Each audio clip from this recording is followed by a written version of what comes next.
Many things where I don't see. The way many things for my country they go. Many things see they pain my soul. The way many people they suffer they go. Many things where I don't see. The way many things for my country they go. Many things see they pain my soul. The way many people possess and possession. Yet the country they slip for recession. Many people cannot to jack down. But to get one thing I want us to now. Who go come fix our Niger? Many things where I don't see. The way many things for my country they go. Many things see they pain my soul. The way many people they suffer they go. Many things where I don't see. The way many things for my country they go. Many things see they pain my soul. The way many people they suffer they go. Everything in life na competition. Now the priest they meet us for confession. Holy Ghost and Mogo for protection. And I just go first on your progression. Many people plan not to jack out. But to get one thing I want us to know. Who go come fix our Niger? Many things where I don't see. The way many things for my country they go. Many things see they pain my soul. The way many people they suffer they go. Many things where I don't see. The way many things for my country they go. Many things see they pain my soul. The way many people they suffer they go. Many things where I don't see. The way many things for my country they go. Many things see they pain my soul. The way many people they suffer they go. Many things where I don't see. The way many things for my country they go. Many things see they pain my soul. The way many people they suffer they go. Many people cannot to jack down. Who go come fix our Niger? Who go come fix our Niger?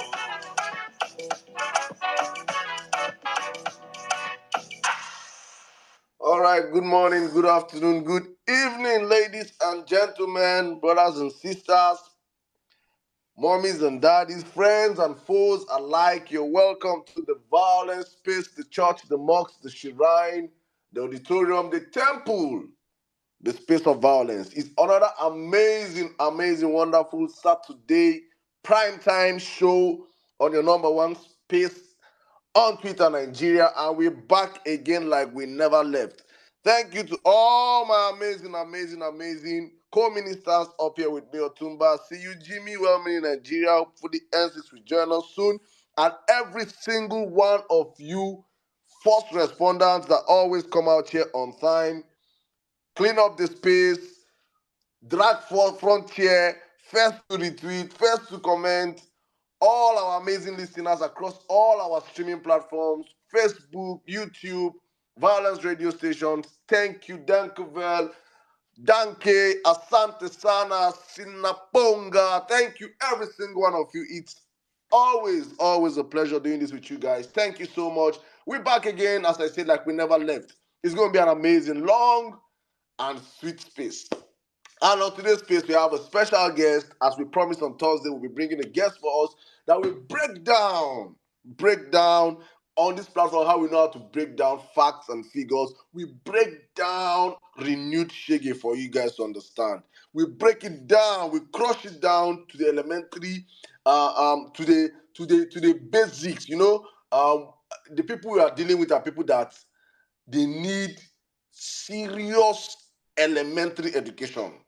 When I mean serious, I think if there's preschool education, because elementary itself is even too high for them. So we're having someone that's going to come here and break it down to preschool education for people to understand. So you can take this submission at the end of today and go into the world and spread the good news. But before we jump into the conversation and the program of today and the space of today, I just want to, first of all, as I always do, lay the ground rules on the platform. First of all, by thanking every single one of you that take your time out to always come out here in your numbers. Whenever we call, you guys are out here in your numbers doing the Lord. So I call you guys Vawulencers because you guys are amazing. This is the best team ever. You cannot freaking play with us. We are unstoppable. We are untouchable. Thank you to every single one of you that support this platform, that talk about this platform, that put our names out there. Thank you to all of you that are reading from the parallel facts. Thank you to the writers, to the editors, to the whole team. Thank you to the Violence-based team. You guys are on this platform and you hear yourselves. God bless every single one of you. All right, all right, all right. As we always start on this platform, you see, when we come out and we talk about the sacrosanct nature of 25%, you people will be looking at it as if we're just saying. You people know how important 25% is, that we are not inflating it. So please, guys, on this platform, our 25% is a must. It's a must. Our 25%. If you're new on this platform, I can pardon you that you don't know the rules. But if you have been here for 1 week, 2 weeks, 1 month, this month of July, the last Saturday of the month of July, will make us exactly 1 year of non-stop violencing. 1 full year. And some of us on this platform have been here from day one. I say this all the time. I have missed the violence space. I've missed probably 1 or 2, 3, 4 episodes. Otumba has missed. Jimmy has missed. Ensis has missed. Wem Nigeria has missed. Every single one of us here have missed. But there are some of you here that have been here from day one till today. And it is, I don't even know how to say it, but now only God bless you now. You guys so much believe in this country, because for us, if it's, we're just coming here to catch cruise, and cruise, they get expiring limit. But when it's about, you can understand the feeling of this platform, that these are people that genuinely care and want to see Nigerian work. These are people that truly want to see their country work for them and work for us as a people, and see a platform whereby they can come out and listen to Nigerians, air their views from their heart freely without being gagged by nobody. Just come out here and speak the truth to power. And it is always, always, always a pleasure me coming out here to say thank you to every single one of you. All right, if you're joining us for the first time on this platform, 25%. When you come to this church, to this church, you must bring your tithes. To this mosque, you must move your slippers. When you come to this shrine, you must bring your sacrifice. To this temple, you must bring your candle. Whatever it is, how you people used to worship, in any way you worship, when you come to this church, our own sacrifice, removing of slippers, candle, offering and tithe is that when you come into this platform, you retweet the space, you share the space, or you like the space, or you quote the space. But the most important thing is that you make sure the whole world understand and know that the number one space on Twitter is up and running. And as usual, we don't take prisoners here.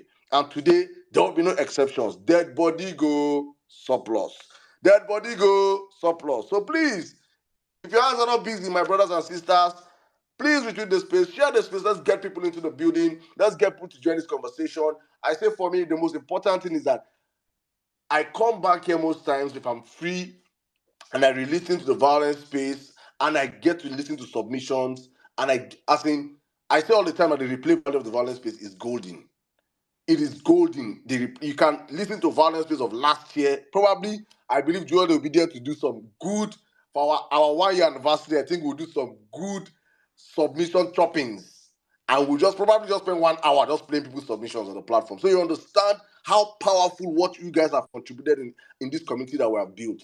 And I say this all the time because I want us to understand how important it is for us to get more people to share in these conversations, to share in this re-enlightenment, this re-educationing of ourselves and of our people. So please, invite your friends, relatives. You're in it's Saturday, so it's weekend. So probably you're at home chilling, you're in the beach with friends, with your speaker, your boombox speakers. Turn up the volume up there, let people understand that Nigerians are gathering in their thousands, to come out and discuss the way forward. And we'll be here doing this for the next couple of hours. So please, if you're listening to my voice from YouTube, please, you're not left out. We'll be shouting out all of you on YouTube, on Facebook, and on the Violence Radio Station. We are streaming this space live on the Violence Radio Station. Anywhere you are in this world, you can join this conversation. Yes, I'm going to put up the link up on the Jumbotron right now. People ask me all the time in my DMs for the boomers generation. If you don't know what is the boomers, the generation that is their children, and their children are the ones that tell them. They say, John, have they started violence space? Come and open my Twitter for me. Open my Twitter and show me how. Go to that place. How do they open that space? Those people, that generation, are listening to me now. We don't know how to open Twitter. We don't know how to open. Your picking go open Twitter for you. Your picking go show you how to go open the space for you. You're here listening to me, and you're always in my DMs asking me, when you say Jumbotron, my son, what do you mean? All right, Jumbotron is just simple. When you look up, when you see the ministries, officiators of the space today, when you see myself, Otumba, Jimmy, and everybody up there, you're going to see a column, like a box up there right now that you see a tweet I just posted up there. That's what they call Jumbotron. That's where you can see tweets in the course of the space. People will be dropping tweets up there that has to do with probably we're advertising a program or advertising or tweets, probably tweets of what's happening. Jimmy puts up tweets there, Otumba, we just put up tweets there, N6. All of us put up tweets there just to make sure that you guys can see all those tweets that have to do with the conversation we're having on the platform. So there up on the Jumbotron is, if you press that link, you can follow that link and you will join this conversation live on very low and cheap data, especially in this time of renewed Shege. In this time of renewed Shege, it is advisable for you to tell people that please use the radio link because it's very, very, very cheap and affordable. All right, guys, I think I've sold our market. Thank you again one more time to all of you, the tweeting, liking, reading from the parallel fact. You guys are the reason. Yesterday clocked exactly, sorry, one more day they passed. So, then yesterday clocked exactly 2 months of parallel facts. I did, and we're on space, so I skipped my mind, but I don't even remember. Say, we don't do 2 months like play. So, guys, thank you. It's 2 months already. 2 months and 2 days. Yeah, 2 months and 2 days. Thank you to every single one of you that have been contributing, helping, acting, way forward, and the rest. We are doing all our best. And before I open up the space, our violence space justice and judiciary on trial challenge. I don't know if you guys are following that challenge. Please just go on Twitter, go on Instagram, and use the hashtag violence space JOT challenge. Search that hashtag. Please. Go on Instagram, search the hashtag. Go on TikTok, search the hashtag. Search the hashtag on Twitter also. You will see. I don't hear so many jams. So I don't be sentimental because some people really close to me, my friends said don't release songs where they sweet me for ear. And one was released yesterday. I wanted to do Pasha, but I say no. I have to use my earphone and block my ear not to listen to the song. But so many songs are already out now. I see the hot. Please don't send it to my DM. If you send it to my DM, I disqualify you. I just say I am not Yakubu Mahmood. Please, I am not Yakubu Mahmood. Please, because if you send me the song to my DM, myself, I'll go record my own. I will record my own and tell Jimmy to record. Tell my artist to record and change name. Please, don't send it to our DMs. But I'm seeing amazing submissions. We would have rounded it up today, but for the sake of it going more viral, people say let us push it, let us extend it by 2 weeks. So I've extended it by extra 2 weeks so that more people can jump into it. Some people say they were recording all through this week. NEPA take light. They are as NEPA take light for studio. Something happened for studio. Grill come back. So many excuses. But let us have ample time for people to participate in the stuff. So please, guys, tell your creatives. Go out there. Tell them to be creative. We have a cash prize of 500,000 for the best music, 300,000 for the second best music, 200,000 for the first, second, and third, and also 500,000 for the best kit, 300,000 for the second best kit, and 200,000 naira for the third best kit. I'm trying to see if I divide 500,000 by 8,000. Let me see how many families we are going to feed. 500,000 divided by 8,000. 62 families. Wow. If you win that money, you can feed 62 families. You are bigger than Tinubu. If you win that money, you're a big boy. Otumba, bless that studio. I got that studio, but it's not for me. I want to win the money for families. Please, people can you permit me? Please, can I for families, 62 families? I want to feed 62 families. Please, I am also thinking in a palliative mode. All right, in other words, let's jump into the conversation. I think I've done a lot of interview right now, guys. We are still sitting on this table, Tinubu's disqualification. I'm not going to say much because I think I'll just I will allow them well in Nigeria and Jimmy and Otumba to talk much today because I was on 1 million mass space today. People were doing breakdown of respondent responding and respondent not responding.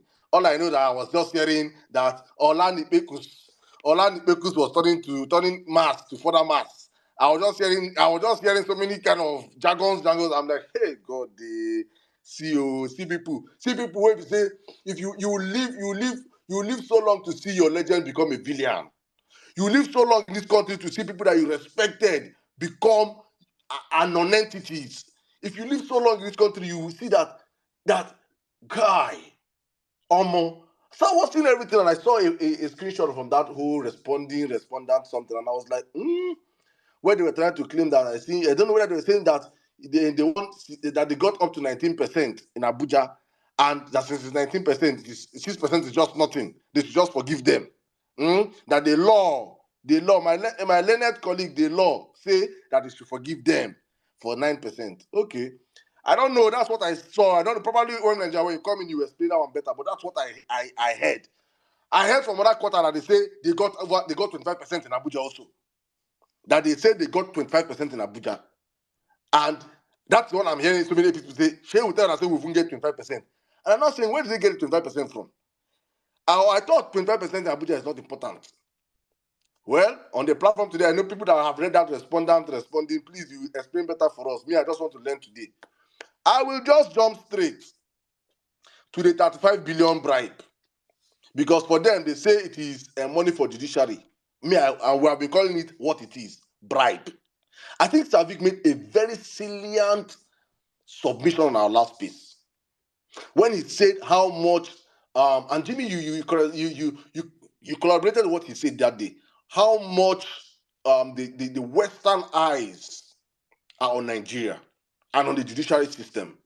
And you know something about finance in the world is that if you like the form water reform, once you do wire transfer, once it has to do with transfer and has to do with billions on millions of naira or dollars, as the case may be, there are financial systems around the world that checkmate all those transfers. So if you're a criminal in this world and they have not caught you just because they're not interested in your case yet.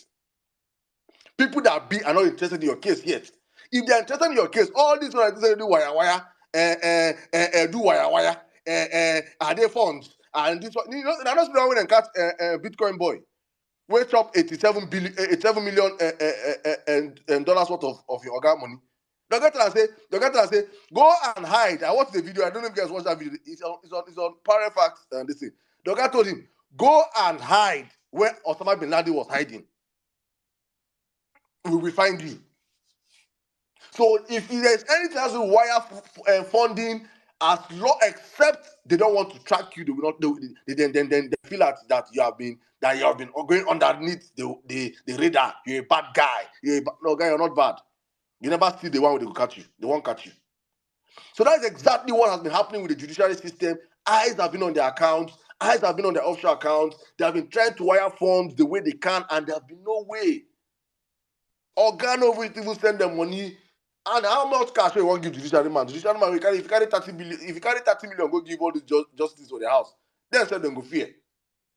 So the best way you can do it is to legalize, and that is the dark art of satanic politics that Bola Ahmed Tinubu knows how to do.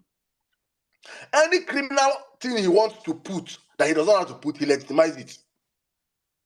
He finds a way of rebranding it and bringing it into the polity and makes it the order of the day. Taxation, multiple taxation, he just finds a way.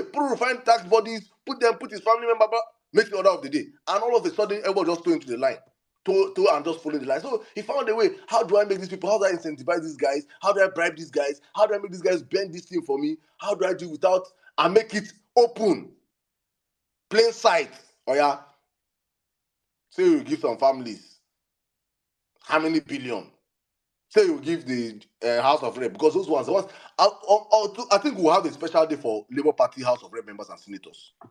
Because we are not going to be those people that will come here and will just sit down and just keep quiet for those ones. We have to call those, because you cannot use the goodwill of the obedient movement and go into that house as a senator or House of Rep and go and be an OAS member.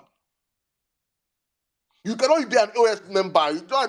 I am just so, when I think about how far these guys just, nobody could, even if you can pretend, you don't say anybody will reach your hand. Just do and carry video and say, no, I object to the money, don't share this money. And Nigerians will say, oh, this one, they will see, if they share the money, it will still reach you. But in you people's, in that satanic coven, you guys, when you get to that house, you all begin to act and forget that you rode on the goodwill of the people. You know, well, anyway, we'll come to the Labour Party, we'll come to people on a very special day. We are now back on this Bola Tinubu. You have to legalize it. House of Reps, take your own money. Senate, take your own money. Family, poor families, in other words, APC members, take your own money. Then judiciary, take your own money. And I made a tweet yesterday and I said something. I said, in all your sharing of this loot, because for me it is loot, you shared and shared and shared, and you forgot the most important sector that you should share. You forgot to share to the security apparatus. You forgot to share to the people that you believe when we stand up, Nigeria's uprising starts. Because there is only two ways out.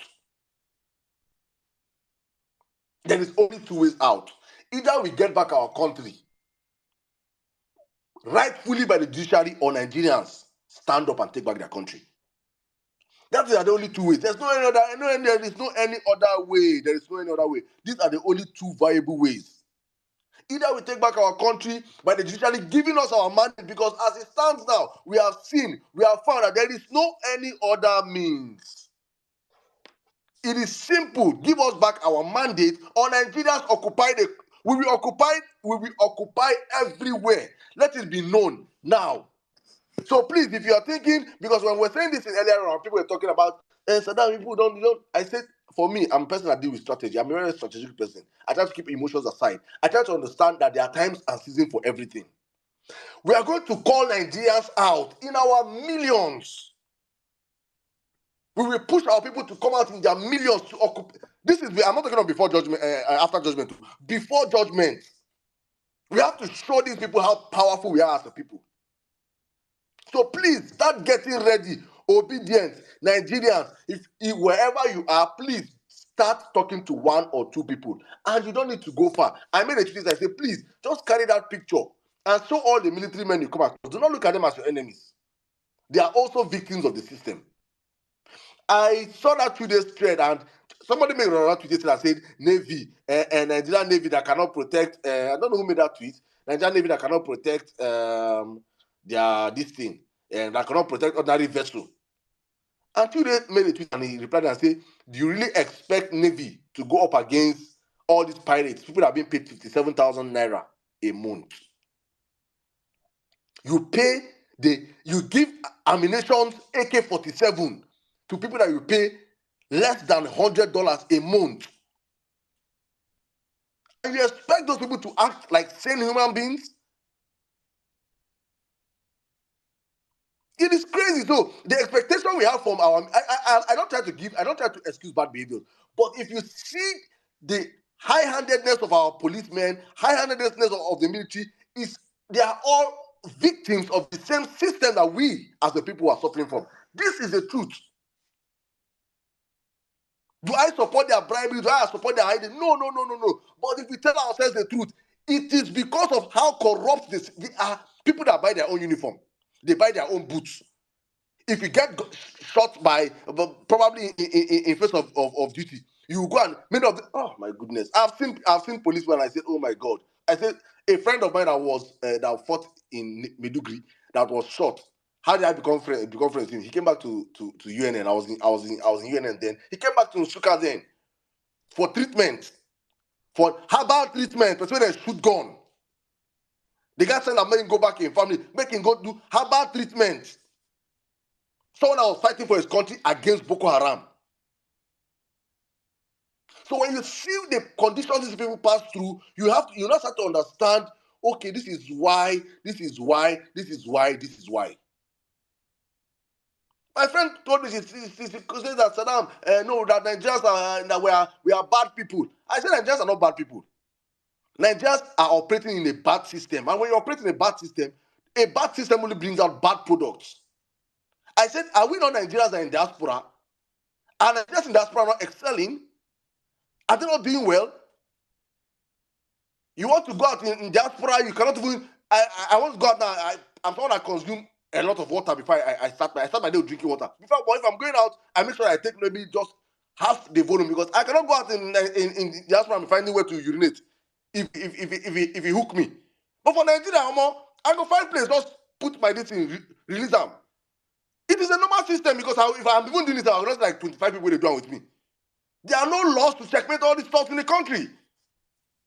These are the simple truth. It's not as if saying this thing. When you create a system that checkmates behaviors, checkmate morals, checkmate the people, you will see the people stand up. So we are a product of a bad system. That is why the product is bad. So please, I'm saying this because I want us to understand that in this our battle to take back our country, the Nigerian police, the Nigerian army are our friends. Please find a way that they don't worry me well. I don't suffer for their hand. I know. I'm not saying that. I'm not saying when I say they don't. I don't suffer for their hand too. But please, obedient Nigerians, look at them as victims the same way you are a victim of the same failed administration. Because the 1%, when I say all the time 1% and 99%, the military installments, the police installment, apart from the IGs and those top rank people, are all part of this 1%. Did you see their name involved in the 800 million bribe? Did you see them where they wrote for police and army 30 billion or 10 billion? Nothing for them. Instead, they have shared it for themselves. The corrupt executives, the corrupt legislatives, the corrupt judiciary. Nothing for the security apparatus, and nothing for common Nigerians like me and you.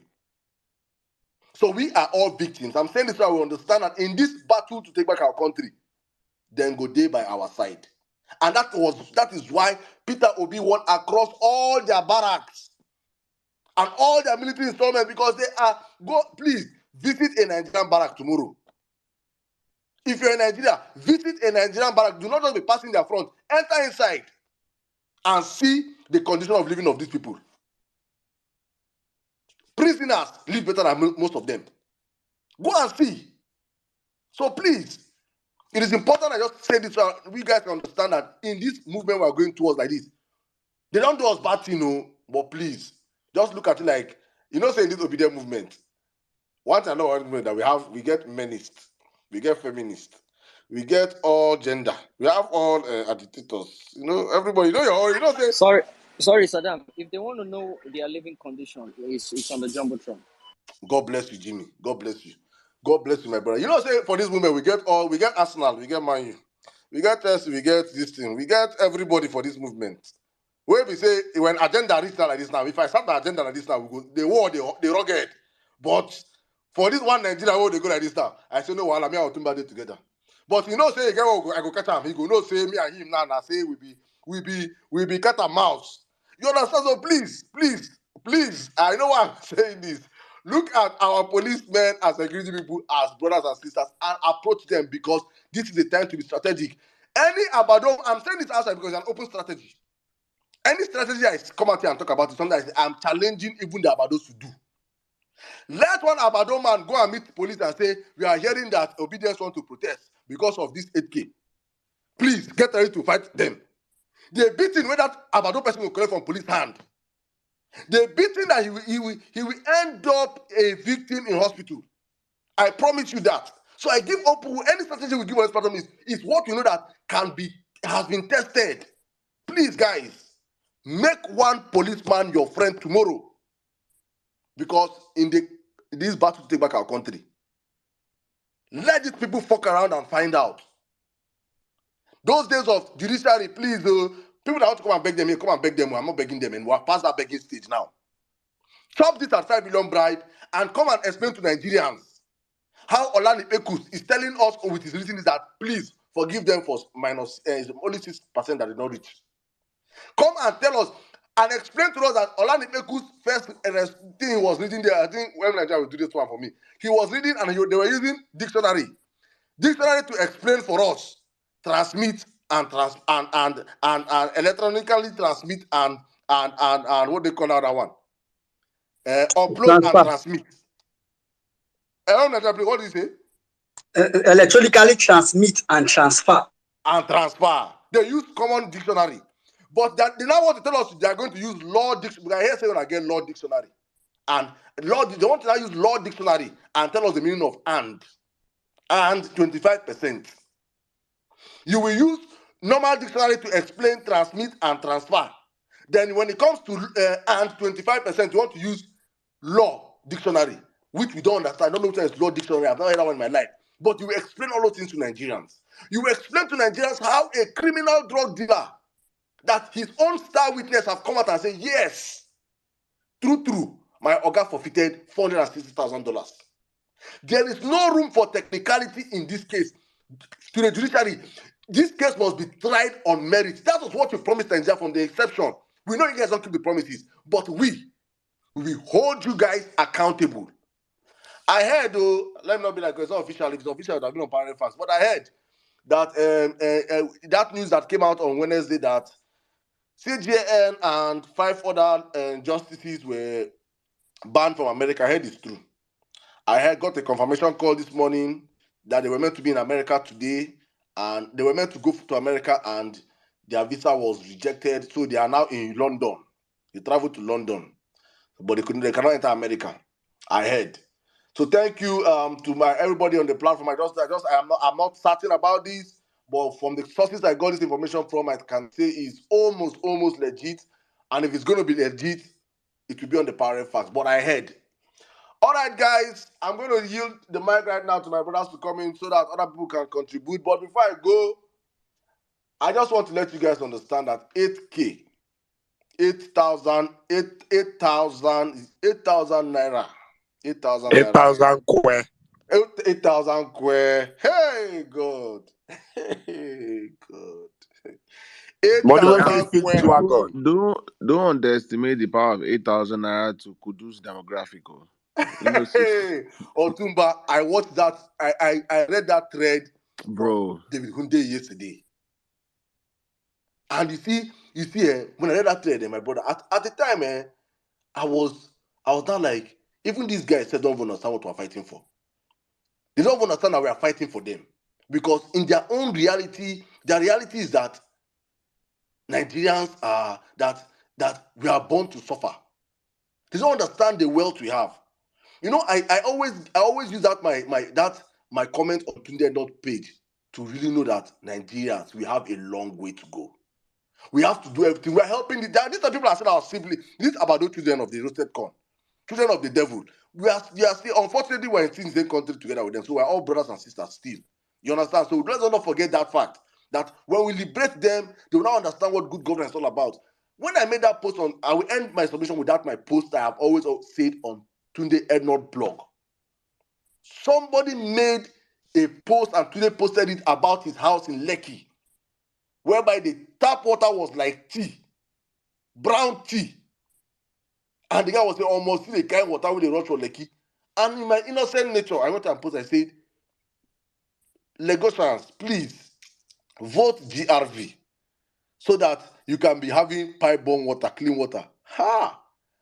The next thing, in all these 5 minutes, my phone begin to blow. Like say, I can't remember when I get, people will really transfer money for it. I don't get alert. Hey, my God. These about children of the roasted corn, they camp under my comment. You don't get sense. You don't get sense. Now everything government go do for you. You don't feel give yourself water. The insult I collected that day in my life. I've not been insulted like that. And I went down the comment section. I was not reading. Even the so-called men that are meant to be educated, the most painful part is that I saw a man. That is the only person I engaged in that whole comment section. I don't engage another person because I saw the man was in Europe. He's in UK. And he said, I said, sir, even you? He said, what do I mean by even me?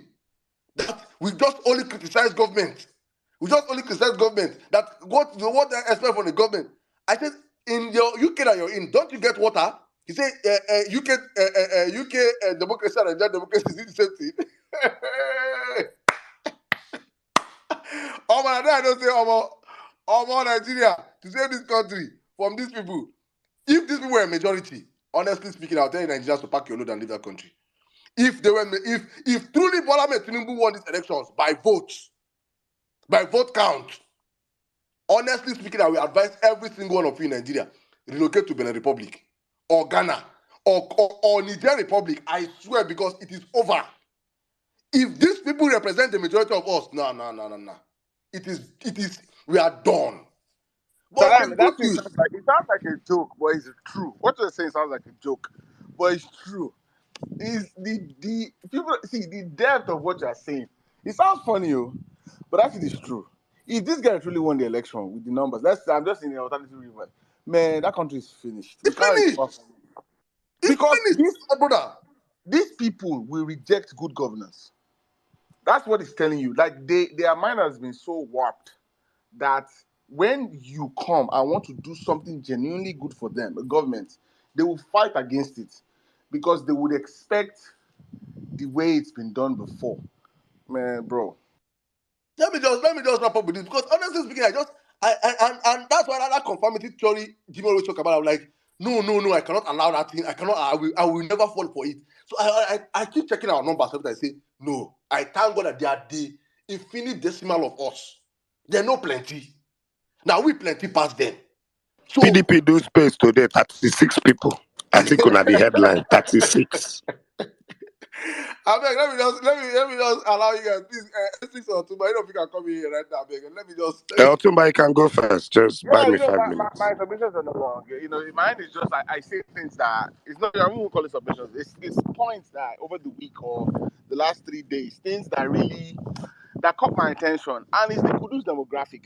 And David, please, if you've not, I think I'll post it again. If you've not had a chance to read what David and then broke down, man, David, see, so we've had this conversation so many times. Jimmy, remember when I said there was a day I came on space and I felt like I was saying like sometimes I have pity on those Ecuadorians, not because I don't like. I feel like we're sort of we're getting to a point where it's a dehumanization where we don't necessarily see them as fellow Nigerians. Like we see them as someone strange off. But if you go read, see what what makes sense to them, the idea of luxury or the idea when you think that something like a washing machine or AC unit or tap water coming out from your house is luxury, man, see it's hard to reshape that mind when you think washing machine is luxury. See, I'm going to keep using the word luxury machine because I remember when I first moved to the US. When I first moved to the US, every apartment has, first in school dormitory, but that was fine. But when I moved to an apartment, there are two standard things you get. You get either you get an outlet for a washing machine. Some of them are equipped, but you get a dishwasher. Majority of Nigerians don't use dishwasher, and I used to think to myself like, even I didn't use it for a long time, and I've always wondered like, what is it? But we always said the same thing. Which I want to use dishwasher do now that they use wash plate. And I just sat down and I said, wait a minute. We opted from trekking to driving cars. We opted from writing letters to using cell phones. Someone created the same mindset. Someone created a device that will help us get things done quicker and even more sterilized, the dishwasher. But our mind is so warped that the idea of a dishwasher to us is so wow that you even my parents are around and it's the same conversation we have with them. Dishwasher, I can't use a dishwasher, I can't use a dishwasher. And I'm thinking, Otumba, no go far. For our house here for Lagos, we get washing machine and dry machine, but we they pay washman to wash clothes. No worry yourself. Exactly. It's not far. And I'm trying to I'm like so I read it, I was like, because when you've been conditioned that certain things are the norm, or you hear things like, you spoil your children if you allow them use washing machine to wash their clothes, or you allow them use the dishwasher to wash their plates, even though you know that dishwasher actually stains and sterilizes your plate and your cutleries and things like that. And I'm just in my head, I'm just wrapped up. And so there's a David Lynch thread where he broke down where there was a video, I guess, and it was a mushing. This was an average class, average working class family. And the things they were excited about and they were giddy about were things that people here on food stamps in the country, people in the country where Jimmy, you know this, people on food stamps here have access to. See, if you meet an average, or let me say the poorest of the Americans, a washing machine, a dishwasher, it's not luxury. It's more of the same way you regard your cell phone or you regard your whatever device you use. Like for example, like internet or Wi-Fi. Like it's just like it's a normal. It's normal thing. Like there's nothing special. I remember when I came to the country to where Jimmy, most of my Nigerians in America know this, where you go to college and you see cars and you be wondering, you just seen Camaro, you be seeing I be like, these people have money, oh. But then when you dig to the bottom of it, you're like, Otumba, don't go too far. I I'm say going high too far. school, high school. See, I'm going too far. I'm going to go there. And you see, like, they've taken a blood covenant with poverty. because Jimmy, we're also guilty of it. So I'll explain why. I used to of myself, I can never buy a brand new car. Why would you buy a brand new car? And I sat and I thought, and I said, wait a minute. Am I going to buy a used cutlery? No. I won't buy a used, will I go buy food someone ate and left? No. Why have we conditioned our mind that we can never buy a brand new car? Nigeria suffers from that problem. Even till now, even Nigeria suffers from that problem.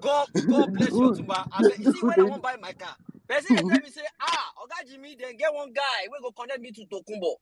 Tokumbo, I want him over Lokun. I did Okun myself. Why can't I buy new things? Sorry, me around 20. No. So now, see, my problem is not saying this is the problem if you're buying used cars. I bought used cars. My current car is a used car, and I bought a brand new car also twice. But see, my problem is not if you choose. My problem is when your reason for not wanting a brand new car is because you think where you hear the excuse is because why should I buy a brand new car? Like your reason is not because you know what, I want a cheaper model. I don't want to spend too much money, but it's because your concept of a brand new car is so foreign to you that you can't wrap your head around it. Otumba, make I bust your head. When I got to New York, I wanted to change parts on my Acura. Now, so I go to a Spanish guy with the same parts, say, I'm from Nigeria, that I heard that Tokumbo parts are better than brand new. The guy looked me, he said, say that again. He called like 4 Latinos. Say, just say what you said again. He said, in my country, they say fairly used parts are better than brand new parts. The guy just shoved the parts with the carton for me. Like, be like, who be this guy? Like, bro, Nigeria, they traumatized person. We don't know. That's the key word. That's the key word. So we all have, regardless of what hires you sit on, every one of us here has, there's a level of trauma that if you're Nigerian and you've lived through Nigeria, that exists that you might consciously know of some. There are some you don't consciously know of. And I asked myself, so when I was in the car business for a long time, and when I got to know the car business, and I tell people today, and that is the funny one we argue a lot is buying car with cash or financing a car. And I remember I have to teach people on this, and I'm like, car appreciates in Nigeria, car depreciates in the US. And I do agree. So if you come into the US and you buy a car, we buy a car cash $10,000, for example. The moment you drive off that lot, your car has lost $3,000-$4,000 in value. Now, what finance will tell you, that's why you take a loan on the car itself, because now, except if you plan to use that car for the next 20, 30 years. So if you buy a car and you say, this car I want to use, if you're not selling it to Nigeria, or you're not planning to use this car for at least 10, 12 years, it's a foolish decision to buy a car with cash. What are payments? No, because let me explain why. So you take a loan on a car for a 7-year loan. You can trade it in. You use it for 2-3 years. So your payments is $5. So a $70,000 car, you make $1,000. Let's say you make $800 payments for 2 years, whatever, maybe 12, 13, 14,000. You can go back and trade that car in or sell that car outright back to them. So think about it. You've only spent 12,000 of your money on a $70,000 car for use of 2 years. So you're basically renting it. Compared to if you bought that car $70,000 cash, that same car you bought $70,000 cash, in 3 years we worth 35,000. You've lost 35,000 compared to the 12,000 you spent. But that's a conversation for another day. So, but back to my earlier point is there's so many traumas, and those are Badorians where, because sometimes this 8K, I've seen people defend it, and people are saying yes, Tinubu is trying to do something good for Nigeria, and my brain cannot phantom it. But that David Nden's thread really made me see, like, man, see, what you are thinking of is not what they are thinking of. You are looking at them and saying, you are doing the cost of living for 8K and saying, why would a government that is collecting taxes and is saddled with the responsibility of protecting the citizenry is only providing 8K? They are seeing it as, man, we've never gotten anything from this government. If this 8K is the only thing my family will see, well, I will take it. So which is where, no, and it's funny. people It's that sad. sold their votes on credit and for 5K, Yes. they will And appreciate people won't 8K say now. why. Because that person has probably never experienced. If you think about it, Security, they're left to figure out security for themselves. Water, no. They buy you have to buy water. I mean, you pay for water, you have to buy water that you fetch or whatever. Roads, error. Housing, error. Healthcare, error. Everything is just error. So when that person finally gets to get that 5K from the government, it's like, this is free 5K since. So it's that warped mindset, and that is what APC is known for. That poverty, to me, it's a poverty party, and that's how they govern. They make you poorer. They deplete your middle class. So everybody falls in that line where anything they do, whether they commission half-finished road, it's like, actually, I don't know and reach half. Someone else will come, government is continuum now. You don't even reach half. Another person will do another half. So that's the mindset. So it's not what I want to say is, I understand why we will continue to make banter and all that, but man, the problem we are facing is actually way deeper than expected. It's deep, man. So please, please, I understand now. Let me now clarify this. I'm not saying have pity on anybody, on all of them. They are your Agbadorian influencers that are useless. That these ones are paid to push this information. You know them, but there are some genuine people that just, when you have conversations with them, their brain just can't picture what good governance is. Now, Saddam, the point you made about the guy that was educated in that comment, those ones are the most dangerous ones. They are the El Rufais of Nigeria, and I'll explain why. There's nothing worse than an educated bigot. There's nothing worse than an educated racist. There's nothing worse than an enlightened there's nothing more worse, which is why the likes of Dikpo are more dangerous than any other APC members you can think of. If you've had exposure, you've had education, and you've been to a system where it works, and you've enjoyed it and you're experiencing it, but then because you want to climb that political ladder in your own country, you then distort reality and provide legitimacy to those crazy policies these people are pushing. You're more dangerous. People like that's why me, I've blocked a lot of them. When people try to engage them, these guys are more dangerous than sometimes. It's even worse. I don't want to say I don't want to equate them to a killer, but they are killing people's mind because they are making people believe that poverty or that expectation you have in the government. I have been to a more developed country, and I think your idea is wrong. So those are the people. I think we should be more focused after while we focus on getting about. And the last part is I'm waiting for 1 minute just come and explain it. When I read the whole APC written argument, I was just laughing. I rolled out of my bed. The funny part was where they said something about and the respondent got 18%, but she ignored the 6%, and I just laughed. I was like, they say, "Oh, we're not conceding that the 25% is sacrosanct, but the respondent got 80%, so the remaining 6 point something percent though is not far away." And I was like, this APC, they are skilled in art of disinformation. If anybody's familiar with media and all that, where they will do a bar graph where they will do 10 and 8, but the one for the 10 and the 8, the 10 is so high, the 8 is so small. So they put it in a bracket. To me, but that's what I was like, it was intentional with the way they put that thing in the bracket and then talk the language they use far away. I was like, APC, you guys, is what I'll give them credit for. When it comes to propaganda and misinformation and misdirection and distortion, they are skilled at it. Because that language to me, that was what I was like, they put this in parentheses, brackets. Like, they're trying to tell us, man, it's 6% is not far away. I was like, crafty language. But I use my mic back to you, so now thank you. Thank you very much, my brother Otumba. Thank you so much. All right, I think Essex, you can come in now. Before Essex go on, I just got a DM from from one of my friends. He posted something. He said, when we're warning, when Essex you in particular, that's why I want it to come in from here. That's why I want to read this DM I got. He sent me a picture, and he said, I'm not going to use the first one he used, but he said, bandits, they pressed Buhari neck. And the headline was from one of our news articles, and he said, instead of tasking Nigerians, probe Buhari's former appointees to vomit what they have stolen. Sheikh Gumi tells I they go there, Saddam. I they go. He did my submission. I So they go I there. know that's why I said I wanted to do this so you can come in from that angle. But good evening, I have the sister, man. Welcome. Good evening, obedience.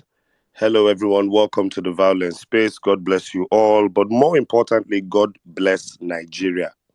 Let me always remind you the country, Nigeria, has no problems on its own. The country, Nigeria, geographically has no earthquakes, no hurricanes, no typhoons, no natural disasters. The only disaster in Nigeria are Nigerians. When you have that in mind, it can then start to form a clear disparity between Nigeria, the country, and Nigerians, the people. Amongst Nigerians, there is a political party that started about 2012, 2013, a party of demons, a party that trended on all political polls as a party being supported by the Nigerian poor, the Nigerian downtrodden, and the least educated of our populace. I'm sorry, Saddam, but I would disagree with you. When you have done child psychology and you have done a bit of mental awareness, mental health, and help people with depression, they will always tell you a child you cannot save after 5 years old is done. There are an entire generation of Nigerians, and I dare say about 2 or 3 generations, the 80 to 90-year-olds, the 60 to 70s, and the Kudusis, the 30 to 40s, which is why it is very, very imperative for me to remind Nigerians we need to get Bola Ahmed Tinubu out of office. Let me remind you, if you gave birth to a child in the year 2015, for 8 years, that child is currently 8 years old. The only president that child has known is Muhammadu Buhari. That child has known suffering. That child has probably seen his parents fight. That child has seen Pepe. That child has seen the collapse of the power sector. That child has suffered heat rash. His father has probably struggled to pay their school fees, or that child and their parents have jackpad. 8 years old. If you give APC 8 more years, you will have 16-year-olds in this country that the two presidents that they have known in their life is Muhammadu Buhari and Bola Ahmed Tinubu. I promise you, it is not fair to a generation that is 2 years away from having a PVC. For instance, an 8-year-old child right now, under the Tinubu administration, is being told that Igbos are demons. They are seeing the Igbophobia. They are being told that Hilda Basi is Igbo. Ehizoje, who murdered 2 Yoruba people, is Igbo. They are being told Igbos are bad people in Lagos. Yorubas fight Igbos. Yorubas team up with Northerners and fight the whole country. This is their mantra. It will start out under the APC, but as an Anambra boy who saw Nnamdi Kanu, literally a blogger, terraform an entire people and region, I will tell you that if you give this charade 16 years or 8 years, you would have 16-year-old children that cannot understand that there was something called one Nigeria and that the Igbos are not their enemies. It is not a gamble you, I, or anybody else wants to take. I promise you that. You would have a generation where a 16-year-old with barely 45 days of Tinubu being in administration has rigged her JAM results. She did not rig that result just to be able to scale her result by 10 points or 20 points like the generation of the 1980s and 1990s children. She has the audacity of Gen Z and rigged her result to be the highest result in the country and to collect a 3 million naira prize. I think you guys do not know the gravity or what heaven is trying to tell us with the Mesoma issue. All right? I don't think people really take into account what heaven is trying to tell us with that issue. A 16-year-old. So when that 16-year-old girl has witnessed Tinubu and Shetima for 8 years, I promise you more heinous crimes will be committed by younger Nigerians as the days go by. When you study the law, one of the major things you are taught in the law is that something you lay down today has lasting implications for several generations. The United States has a document that runs that country today. That document is more than 200 years old. That is to tell you that what you put on paper matters. Me and Otumba can do business today. But if Otumba brings paper and tells me, N6, write on this paper, anything that is written on that paper that I agree to, it will stand in a court of law, on earth and in heaven. As simple, as tiny as a piece of paper and a signature attached to it can be. That is the law. So, dear Nigerian judiciary, remember, I told you, my tone has changed. I am done hypothesizing and pivoting around the law. I'm done with it. I lost my interest in law in 2008, and it's not because of you dimwits I will bring it back. The gray hair on all of you is what you should even be respecting. I repeat, the gray hair on your heads is what you people should be respecting. So, Olanipekun came out and is finally agreeing that 25% in Abuja is important. Abi, INEC, who told us that when there's a discrepancy between the IREV and the written document, the IREV stands, has been fiddling with the IREV since. And you people have not said anything, Abi. If a man who got 18% or 19% in Abuja gets anything above 25%, we will protest. I repeat, you guys have been constantly giving your plata. This week again, 35 billion naira was given to you. You see the stupidity of the APC. They will announce that 500 billion naira will be earmarked for Nigerians. I worked in the media and I know this game. The poorest Nigerians take up the first headline. So to the poor Nigerian, it's 500 billion that they are going to share. Then you start hearing that they're removing 35 billion for judiciary. They're moving so billion for these people. They're moving so billion. Then you now find out that the real money being shared is peanuts. 12 million Nigerian families. So Bola Tinubu, you, Oluremi, Sheyi, as soon as they like this, 8K. It's all right. This week, another constitutional travesty happened about 2 days ago. The portrait of the first lady of the country was released. I asked a question, to be hung where? Where do we hang the portrait of the first lady when we know that there is no office for that position? Is it when the president travels on sick leave, we remove his picture and hang Oluremi's own? Do we soon expect the portrait of the first son and the portrait of the first daughter? What is really going on?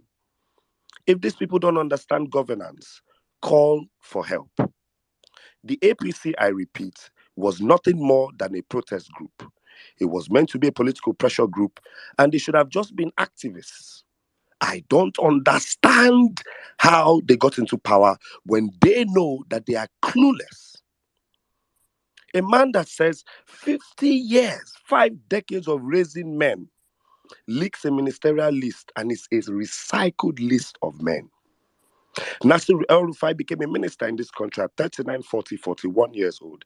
Nasir El-Rufai became a governor in his 50s and 60s. Nasir El-Rufai is going back to become a minister in his 60s and 70s. His children are on Twitter retweeting porn and insulting their elders. His children. Sheyi is in his 40s. And I want to ask, at what point will you make him governor of Lagos, at least for starters? Is it in his 50s? Or when you are dead? You that his father that is already on PICC line. So it's so crazy that George Bush was alive to see his sons become governors and to see his son become president while guiding his son through 2 wars. But Nigerian politicians who got into power, class of 1999, are still in power in 2023, while they have full-grown children approaching 40 and 50. It is shameful. Dear Nigerian judiciary, Justice Arowolo, you saw the outcry from your son that you pushed up to the bench. It is a new day. These games, at some point, you either look as a man and realize you have spent more of your time on earth and look to leaving a lasting legacy. Let me remind you, Nigerian judiciary, all the crimes of Olusegun Obasanjo and all his infamy seems to be forgiven by the general public because he made a date with history and sided with the right thing. When the Bible says a sinner, despite his sins, will renounce his sins and God will forgive, you might not understand these things till you see them practically. Tinubu will be disqualified. Okay, no wahala. Olanipeko has defended 25%. Defend the drug one. Can we go into the IREV and remove maybe $400,000 from the money he dropped for heroin and keep 60,000? I don't know, because when you people want to do this stupidity, I always talk about the Nigerian generation of 70 years old upwards, because their level of stupidity, they still don't understand Google, data, and the times we are in. They'll be doing it with impunity, impunity, foolishness. Please remember that anything you certify for Bola Ahmed Tinubu will be certified for all state governors and all state governor tribunal hearings moving forward. So I'm not begging you at this point. Collect 35 billion.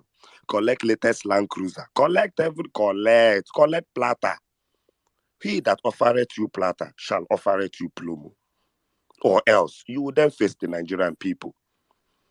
You are seeing it. Kenya, Senegal, Para. No wahala. We will come out. We came out on our marches. They put their thugs on the streets. Their thugs saw us, saw our numbers, and couldn't attack. We will come out and protest again. Let us see that there are 8 million. That there are 8 million that couldn't post one video of one polling unit that they were counting APC 1, APC 2. We are coming out again to march. We want to see their 8 million. We will come out. We want to. You see all those people that came out for APC rally in Lagos? We want to see them again. Those market women, go and pay them that money you pay them again. We will start this election all over again, but we'll start it from the rally part. You think we're starting it from the run? Now from rally, now we go start again. So that that money, you pay it again. So let me tell you, Nigerians, the judiciary is a sham. Prepare your minds. What did we tell you on the violence space? War has no sympathy. It is all about strategy. We wanted the entirety of the Nigerian system to show us that they are in bed with this cabal. We wanted this. We stoked it. We pushed for it. The last audacity we are looking for is a full-on beating of the chest and urinating on the Nigerian constitution and the Nigerian laws, not by junior lawyers of the NBA, but by the Supreme Court and the appeal courts. Now that final one, now we won't see. That final when the bad guy go kill the actor, trainer, and in Oga, when the actor go, now that one, now we won't see to spur us to where we are going. So no problem. Please collect that 35 billion. You see, we want Mahmoud Yakubu. Mahmoud Yakubu, we have helped him trend. There's no place he will drop his passport in the world. Person no go look and say, come, this guy, no be you sell Nigeria out. If he's even granted visa anywhere, we will help you guys trend. Justice Kekereeko became very popular. I have never heard her name before till she got visa ban. We will make you guys go viral. That is a promise. Now, I also want to go into what Saddam said about Sheikh Gumi, and this is the part I will give facts and figures. Sheikh Gumi, when a terrorist ambassador, when a spokesperson for Boko Haram, when a statesman for ISIS comes out and says Bola Ahmed Tinubu must probe everybody who worked under former President Buhari, in his words, to vomit what they have stolen, then you know that Ebelebe Ebuone, Church Abasana, there is fire on the mountain. When the devil tells APC via his spokesman to hold their APC people to vomit what they have stolen, then you know that there's problem. There was a story on the timeline that kidnappers kidnapped and requested for 100,000, then collected 20,000 and released somebody's younger brother. To understand that the kidnapping industry is no more lucrative, can you understand that kidnappers who enjoyed a free-for-all for 8 years under Buhari experienced Shege Banza under Tinubu, and in 45 days, kidnappers and terrorists in Nigeria, ISWAP, is telling Asurok to hold Buhari's cabinet? I don't think you people understand the gravity of this statement. This man defended terrorists when they kidnapped students from that private university in Kaduna. This man was the spokesperson for the terrorists when they kidnapped Nigerians and collected over $4 million in cash and more than 3.5 billion from the Kaduna train people. This man is telling Tinubu that you are doing the wrong thing. And you are telling Tinubu is doing the right thing. Abi, will you say Shegumi is now obedient? Because some of you go and bring Shegumi's picture. Maybe Shegumi now is obedient. Abi, I said at the end of the day, we will all be obedient, and that is a promise I made to all Nigerians. Don't worry. Another breaking news. Tinubu has gone, a known land grabber, has gone to collect 500,000 hectares of Nigerian land and said he's declaring a state of emergency and he wants to share it with Nigerian youths. The way he collected land from third roundabout to Ekpe and shared it for Lagos youths to Ronu and go there and learn agriculture. He has started again at federal level. Say we were warning you people. And there's no land in the south, north. When Peter Obi was looking at the land in the north and saying, the vast land in the north can be used to feed this country. Tinubu was looking at the land in the north and saying, the vast land in the north can be used to build luxury apartments. You will learn what an elitist government is. Come to Lagos, the only places they patch potholes are in Ikoyi. You will learn. Northern Nigeria, you people will learn. Get ready. What you think is an alliance is a rope put around your neck. You will learn. You will learn how it is in Lagos that the Ikoyi local government office that was just in front of Mega Plaza, Golden Gate, we woke up one day and they merged Ikoyi. Etiosa is so huge. They had a local government in Obalende and one on what's that major road off Alfred Rewani. We merged us and built luxury apartments in the former Ikoyi local government. Una go learn. 500,000 hectares for starters. That's hectares that people were asking for in Ruga. Eh? You will learn. When they say landlord of Lagos, you will hear what it means to be landlord of Nigeria. You will learn. No problem. My last but not the least, and this is what touches us all. Please listen carefully. The nation of Seychelles banned Nigerians 2 days ago or 3 days ago from coming to Nigeria. I need you guys to listen very, very carefully to this part of my submission. Now, Seychelles reportedly imposed a ban on Nigerian passport holders who are applying for short-term visas or holiday purposes. It caused a lot of protests. Seychelles is a holiday destination that Nigerians have enjoyed free visa for short stay for a long time. Now, this decision came as a surprise because let me tell you why. 6 months ago, Nigeria and Seychelles had signed an agreement for direct flights between the two countries. Prior to this ban, Nigerian citizens had enjoyed a long-standing visa-free agreement with Seychelles, allowing Nigerians to enter Seychelles without a visa for at least 30 days. Seychelles got up one day and changed their mind. Let me break down for you what is very interesting about that submission. Why did Seychelles do it? This ban did not affect other categories of travel or long-term immigration, but just that short-term one. And Nigerians in Seychelles were making their complaints publicly, and it got me very, very interested.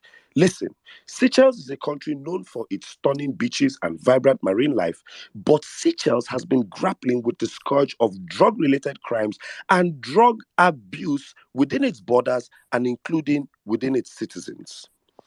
The country's strategic location along drug trafficking routes in Africa, combined with its tourism appeal, has made Seychelles an attractive destination for illegal drug dealings, and authorities have been working tirelessly to curb this menace. The problem is that Seychelles is a small country, and Seychelles citizens have started consuming drugs as well. Young citizens of Seychelles. According to the president of the Nigerian community in Seychelles, Matthias Adidi, a drug syndicate in Nigeria is using Nigerians to smuggle drugs into Seychelles. It is not N6 that said it. It is not Saddam that said it. It is not Otumba that said it. According to the president of Nigerian community, a Nigerian man, so it's not that it's the Seychelles people that are setting us up. He said a drug syndicate in Nigeria is using Seychelles to smuggle drugs, is using Nigerians to smuggle drugs into Seychelles. So when you start asking, all of a sudden APC got a direct deal for Nigerians to go into somebody's country. Before you know it, the country pursue us after 4 months. Say their drug problem increased. APC, terrorist and drug party. Happen Nigerians, let us breathe. Now, the Matthias Adidi guy continues. He said, please help us inform Nigerians. Someone in Nigeria is sending Nigerians to bring drugs to Seychelles, and it is not safe. These people, the Nigerians, are being arrested every day.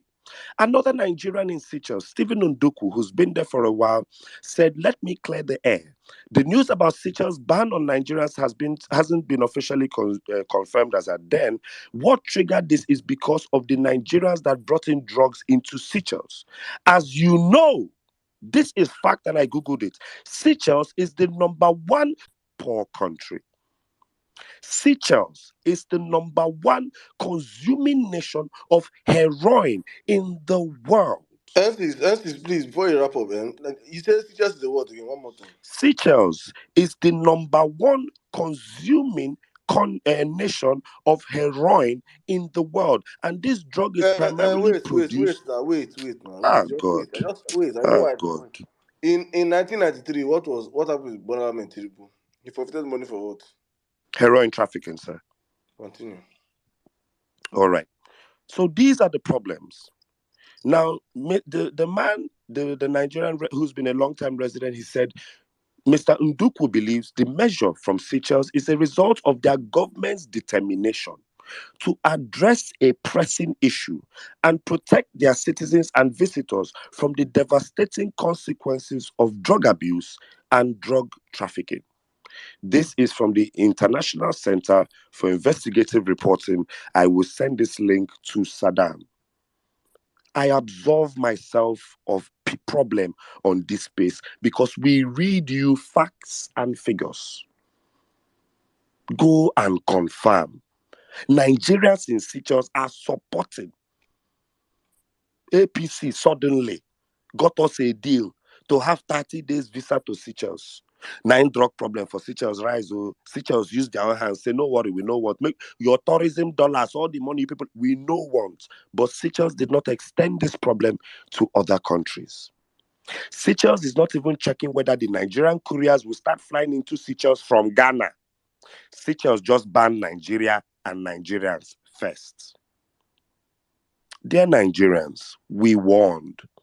We warned about the international implications of having a drug dealer convicted as president. Let me tell you, if Bola Tinubu comes down from Aso Rock today and gives out money to the homeless tomorrow, I have no problem. As if the judiciary doesn't put him in prison, arrest him, I have no problem with him. But the impunity you want to enshrine at the number one position of Nigeria cannot stand, especially if the law says it cannot. Dear Tinubu, obedience have told you are doing nonsense. Dear APC supporters, dear Agbado, dear Ronu, LP have told you are doing rubbish. Peter Obi has told you people cannot run a country like this. Sheikh Gumi on behalf of ISIS and ISWAP, has told you, you people cannot do this. Please, the day the terrorists will attack you public office holders, don't come and say it's us that caused it. As a social scientist, I am telling you what is coming. Terrorists have told you, you people are doing rubbish. Get Nigeria back to some certain form of financial stability so they can go back to kidnapping Nigerians and returning us after money has been transpired. This one una they do for Aso Rock, it no clear to them. So I yield. Enjoy your 8,000 naira per family. If you're a family of 4, they give you 8K for the month. I don't know how you will share the data. It will be harder to come online and fight obedience. So maybe you find out how to do it. But right now, APC, Nigerian judges, you are clearly seeing the fumbling. This is barely 45 days in government. It will get worse the longer you continue this charade. We are not begging you anymore. We are galvanizing to exercise our rights to protest and peaceful assembly. And we will assemble and protest before the final judgment is given. Enjoy your 35 billion. Do as you fucking please. We don't care. But when you're done, the ball will come to our court and we will do as we please. We are begging you now because, as they say in Nigerian parlance, when your time to, we are begging you now, you're not hearing. As they say in Nigerian parlance, when you will beg us, don't expect us to hear. God bless you all and God bless Nigeria. I yield. Thank you very much, my brother. As usual, as always, always an amazing time listening to you speak. Thank you very much. Amazing submission. I think I will come. I'll circle down to Jimmy, then Wellman Nigeria, then we'll open up the floor. Which I, Jimmy? Which Jimmy? What do you want me to talk after this one? I go talk on Tuesday. Which Jimmy wants to go back to? Hey, I go talk on Tuesday. That set up, Jimmy, no green, that set up. Why are Make you you open the running? floor. Make you open the why are floor. you running? Why are you running? Morife, why are you running? Why are you running? But if I don't run, Not run. My brother, you must come in. Oh. You must come in. Why are you my artist? You're my artist. You will, I know. See what Jimmy say, mean if the video perform finish, you no go free perform. what you go do, Jimmy? Say, Jimmy, what you do is that you will start with incantation. Incantation. You go to this Ishawuru. Bring 2 quotes from Ishawuru. You enter. The place go change. So let me open up the floor right now to my artist and star boy, my star boy, Ishawuru. Jimmy, unmute your mic and speak. Oh my goodness. Thank you guys. Saddam, Sizu, Otumba, well meaning. Everybody, I'll give you your flowers in a bit. Where do I start? Sizu don't scatter the table, don't reform and bar, scatter them again. Well, I'll just say the little I can. I'll just say the little I can. Obedient, I'll keep saying it. You're on the right side of history. Anyone that is willing to tackle corruption must be ready to go all the way because there is no shortcut. There is no shortcut to it. And it is now or never. Hmm. You know, on Cruise Space yesterday, a topic popped up. The, there was this definition back and forth with definition of honesty and integrity. So I thought about it yesterday, and it was so powerful. I thought I would share with you guys today. What is honesty? Honesty implies a refusal to lie, steal, or deceive in any way. That is the straightforward definition. Okay. What is integrity?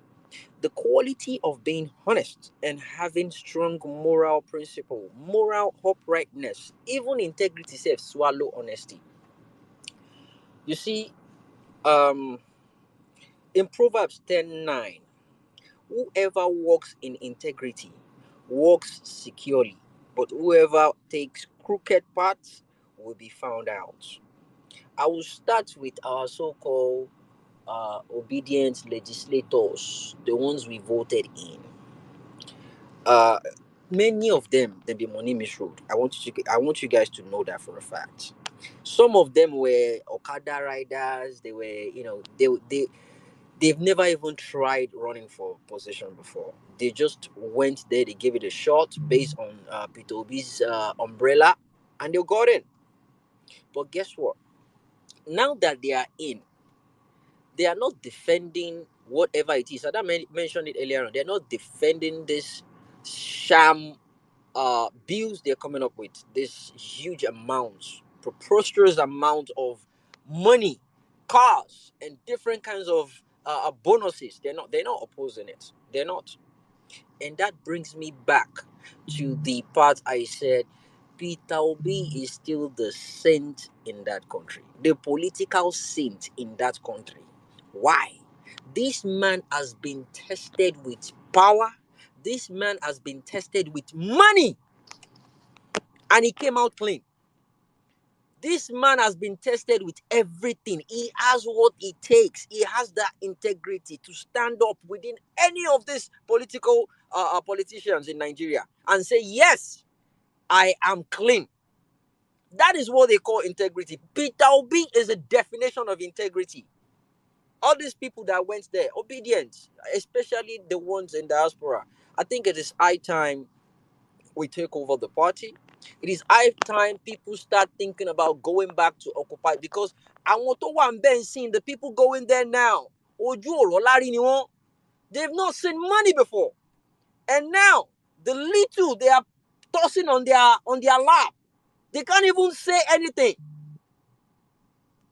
See, a lot of APC people, they are entrenched in poverty. Take it or leave it. That is, they want Iboshi Mule. They've taken blood oaths with poverty. That is how they want to live their life. That is how they've lived their life all along. Their parents don't live that life before. Now they've inherited poverty. Some people they can't do without it. Even if Peter Obi comes in, when he start working, some people will still oppose it. When we start having 24 hours light, some people go still they complain. Some people will still be servicing their generator. Some people will be complaining the light is too much. Make them take light for a while.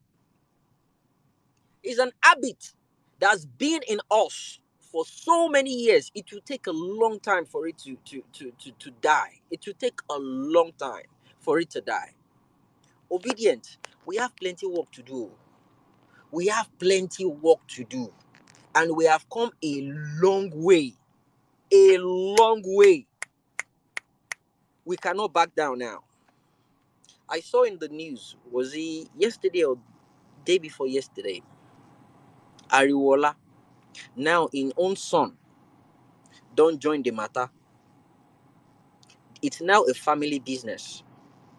And this is someone people know very well. This guy, Ariwola, he went to Osu. He did his diploma in Osu, 2003, 2004 set. This guy failed terribly. He did not pass. He failed. When the results came out, he told one of my friends, this is someone that knows him very well. He told one of my friends that, awe, mi ole wole, because he failed woefully. But guess what? This was in Olabisi Onabanjo University, and the name of the lecturer back then was Dean. The Dean of faculty, there was Mr. Lamina. People that went to Osu will know this person I'm mentioning, Mr. Lamina. Guess what happened? The guy failed. And few days before the result, was published, the papa came to the school to meet Mr. Lamina. He came with his 504 back then, 2003. Yeah, he came with his 504. Came in with the son. Went inside Mr. Lamina's office. Within 30 minutes, they came out back. And when they posted the first batch of results, Kayode Awurowola's name was there. Kayode Ariwola's name was there. Tobango Kowajawa. If it's a lie, sue me.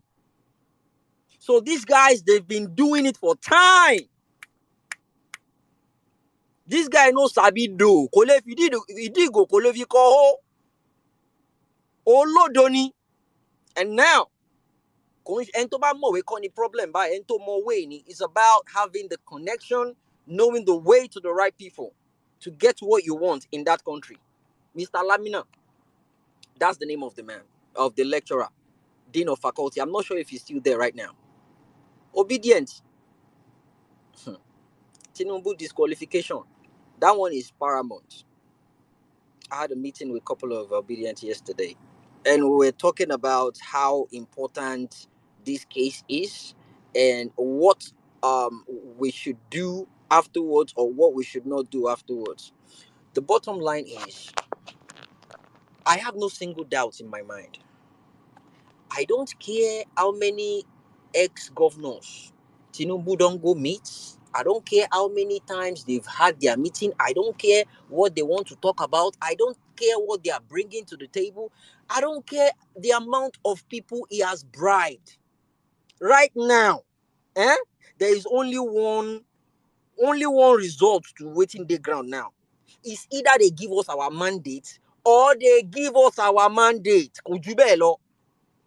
Honestly speaking, it's either they give us our man, and the reason why I put it that way is either they do it legally, or they want it the other way around. Obedient, we are not letting go. We are not letting go. What he's doing right now is open bribery to the judges. Openly, they bribe them because naturally, he's not even meant to do anything. Even if you think they deserve a raise or whatever, it should be after the case, not now.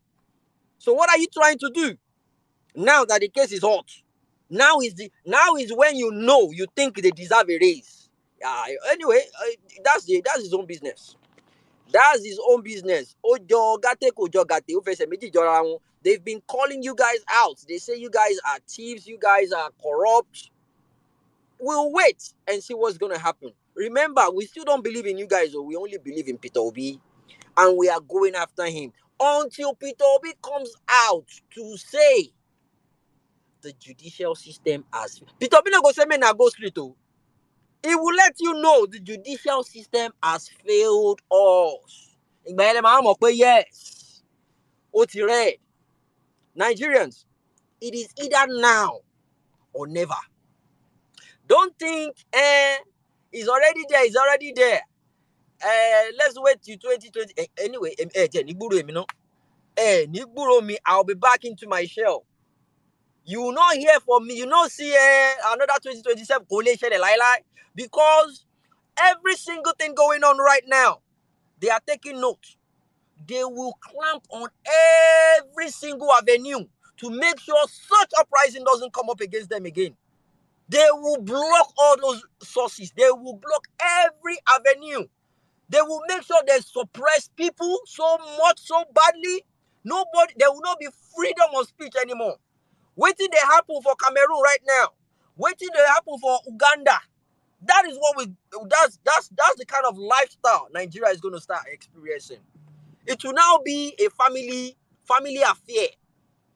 As one person they finish, the pikin they collect them. As one person they finish, the pikin they don't turn them to family business. When he read finish, these guys there will be nowhere for them to run to. There will be nowhere for them to run to. See, it's high time we understand the type of power we wield as a people. We have the power to collect our mandate back from these guys. Saddam said something about the police and the security agencies. They didn't mention them, But I guess he's probably banking on the fact that he sorted out the the ex chiefs, the ex security chiefs with is it for bulletproof cars, and they're just spending money anyhow. And guess what? All this money they're spending, one yanio, one yawo shaye, they borrow money to spend. They are borrowing money to consume. They are not investing. They are not doing anything productive that will give them return.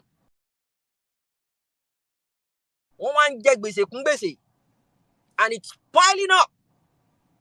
Besides all those, they are now looking forward to another 40 billion naira right now to change vehicles, SUV vehicles for all the lawmakers. 40 billion naira. As at this morning, 40 billion naira. And you have all these e-togs, e-bats shouting up and down. Anyway, Ejo Woko, when we say some of them, if you see the house they come out from, one, they even cry on top of social media not too long ago. They say Zobo. She's been abused sexually, she's been abused morally, she's been abused. Zobo till I graduate. Why she graduation the Zobo here? And this one, if you see a post a couple of months ago when Tinubu was running, if you see a post, Twitter is the kind of people you come across on Twitter. When you see their real picture, you'll be disappointed in yourself. That why am I engaging these people? Why am I engaging these people? I'm obedient.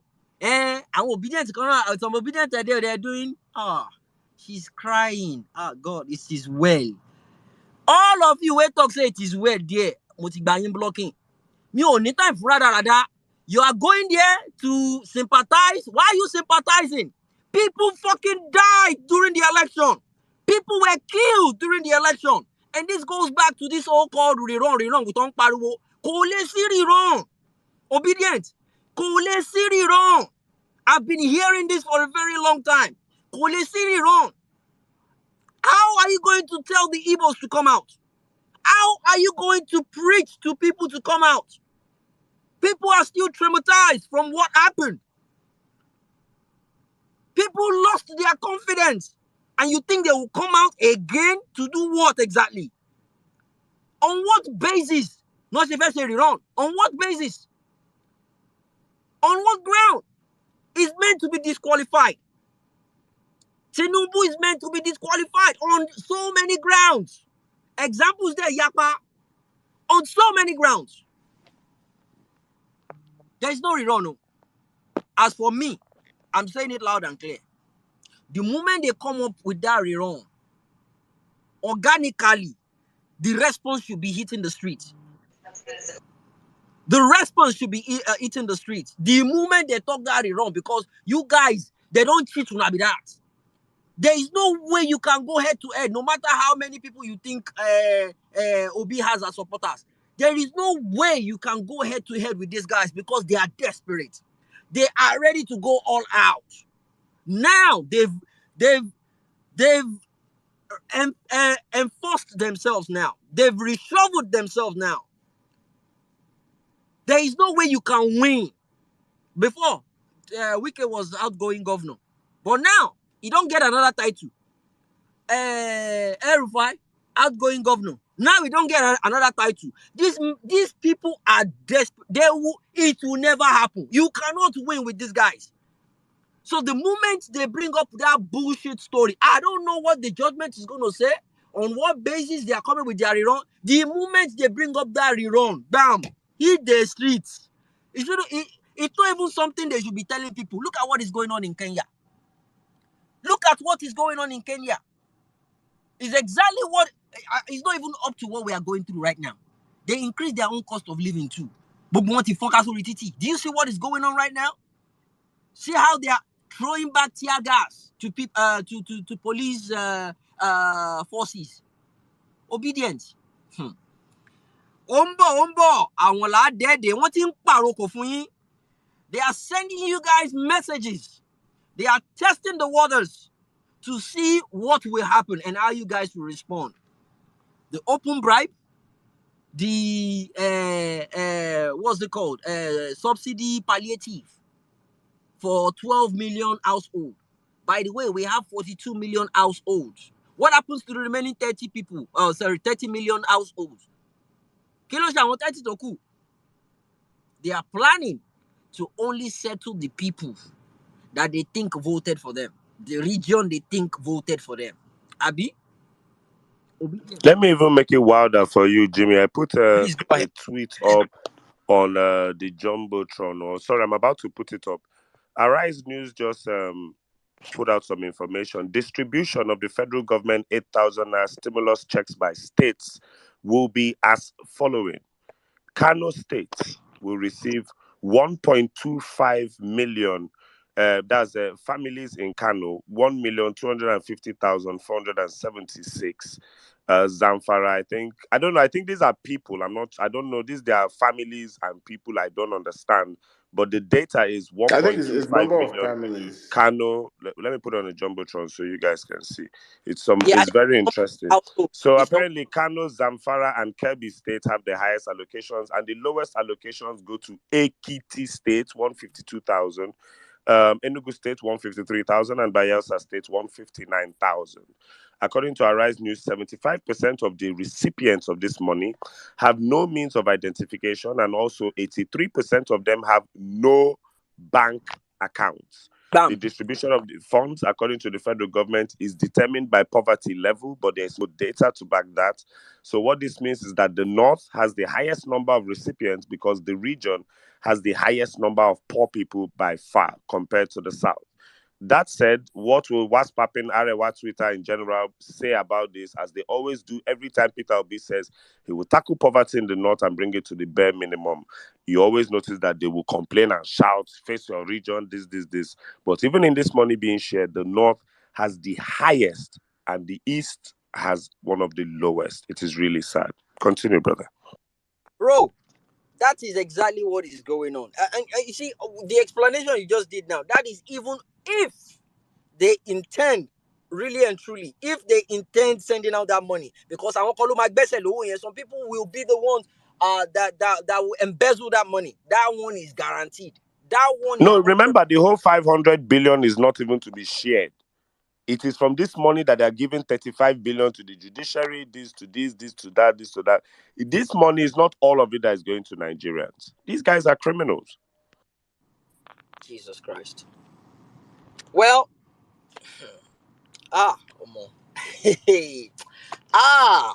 anyway, you see, it is now or never. Obedience. It is now or never. No turning back. It is now or never. It is now or never. Now or never. Man. It is now or never. Obedient. It is now or never. There can be no retreat. There can be no surrender. There can be no let us go with the flow. It is now or never. People don't want to die. They don't want to hit the street. They will shoot at them. Are you living right now? Suffering and smiling. Are you living right now? We need to uproot every single thing from the root. We need to uproot it. Are you living right now? Are you calling right now?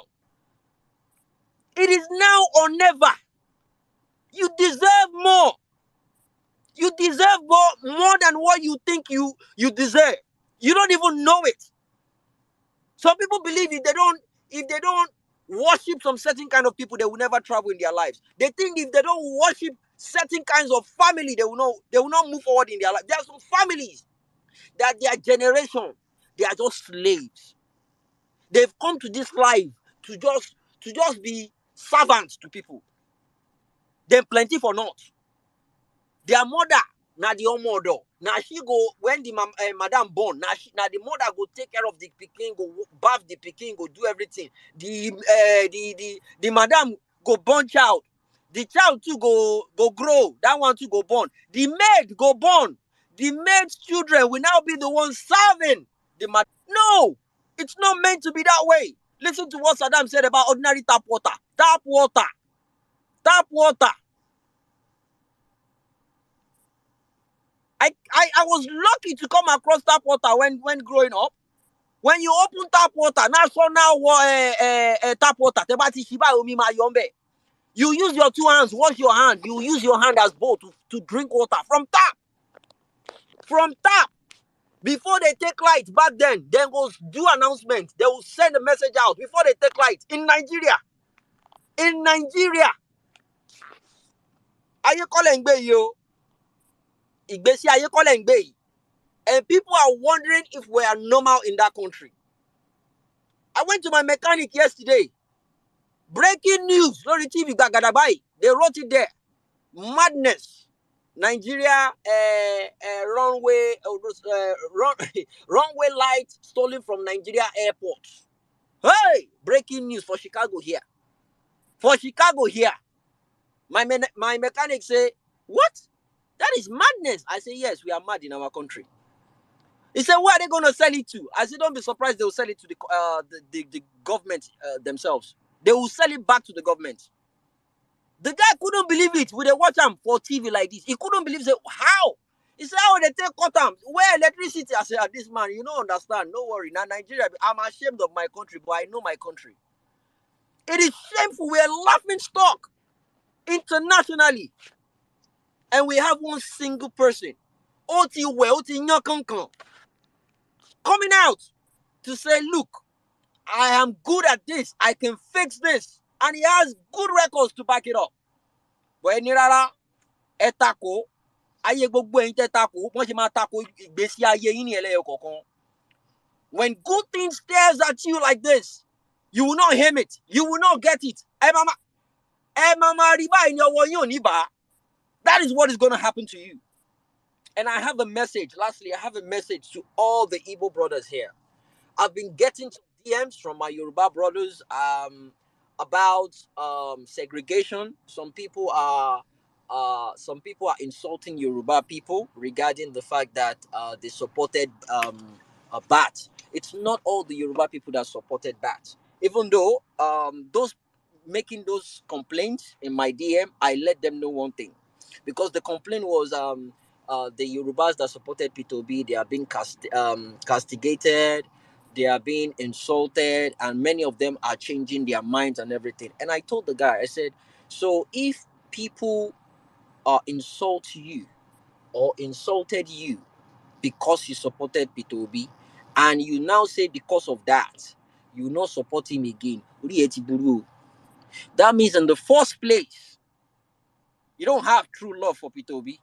You're not supporting P2B because you believe in him. You are supporting him. This is me talking to my Yoruba fellow. You are supporting him for, I don't know what it is, but you are not supporting him based on the fact that you think he can do that job. You are tagging along with the sheep. You don't have any strong belief in supporting him. And I keep saying it. Obedient, many of us we met on this platform. We don't even know ourselves.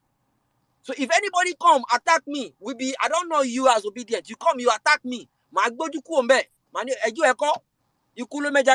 this movement brought us together. I will come off face. I won't because of one person abuse me. I can't talk say because of that. I know they support Obedient. You are not in support of Peter Obi in the first place. So please, let's not be sentimental. I'm passing this across to both sides. The Igbos thinking all the Yorubas are, because trust me, we have bigots in all the tribes. Awusa, Igbo, Yoruba, we have bigots. Amongo, we have bigots. And you see some people still shouting, IPOP, IPOP, IPOP, IPOP. And it's sad that you guys, I engaged one of them recently. I said, okay, what exactly does the IPOP people, what are you guys fighting for? And they want inclusiveness. They want to be able to make decisions and okay, I said, do you understand? Do you realize that Peter Obi is coming out as an Igbo man? This is me just speaking to the iPod people. He's an Igbo man. Though I did not vote for him because he's an Igbo man. I voted for someone that has the character, competence, and what it takes to run. But coincidentally, it happens to be an Igbo man. Do you realize that he's one of you? And what you guys are fighting for now, do you know that having one of you for that position will automatically kill this thing? And the fact that he won the freaking election. So if you really want to seek for your agitation, you should abandon that stupid agitation and support him. Support him. Back him up. If you back him up, it's additional force to reclaiming our mandate. But no, and that shows that you guys have a different agenda. So we have bigots all over the place. The Igbo, the Hausa, they have it. All of us, we have bigots. It is now up for you or up to you to now realize that, you know what? I'm being neutral. I'm not in support of tribe. I'm not in support of religion. I'm in support of who will get the job done. Simple. Oton, who will get the job done? Shikena. Thank you guys for listening. It's another beautiful Vawulence space today. Saturday segment is always beautiful. We start early, we finish late. It's a beautiful Saturday from my own side here. It's sunny, lovely weather. Thank you guys. God bless you for joining. Back to you, Saddam. I'm not sure if you want me to go with the roll call now. I have a lot of people in my DM already. So when it No, we'll do the roll call immediately. Let's take, I think, after well meaning, and then we'll come to the roll call. But as usual, my brother, wonderful submission. Well meaning Nigeria, if you're there, please, Altuma, if you can see him. I just Okay, brought the yes, still up. up. I brought him up. Well meaning Nigeria, if you can hear me, please, you have the space. Yeah, I can hear you. All right, go on, my brother. Good evening. Yeah, okay. So good evening, everybody. Good evening, Emir Saddam, Sizo, at NCC we don't hear about. Good evening, Otumba, Jimmy, Mommy Bolanle, everybody on the space. Good evening. Apologies, my submission may not be as interesting as all these senior men have just spoken, but so typically I have a feeling that most people know where I would come from. So first, I'll just make a statement concerning, the violence-based JOT challenge. Saddam, like Saddam said, I think people should go through the hashtags to see what has been posted so far. It will interest you, actually. As in everybody, as of 2 days ago, the music category, people were not really, posting much, but today or more, everywhere. And I'm glad that we have 2 weeks, because personally, I think it's also very strategic for it to come around that time. It's very strategic, because I was telling someone today that Portable one join. Say in get accident with motor. He need money to repair motor. But I was telling someone today that I think one of the points where we need to be in our highest state, as in our most active state, is after the victim addresses have been adopted. So the gap between that point and when the judgment will be given, that's going to be a very critical point where everybody have to be up and doing. So, thank you very much for this concept. And I know the last time we said that by the time we have a winner, we might do another challenge where people will jump on the beats of the winner. And I think that's also like a good idea. I won't say much about it. For the 8K renewed Shege, I think yesterday, Madam Clarita made a tweet where she said that money could buy 8,000 buses. And I really thought about it, and I did some mathematics. I was like, okay, if they're going to divide 8,000 buses by state, each state will get maybe about 220. 8,000. I did that submission like 2 months ago. I said 100 buses per state is 3,600. I did about 2 months ago. Continue. So I was just like, that's on the side. So and just now when Sizo, said something while Jimmy was making the submission, if you heard what you read, he said, so majority of these people are people, like I said in the last page, there are people that are not bankable. If you know maybe like CBN terms, these are people that don't have bank account. And like Sizo said, the youth percentage, if I'm not mistaken, over 80% of them don't have means of identification. Oh God. If you don't know what that means in Nigeria, just forget about it. You need check-up. That simply means that money put in law. How can you track who they gave the money? These are not bankable and they don't have means of identification. So, and that's why I used to talk about that 8,000 as if they will give the money. Because if you analyze whether the money will be enough, it will look as if you are assuming they will give it. So I don't need to analyze whether the money will be enough because I know they will not give it. So this is money for the boys, or maybe not only for the boys, for the chairman as well. So that's for that. But I think bulk of my submission will just be on, yesterday, even some of us, I think, personally, I did, my calculation involved Sunday, so I think they were not going to count Sundays at the 10 days. But somehow, yesterday, for those of us that have been following, the written address of Tinubu and Shetima, written by Olani Pekun et al. And his colleagues, came out yesterday. And he has a new name. it's no longer Olani Pekus. It's ironic, Pekun. Breaking news. What does that mean? African presidents to respect democracy. Irony is a lie. Yoruba means a lie. So you say ironic Pekun. So lie. I got you person say Lori. Anyway, as I was saying, so that came out yesterday. 2 documents were released yesterday. There's documents that was the written address in itself, about 40 pages thereabout. Then there was the document that talked about the objections.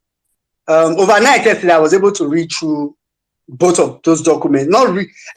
Maybe 70% thoroughly, not entirely thoroughly, if I were to be very honest. I went through both of them. So the first thing I would just say is that, I know a lot of people, maybe if you've not read it, a lot of people, because of course I know some people have not seen it. A lot of people have been having one thing that a lot of people were curious about were the objections, right? So the people were really curious to know why they were objecting. Like, why? I personally too, I was curious. I wanted to know why. What did they have in mind? Some of these people to say that the way they're objecting, they must have something up their sleeves. I was telling the 1 Million Man March crew guys yesterday, because sorry if I always make reference to the 1 Million Man March crew. The 1 Million Man March crew group is like this place where we just gist a lot. So some of the time, a lot of the things I say, I think I've already said them. So I was like, so I think I like the fact that I always overrate APC's or Tinubu's lawyer in my head, because with that, whenever they do what they do, they always fall below my expectation, right? But I think my new problem now is that they fall below the minimum expectation. It's okay if you fall below my maximum expectation, but they usually fall below the minimum expectation. And I'm not saying this as as an obedient that just wants to not see the good thing in those documents. After I read the document yesterday, I was looking forward to Mindset Space, because Mindset Space is one place where you see a couple of lawyers that, not necessarily identify as obedient, some of them, maybe neutrals and all that, but obviously not about those. So I was looking forward to Mindset Space to see what some of those guys would think. I was, kind of curious to hear what they would say. So this morning when I woke up and I saw there was a Mindset Space going on, I rushed in and I saw that even the most critical of lawyers, like those people that would normally tell you that, this thing sounds one kind, also had my perspective. Because when I was reading it, I was beginning to think, am I the one that doesn't, maybe my emotions is running me, right? Maybe it's because I'm obedient, I'm seeing the flaws and it's being too big in my eyes. And then when I eventually went, there and I saw lawyers that even normally would be neutral, talking about it, and, they made some point and I'm like, okay, thank God, at least I'm normal. I'm sane. I'm not overseeing things. So for people that, maybe just thinking about the objections, a summary of what the objection was all about. I said this morning to somebody, I was like, the objection for me was the most funny part of the entire document. I know maybe sometime in the space, so I'm just going to say it from, a third person perspective. Someone that is not a lawyer reading it. Like I always say, maybe by the time, you hear a couple of lawyers, including you, Maxwell, Baron, and a couple of other people talk about it, you may get maybe legal perspective of it. But I read through. When I wanted to start reading the documents, it was the objection document was a 10-page document. When I wanted to start reading about it, my mind was beating because I was like, God, I know that they want to rely so much on technicalities, but I already know that the way the case is now, even if the judiciary wants to use technicality. They can't, as in, the amount of technicality that will require, I don't think they can do it. I don't think they can do it. It requires an outright impunity giving law, and which is where I'll come to, some of the things that were referenced on the document. And I just hope people follow me in this. I'll try to be very fast because, like I said on 1 Million Mama Space, this document will be talking about it for the coming days, and we'll be dissecting it, killing it, even before the lawyers. By the time the lawyers release whatever they want to release, public court of opinion, we don't scatter that document finish. The document will not useless. Even the person that wrote that document will sit down and say, now wait till I sit down right. Now these people just here like this. So the objection, a summary of what they objected, a summary, to be honest, was really based on admissibility. So most of the objection was, they will point out, if you read Peter Obi's petition, Peter Obi listed a couple of states that he was going to challenge. Then he listed 10 states. Then on number 11, he said, and other states of the federation. So APC came to the objection, or Tinubu's lawyer came to the objection and said, because Peter Obi did not list Ebonyi in his petition, so he cannot challenge Ebonyi. So that's what bulk of the objection was all about. So for people that are looking for what it was all about, and I don't know whether they keep skipping. One thing I noticed generally from documents is that they will cherry pick lines. In fact, if an entire statement, and I'll talk about this when I get to Shettima's double nomination, if an entire statement is given, they will remove just one line and go and use it and come back. They did it in Peter Obi's petition. They said Peter Obi was saying the results were not uploaded, and at the same time was saying the results that were uploaded that he won the election that is contradicting. I was like, is this true? And I went to Peter. I think when Peter Obi wrote that petition, or Peter Obi's legal team wrote that petition, I did not appreciate it more than I did yesterday. I appreciated it yesterday more because I saw that petition was so intact, as in so blessed. Let me put it like that. So the objection basically had nothing serious. The objection from what I read was mostly based on, he's challenging this place. He did not state it in his petition, but they forget that he said other states. So, and I was like, okay. Then there was one that would say, any place that have IRF report, and Peter Obi wrote it. They wrote it for Adamawa. So the objection against Adamawa State IRF report was that, it had to follow the Evidence Act 2011. And because of them, Peter, you do this one. Because of them, I have to go and download the Evidence Act 2011 to see what they were talking about. And lo and behold, what they were talking about doesn't correlate. They made it look as if the Evidence Act said if you are printing a document from a computer, you must accompany it with a certificate that says, but the Evidence Act only just said some things, but didn't require a certificate. So long and short, really, objections add nothing. Then I'll go to the next thing, which is what Saddam said. They make reference in that document to Black's Law Dictionary when they wanted to define substantial. And I said something yesterday. Do you know the other place that Black's Law Dictionary was used most recently, or one of the places it was used most recently? It was when Ariwola wanted to define forfeiture. Ariwola's definition of forfeiture also came from Black's Law Dictionary. So I just laughed and I said, okay.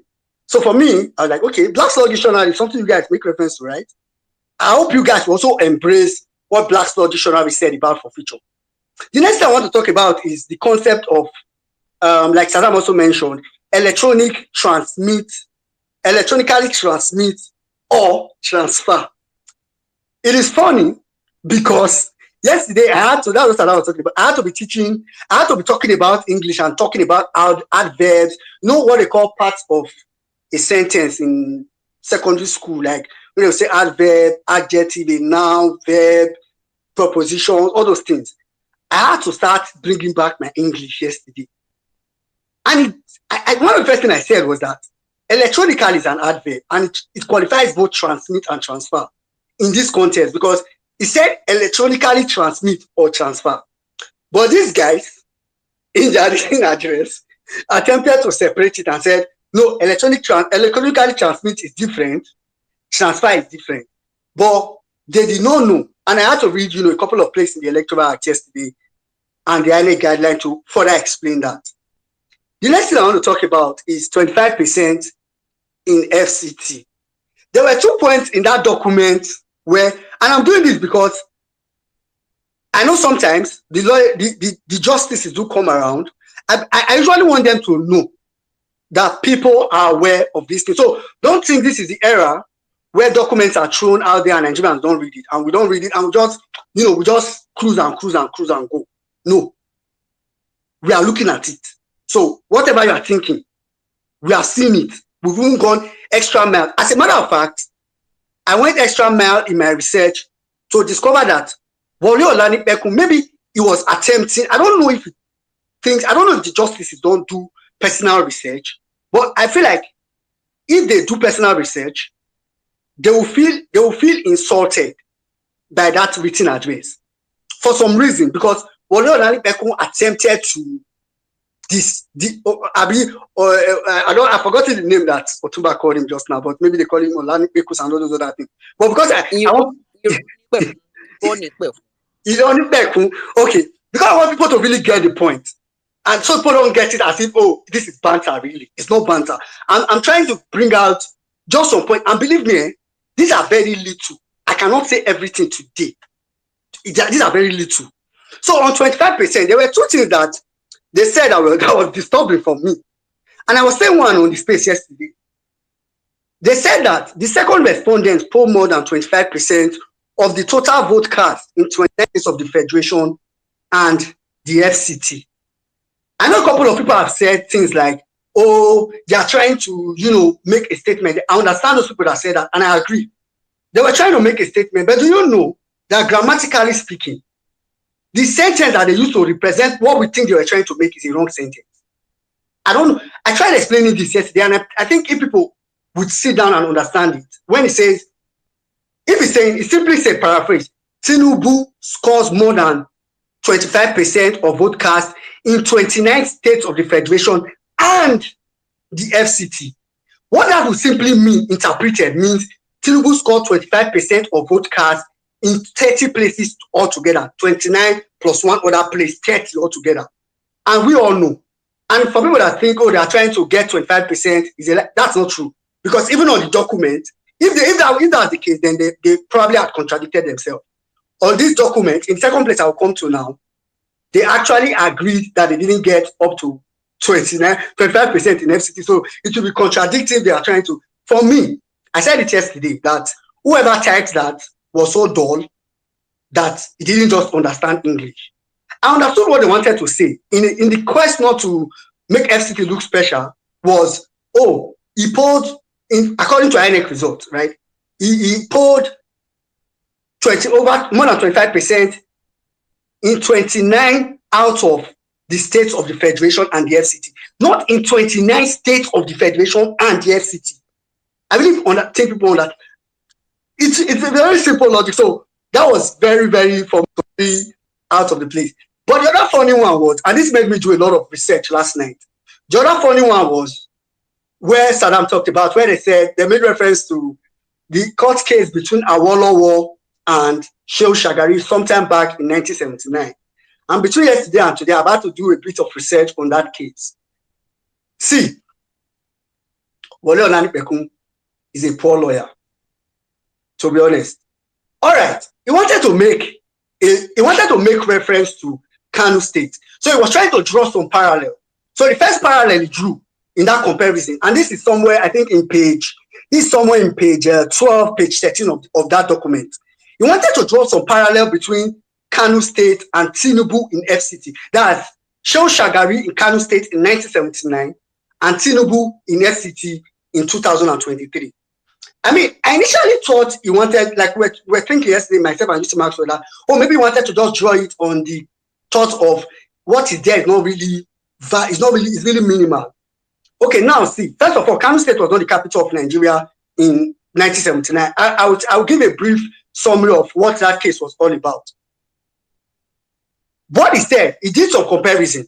The first comparison was that in that election, Shehu Shagari won the election by a couple of votes, the same way Tinubu won this election. In that election, Shehu Shagari got 25% in 12 states, 12 to 12 states of the 19 states then, right? And in this election, Tinubu got 25% in 29 states. To show you it's very contradictory. At this particular point, it no longer added 29 states of the Federation and the FCT. he now said in 29 states. And I said, I'm doing this because I told President that this written agenda, I want us to pieces it, make it look so useless that the person that wrote it will be regretting. That's my plan. He said 25% in 29 states. The next parallel he wanted to draw, which he said the court alluded to, he said that the percentage of 19.94 scored by the first respondent, which is Shehu Shagari at the time in Kano, fall short by only 5.06%. So that is what he said, somebody said earlier. He said, Ahmadu Bello, or sorry, Shehu Shagari at the time, he said, Shehu Shagari in that election scored 19.94% out of the 25% that was required in Kano, right? And I'll come to Kano so people understand why I said Wole Olanipekun is a bad lawyer or not very good lawyer. Like, and I think there's a couple of proofs to that. He now wanted to say that, oh, he only fell short by only 5.06% in his comparison.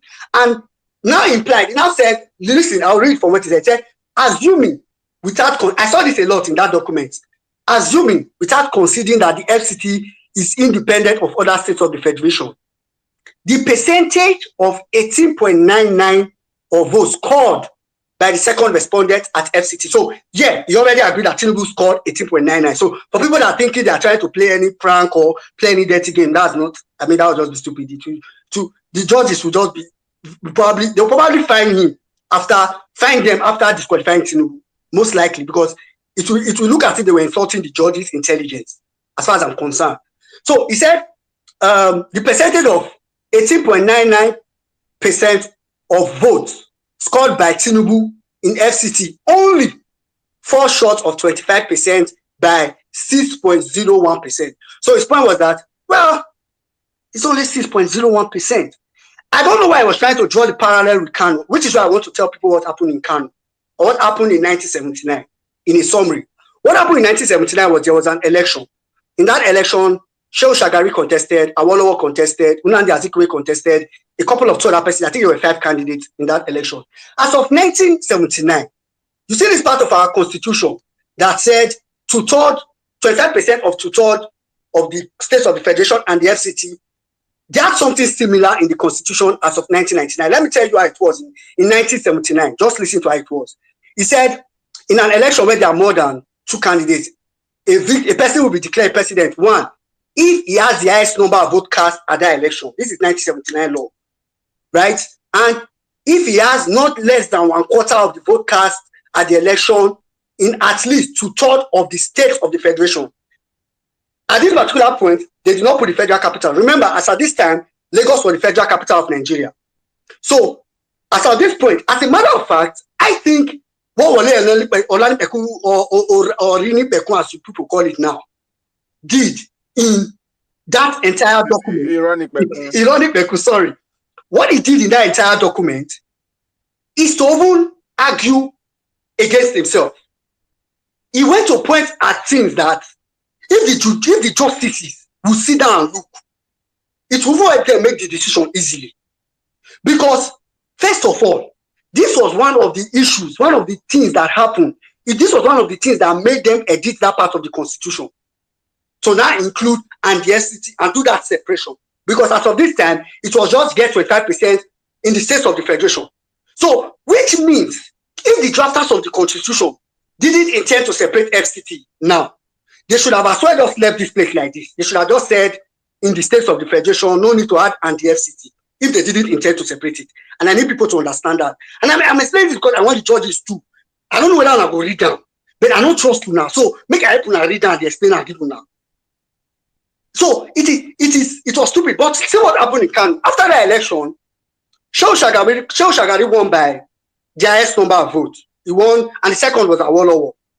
And Awolowo went to court. Awolowo's only argument was that Shehu Shagari did not win 25% in 2/3 of the states. As of then, there was 19 states. If you do the calculation, 2/3 of 19 states, which is the mathematical perspective I always come to every time. If you remember when I used to talk about 25%, I used to do in mathematics and said 25% of 37 is 24.66, and that doesn't make sense. So the constitution in that place will create an error. Even in that judgment, the justices said that the Constitution, when they wanted to give the judgment, they regarded that the wordings of that Constitution at that point was clumsy. The justices, which is one of the reasons why they had to edit that part. So, here's what happened. Shehu Shagari at the time won just 12 states. Oh, sorry, he had 25% in 12 states. And 2/3 of 19 is 12.6667. So, Awolowo and every other person assumed that 2/3 of 19 states automatically meant 13 states. Yes, where Olanipeku, I don't know if he didn't read that judgment to come and be saying what he said here. In that particular judgment, the justices did not, usually still Olanipeku wrote on his document that he was trying to insinuate that the justices said, oh, 5.06% is insignificant, so Shehu Shagari can petition. That's not what the judgment was all about. In fact, it was not even mentioned in the judgment at all. At least in the document I've read, let me put it like that. It was not mentioned anyway. If I explain to you now, you understand. What happened in that case was that Shehu Shagari said, Awolowo was saying that, and everybody agreed that 2/3 of 19 states is 13 states. And because Shehu Shagari only took out 25% in 12 states, it meant that he was not supposed to be declared the winner. And the argument of Shehu Shagari and the person, the INEC, Mahmoud Yakubu at the time, right, was that, well, 25%, 2/3 of the argument was that 2/3 of 19 is, and I'm just paraphrasing, is 12.667. So they said that Shehu Shagari already got 25% in the whole of the 12, right? Now he only needed to get 25% of the decimal of 0.67. That's what they were saying. So in that election, the number of people that voted in Kano were about 1.2 million people at that time, right? And Shehu Shagari polled over about 240-something votes in that election at that time. Look at what they were interpreting at that time. They were saying that, oh, he didn't need to get 2/3 of Kano because Kano, what he needed was 0.67. It is not a whole state. They weren't going to consider Kano as a whole state again. So they said he needed to only get 25% of 2/3 of the vote in Kano. So by the time you do 2/3 of that 1.2-something million votes, the vote in Kano will now reduce. Then his vote, his 25% will now be gotten. That's what that judgment was all about. It had nothing to do with 19% being reduced. And it had nothing to do with the court saying because 19 is close to 25. It had nothing, absolutely nothing to do with it. But Wole Olanipeku sneaked it into this document and made it sound as if the court had said, well, numbers, if it's close, it's fine. And that's a very big lie. I think I've stayed too long on this. I'll just quickly go forward. I think I have just maybe the next 2 points and I'll yield the mic. The next thing I want to say was about forfeiture. And I will not talk about forfeiture much. If you read the document, you will discover that the only thing the judge, the Wole Olanipeku and his team did regarding forfeiture was to dance around. Go and read it. You can only go and read only the place of forfeiture. They danced around. They kept saying he was not convicted. He's not a convict. He's not a this. He's not a that. They kept dancing around. That's what they did in the case of forfeiture. So in the case of forfeiture, which maybe in the coming days we'll probably dig on it a little bit further, they said nothing. The last place I'll end is the case of double nomination. And I'm going to say this because I say this every time on the implication of if the judiciary doesn't disqualify Tinubu, so people will know how risky it will be. Listen to Wole Olanipeku's perspective. So indirectly, Wole Olanipeku agreed that INEC received Shettima's withdrawal later than they received his vice presidential nomination. So he agreed, indirectly, he agreed that INEC received Shettima's withdrawal later than they received. So it means, like Peter Obi said, it means Peter Obi was right. Basically, it means Peter Obi and the lawyers, they were right. But his argument was that Shettima wrote the letter on the 6th, and it was now left to. So in this point, I'll read what the Constitution or what the Electoral Act says about the process for withdrawal of a candidate, so people would understand. I want people to I want people to get this, to be honest. I really, because it is core. I want people to understand the concept of withdrawal of a candidate. All right. In the Electoral Act, just listen, in the Electoral Act, listen to how the Electoral Act said a candidate can be withdrawn. It's in Section 31 of the Electoral Act.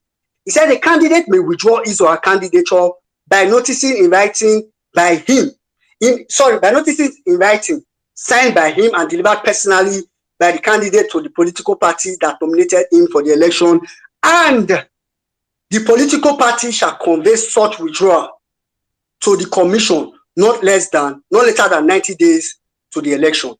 But Olani Beku was saying invariably that, oh, Shettima withdrew, but it's APC that did not tell INEC on time. And the only thing that Shettima needed to do was to just write to APC. It doesn't matter if APC tell INEC on time. That's why I said, I feel like it is insulting the judge's intelligence. Please, Justice Saman, if you are here, I feel insulted by reading that. So he's saying that it doesn't matter what happens as long as Shettima wrote the letter. Let me just say, and to quickly round up, let me say the implication of that. If the judges were to rule and say that is fine, let me say the implication of that. So people will know how dangerous of an antecedent is going to be for Nigeria. It's a very dangerous one. It simply would mean, it's even more dangerous than I thought. It simply would mean, Sowore, for example, that owns his party, AAC, right? He is literally the owner of that party, though a small party. It simply would mean that Sowore can decide to contest for Senate in, I don't know where it's from, I think it's Kogi State. And, contest for Senate in Kogi State, submit his name as his party's candidate to INEC. Some days later, submit his name again as the presidential candidate.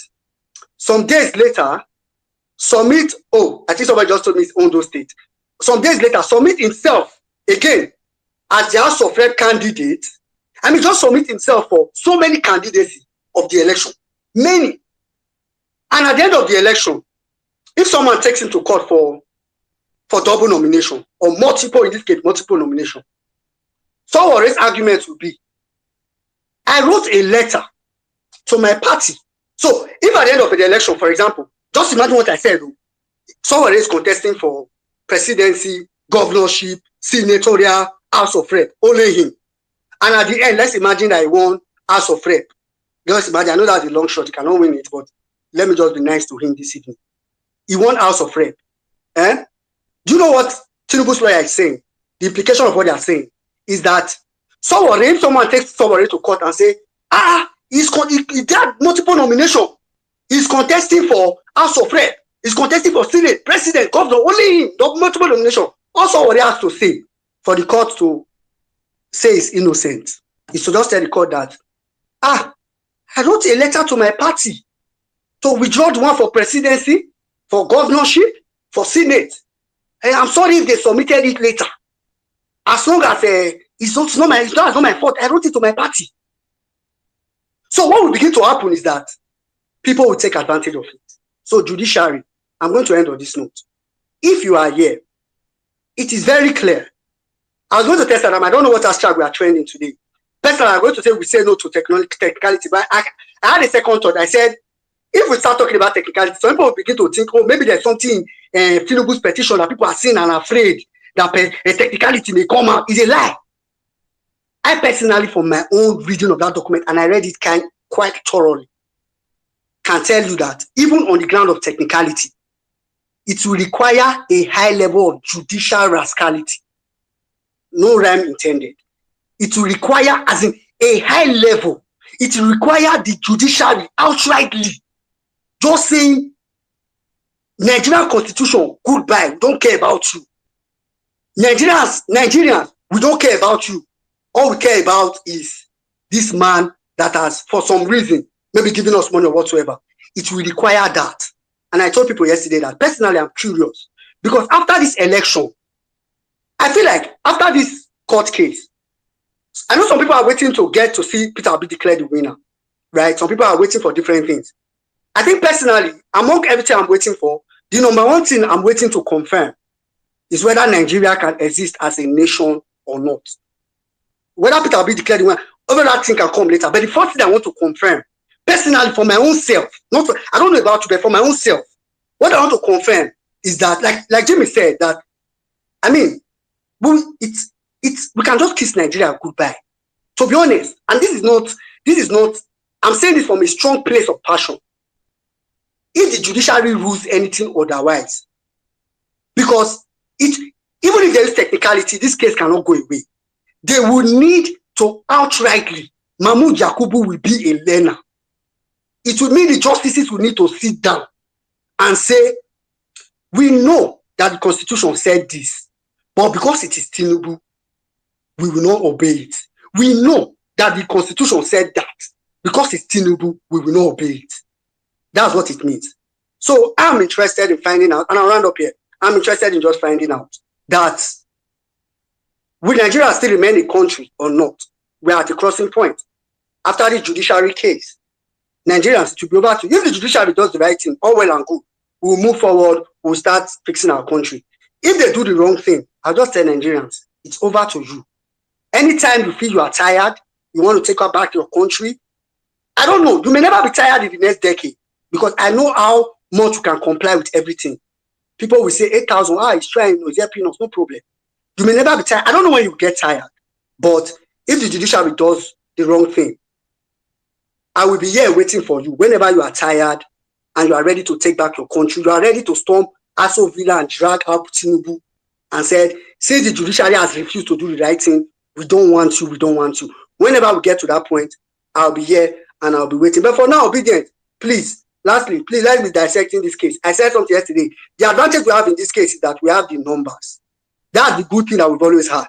APC people have not been talking about the case, so they cannot drive narrative. PDP people, they have been relying on us to talk about the case for them, so now they cannot drive narrative. Since I said it earlier, they opened a space, they had probably about 36 people. Maybe if you give them the benefit of that, maybe more or less, I don't know. But what we have is the number. The media have even virtually backed off. So in the coming days, let's join hands and drag. You see this whatever written address. Some people don't go and read it and be confusing yourself and say, this thing they said, it looks, you'll be deceiving yourself. On that note, I know I've spoken for very long. Apologies to everybody. But on that note, I'll yield the mic. Thank you very much, my brother. Thank you. I think you've done an amazing work on this court, responding, everything. Thank you very much. Honestly speaking, I think I can just cut your submission and just replay and replay. Thank you very much. All right, guys, we'll go on to the next phase of the conversation. We said earlier on Thursday that we'll be having a guest on the platform today, someone that's going to help us break down the real meaning of renewed Shege. Someone that understands the intricacies, the economic value of this renewed Shege. For you guys to understand, so that probably when we are discussing it here, you understand that there are people that understand this. But I mean, Otumba reached out to me and sent me videos of the guy, and honestly, I was blown away. And we had to invite him to the platform today, and he's here with us on the platform. So I think right now I'll circle back to Otumba. What's his name? Okay, I think. Yeah, his name is Basil. Yeah, Basil Abia. Yeah, let me. Hey, good. Thank you, Saddam. So yeah, I came across. I think he was invited on News Central, and JP, thank you for posting that video. So JP posted and tagged him. So I spoke to JP. We finally moved on the space. Just a quick profile on Basil Abia. I hope I'm getting your name correctly. So he's a research consultant. Yes, a research consultant with Koi. Oh my God. Tongue twister research. Let me see. Basically, basic public analysis work as published in Republic, Africa as a Country, Southern Voice. More importantly, he has features on his work published on Bloomberg, France 24, TV5 Monday, African News, Kuwait Times. Oh my God, Liberty Algeria, Radio Canada, Tech About, Daily Trust, Global Times China. For radio, he has offered his analysis on Law FM Lagos, and for television, he appears regularly on News Central and also on Rave TV. So we have a star amongst our midst, is one of his main focus is supporting global startups around the country, think tanks. I also posted a video of him on the Jumbotron. And I think what caught my attention was, Vawulence space is a space of fact, figures, numbers. And it was the numbers you were reciting, and the macroeconomics of whether it's Tinubu's tax policies or general just his policies in general. So I don't mind you can unmute your mic if you want to introduce yourself also. If you want to tell us more about that conversation and help us make sense of this nonsense that's currently going on in Tinubu's administration when it comes to the crazy policies and how it affects the economy in general. Over to you, Basil. Yeah, many thanks, Otumba, and thanks to everyone here for the invite. I listen to Violence Space once in a while. Um, I've just not been frequent in the last 1 to 2 months due to obviously the strain of work and all that.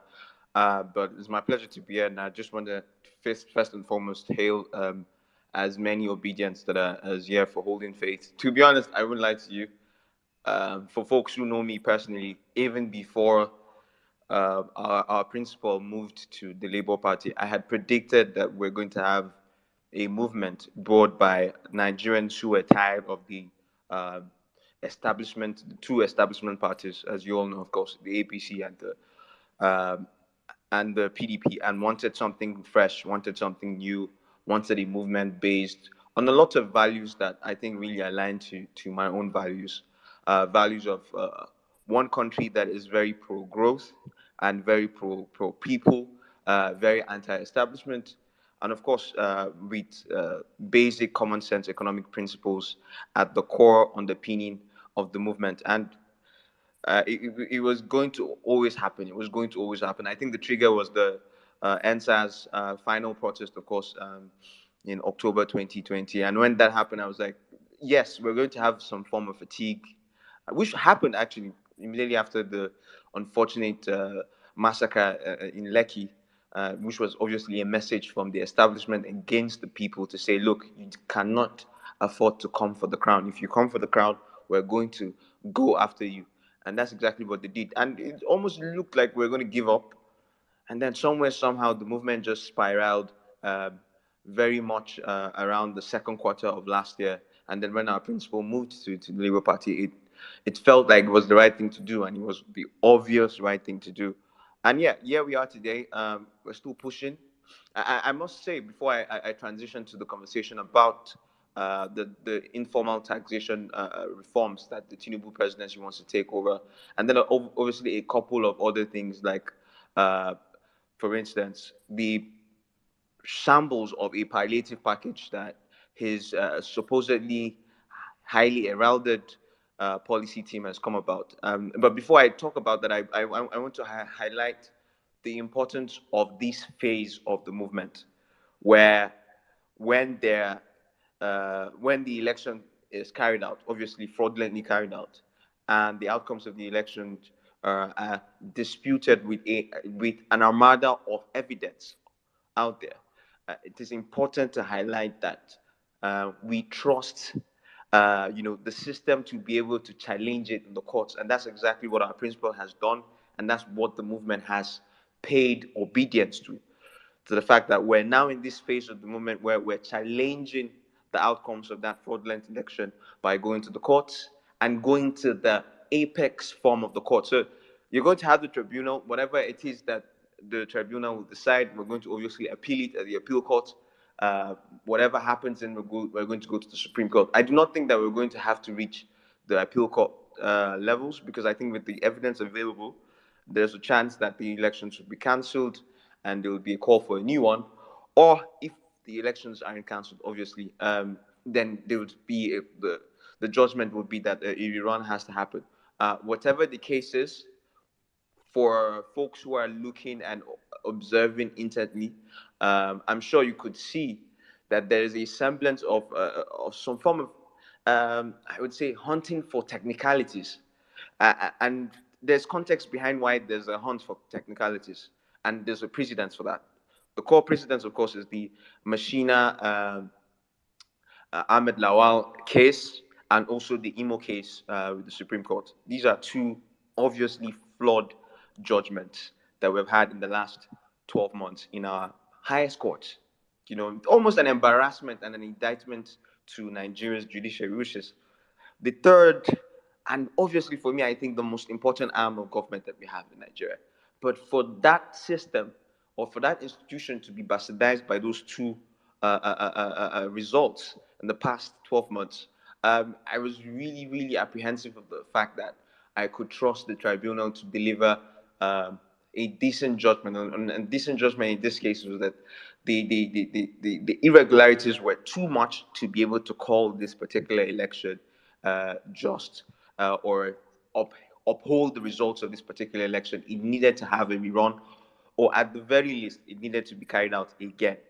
So with these precedents, with the two contextual precedents that I've provided here, this is why I think that some folks within the judiciary are scouting or searching for what I would say illegalities or technicalities. Sorry, and obviously we know that the emo judgment for the emergence of Hope Uzodinma as governor.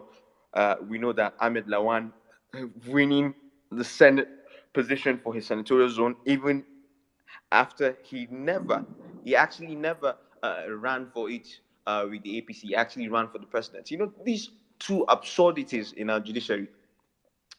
The major reason why they came about was because they scouted for technicalities based on the arguments of the lawyers of the victims. I would say the victims of this particular processes. So these two processes are an indictment to our democracy, to the institution of the judiciary. However, the fact that the movement is still holding strong, holding onto the faith that we can find something out of our democracy, our democratic arrangement. We can challenge the outcomes of the election because we believe that it is not just, we believe that it is not legal, we believe that it was a fraud. That, for me, is the core of the democratic idea. No matter how flawed it is, we having the faith to test it is very important. So this particular phase is very important. The first phase was very exciting. That May, June, July, August phase of 2022. It was so exciting seeing people from the ground up doing exactly what we did during the NSAS period. From the ground up, learning about organization, building cell systems in our individual wards, having online cell systems, WhatsApp groups, organizing crowdfunding, build up from ground up. In about 4 or 5 months, the movement was already national. By August 2022, it was national. By December 2022, the second phase, it was fantastic. It was amazing to watch people learn about this movement and build it from the ground up. And then, obviously, we have won some seats in the federal government. A couple have disappointed us, even after winning, with the kind of positions that they're taking. It's almost like they're basically the same crop of politicians that we are fighting against, and that. But it is all part of the process. It is all part of the process. It's very important to learn from our African peers. Yeah. For Zambia, a lot of people think that the Zambian movement was a 1 year thing. No, it was a 5 year thing. They lost the first election 4 years ago, but they came back. Obviously that election was also very flawed. Let's not lie. Someone who's very, I would say, on in touch with the geopolitics of Africa, but they came back again and pushed. I'm not saying that is what I expect for this movement to do. No, I'm saying that the fact that we have built something like this at this point in time is very, very important. It's a learning experience for us, especially the fact that most of us are still young. We're in our 30s, we're in our 20s, some are in their 40s, but the bulk of the obedient movement are young Nigerians. The facts are there for us to see. In fact, the bulk of Nigerians are young. 70% of Nigerians are between 45 and below. That's just it. If you look at the population statistics, if you have asterisks on the population statistics, there's a lot of evidence for why you should disagree with Nigeria's population statistics. But if you travel a lot, if you interact a lot, if you go to places from the north, the south, the east, the west, you would definitely see that Nigeria is a very young country. Majority of Nigerians are young, and it's not. It is not wrong to say that majority of the obedient movements are young Nigerians. So we have to keep the faith with this process that we're in, with the contesting the results of a very flawed election. And again, of course, the importance of this particular conversation that we'll be having. I was listening in 30 minutes earlier. There's some speakers who are of the opinion that we have to be able to use the full spectrum of our inalienable rights. As you know, of course, our inalienable rights are not restricted to going out and demonstrating on the streets. We did that in 2020. Some of us did that in 2021 and 2022. It is right in our fundamental human rights to be able to demonstrate that. And so if that is the consensus, why not? But the core of the thing is, each and every one of us are playing a part in this movement, in this particular phase of the movement, to counter an establishment. And this is an establishment that, whether we like it or not, is very brutal, and they're also very shrewd. So to be able to counter them, we need numbers, we need incredible patience, and we need organization like the ones that we're already demonstrating here. So I transitioned, obviously, now to my earlier conversation, the one that caught the eye of a lot of you here. Very kind of you to give me that invitation to come speak. I'm very honored. It's a huge privilege. The crux of my conversation on, if I'm not mistaken, News Central TV, the crux of it was obviously saying that the recent tax reform, the one where the Federal Inland Revenue Service is signing an agreement with the Market and Traders Association of Nigeria, MATAN, to be able to tax informal traders in all of our markets, the VAT, the 7.5% value-added tax rate, first and foremost, is illegal.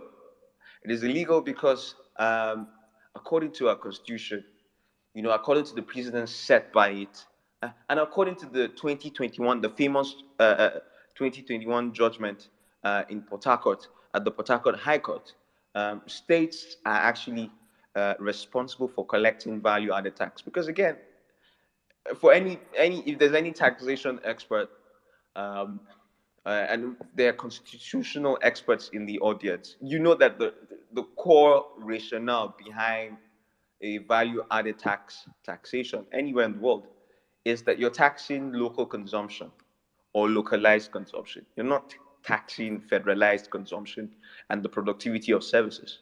That 7.5% is a tax on consumption. I even bring historical precedents to this. Prior to the 1993 decree that transferred the taxation of VAT tax then used to be referred to as sales tax, by the way. Sorry for bringing the history. In my spare time, I teach history, by the way, and I used to teach history on Clubhouse and on Twitter Spaces as early as late last year. I've just, again, work just really modeled me up, and I've not been doing the things that I love doing. But yeah, one of my favorite pastimes, aside from tweeting about football and watching Arsenal, of course, is talking about Nigeria's history. And I remember this vividly from a lot of my readings. In 1993, we had the sales tax thing. If I'm not mistaken, it was General Sani Abacha who decided, due to obviously shrinking fiscal space, shrinking revenues, decided to transfer the jurisdiction and the judiciality of taxing VAT, or what was referred to as sales tax, to the federal government rather than the states and the local government. And we had the 1999 constitutional review and, of course, the 1999 constitution. Unfortunately, that particular process was also dominated by the Nigerian military class. So we are still using a constitution that is basically a military decree, if I'm not mistaken. So a complete, and I've always been on the argument for the past 7-8 years, a complete overhaul of Nigeria's constitution is a very good step to take if we want to restructure how we govern in Nigeria. And it's unfortunate that we're currently facing a consequence of that militarist constitutional framework, the one in 1999, where we continued to ensure that VAT taxes were carried out by the federal government through their taxation body, the Federal Inland Revenue Service, FIRS. And yeah, you have the situation where they're taxing informal traders in markets built by local governments, in markets built by state governments. These markets, they have absolutely no right to even verge into them. Obviously, we know that due to our very obsolete land laws, the lands on which these markets are sited on are obviously owned by the federal government. That's another instrument of our institutional framework, or our framework as a government and as a country, or as a nation state, that has to be changed. You know, having the federal government have all land holding rights on all of our lands, by the way. Even if you have a CFO, there's a reason why it's called CFO. It's a certificate of occupancy, and you have just 99 years of ownership. You know, once that 99 years of ownership elapses, a lot of us would live that long. So I'm very sure you're going to have to test that, particularly the CFO occupancy rate. When you buy land holdings, of course, or houses, you'd have to go back to the federal government and renew your CFO. And there's a chance the government at that particular time when you want to renew would not like you, or something will happen somewhere. And you're going to lose your land.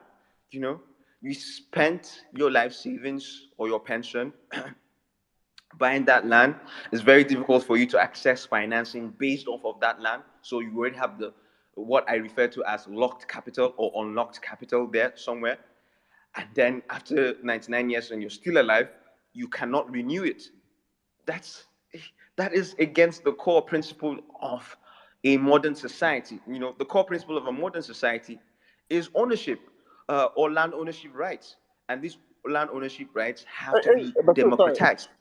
You know, Yeah. but this lack of democratization is exactly what happened when Major General Olusegun Obasanjo, by the way, he was the one that introduced the Land Use Act that we're still using till date, where all of the lands crisscrossing Nigeria belong to the federal government, and they are only leased, of course, to the state governments and the local governments to be able to lease them to us, the people. Most of us will have tenures of up to 99 years, and we'll have to go back to them again to renew. So these two regulatory frameworks, for me, are antithetical to the Nigeria of our Sorry, future, or when the you Nigeria that we must. sorry Yeah. when you say renew, you mean to repay for the land? Yeah, you'll have to renew. I know you wouldn't. I don't think you'd. I mean, we'll have to challenge that, because I'm not sure there are a lot of Okay, Nigerians who have reached 99 years in okay. terms of their land ownership since 1975. There are a couple. I spoke with one last week, by the way, who had carried out Is the the law process in Aba, itself and he said he was 99 really. years old? The land edict. I don't think it's even 99 years old itself. Or is it? No, no. So I think for him, he's a descendant of the person who bought the land. Yeah, it's so confusing. But what he's trying to say, or what he was trying to tell me, was that it was a difficult process renewing that occupancy. You know, and look, this is probably not the time for it, because the topic here is, you know, talking about a couple of Nigerian policies carried out by the Tinubu presidency, and I'm going to tell you the the thinking behind my countering of those policies, and it is hinged on what I call conventional macroeconomics. And what I mean by conventional macroeconomics is macroeconomics that is tested and trusted worldwide. You know, you're very much aware of the macroeconomic policy reforms that have been carried out by the Tinubu presidency. The first one was the removal of fuel subsidy. The second one was the devaluation of the naira and the floating of the naira, at least the investors and exporters window, ensuring that that was a pegged crawl, what macroeconomists call peg crawl, or managed float. So it's not full floating, but it's managed float. And what I mean by that is that core mechanisms of those windows are built and shaped by the powers of the free market, demand and supply. And you are able to access certain currencies based on a willing buyer, willing seller framework. So if someone has the level of liquidity that you need, for instance, in euros, and you have the level of liquidity that is commensurate to the market value of the euros in naira, then if you both have that willing buyer, willing seller ethos, you are now able to engage in that exchange. So this is a personalized explanation. The industrial explanation is far more technical and far more difficult to explain, but Yeah, your personal it's this simple. explanation, If you go, your personal explanation works. Yes, go ahead. yeah, sure. So obviously, if you go to GT and you want to access certain levels of liquidity in pounds or euros or dollars, the common sense thinking right now with the floating is that if GT has the level of liquidity that you need and you have the commensurate value in naira, you'll be able to access it. Unfortunately, because and I like to learn about these particular mechanisms using the black market rates, because the black market rates send signals to whether there's liquidity access or there is not. And I remember, again, I keep a Microsoft Excel sheet that has been monitoring the black market rates since August 2022. It's So part of the work that I do. are you a bookie FX then? I'm just No, kidding. I'm not. Yeah, I'm not a bookie just FX. kidding. Let me Yeah, but explain. Let me explain. Let me explain. So, I and my friend. My friend is a macroeconomist who is a PhD candidate at University of Nigeria in Nsukka. His name is. I jokingly call him Doctor, but he will soon get his doctorate. He's actually traveling to Nsukka next week to do his defense. Chimere Ihionu, I wish he was here. We're actually colleagues at Kwaku Research. So we wanted to carry out a time series analysis uh, of certain variables, including um, the strength of the naira on the black market. You know, with other variables like the poverty rates, using the multidimensional poverty index that was just generated by the National Bureau of Statistics last year. You know, of course, the report that there are over 133 million multidimensionally poor Nigerians. That report comes from that multidimensional poverty index. So we wanted to compare the multidimensional poverty index with the strength of the naira on the foreign exchange market, the inflation rate, the monetary policy rate. We wanted to do a time series analysis from 2010 till date. And then we found out that we had all the variables except the strength of the naira in the black market. And that's because no one actually, and trust me, I have exhausted my network. I spent over 3 months exhausting my network, going, asking, calling economists, analysts, speaking with Aboki guys, the folks who do the Bureau de change in Abuja and Kano, and even back home in Yola. And no one had something, at least because in time series analysis, you need to have something longer than 12 months. So you have to have consistent data sets that have a duration of more than 1 year.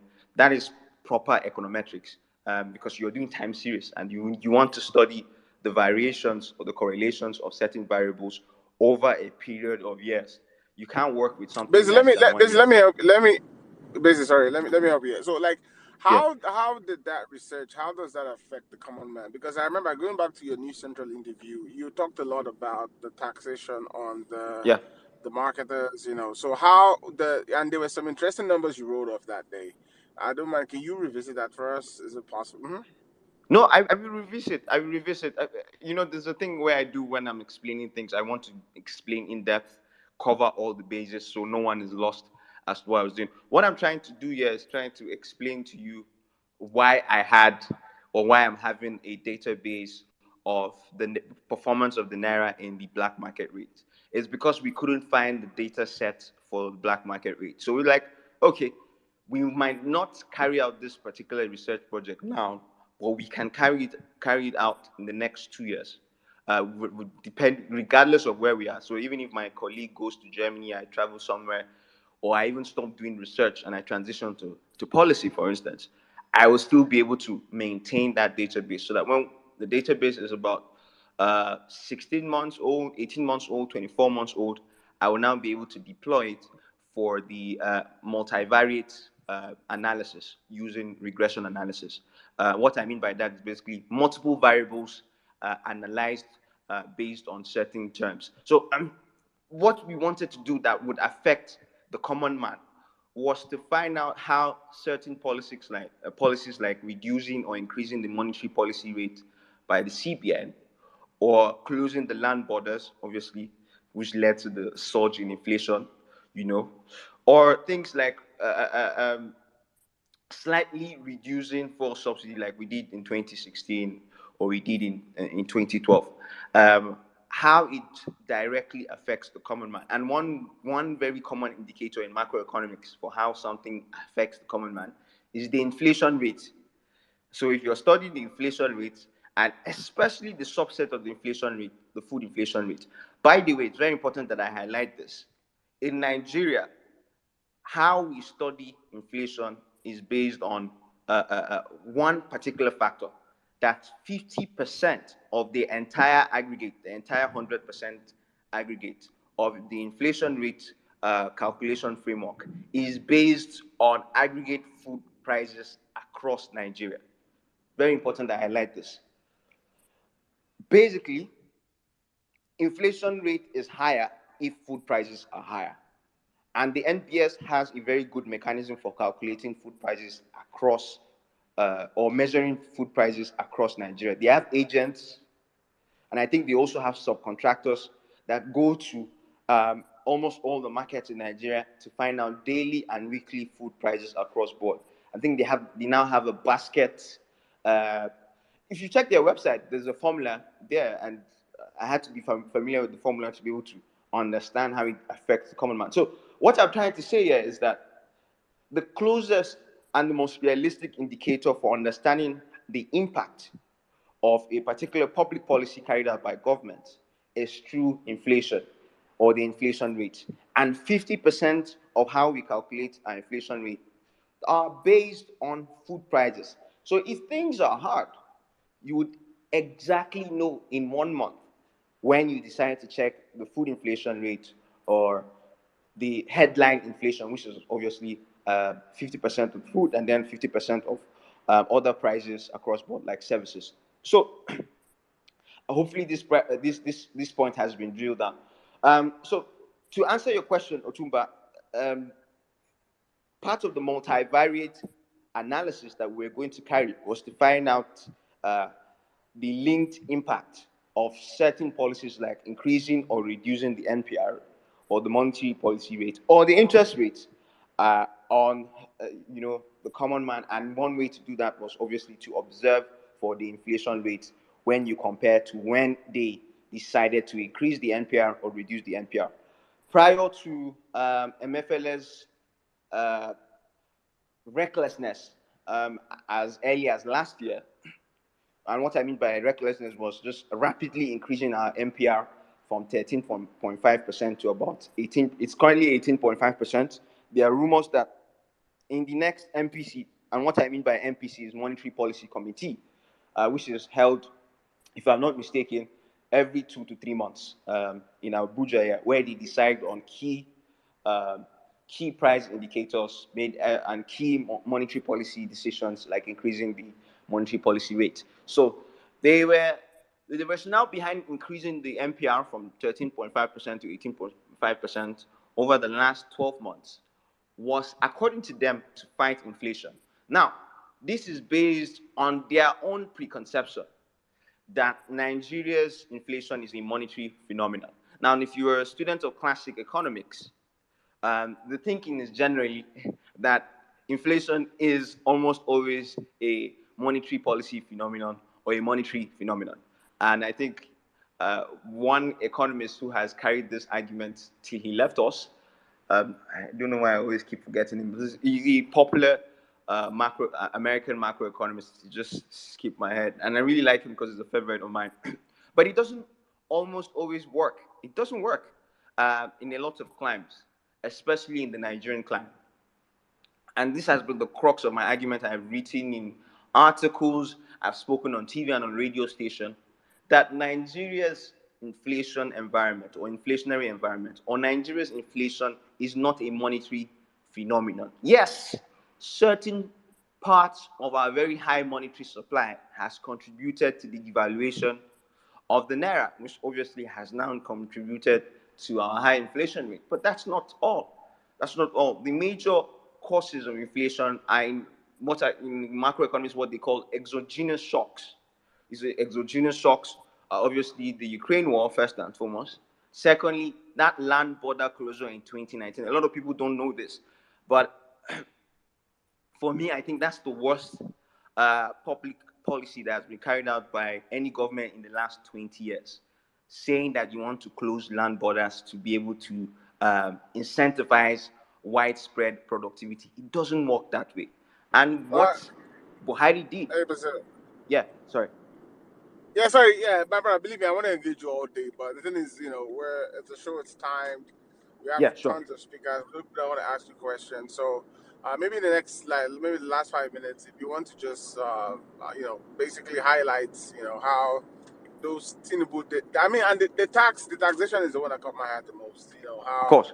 it affects. Yeah. So yeah, because we want to take speakers in the next 5 minutes. If you want to just. Apologies. I just wanted to be as specific and nuanced as possible. But Oh, in the bro, next believe five me, minutes, everyone. a lot of us here, where they didn't have violent spaces. Believe me, a lot of us here have followed this economy for years, so we understand. I understand you having to go more detailed, but my brother, believe me, you're preaching to the choir here on violence space. So, of course, it's great that I'm me, speaking to the choir. It's amazing that everyone shares or almost always shares some of these thinking. I'm going to wrap up in 3 minutes. By the way, I sincerely apologize to everyone on stage for taking time.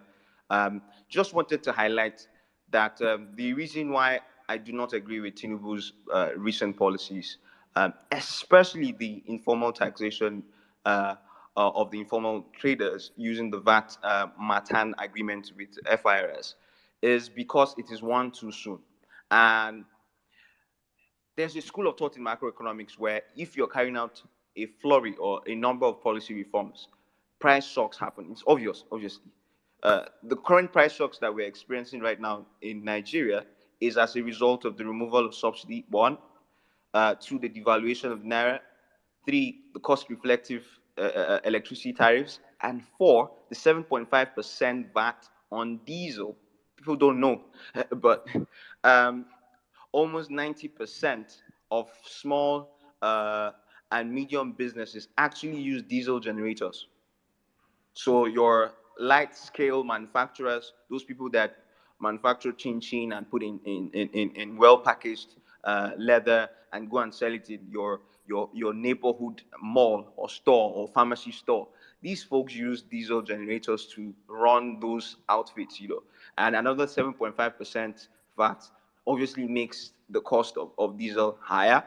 Let's not forget the cost of diesel increased by almost 800% in the last 12 months, from over 100, I think 190 naira per liter to over 800 in some parts of Nigeria now, and people are buying diesel for over 900. So all of these price shocks, there's a price transmission that happens that can cause production to halt.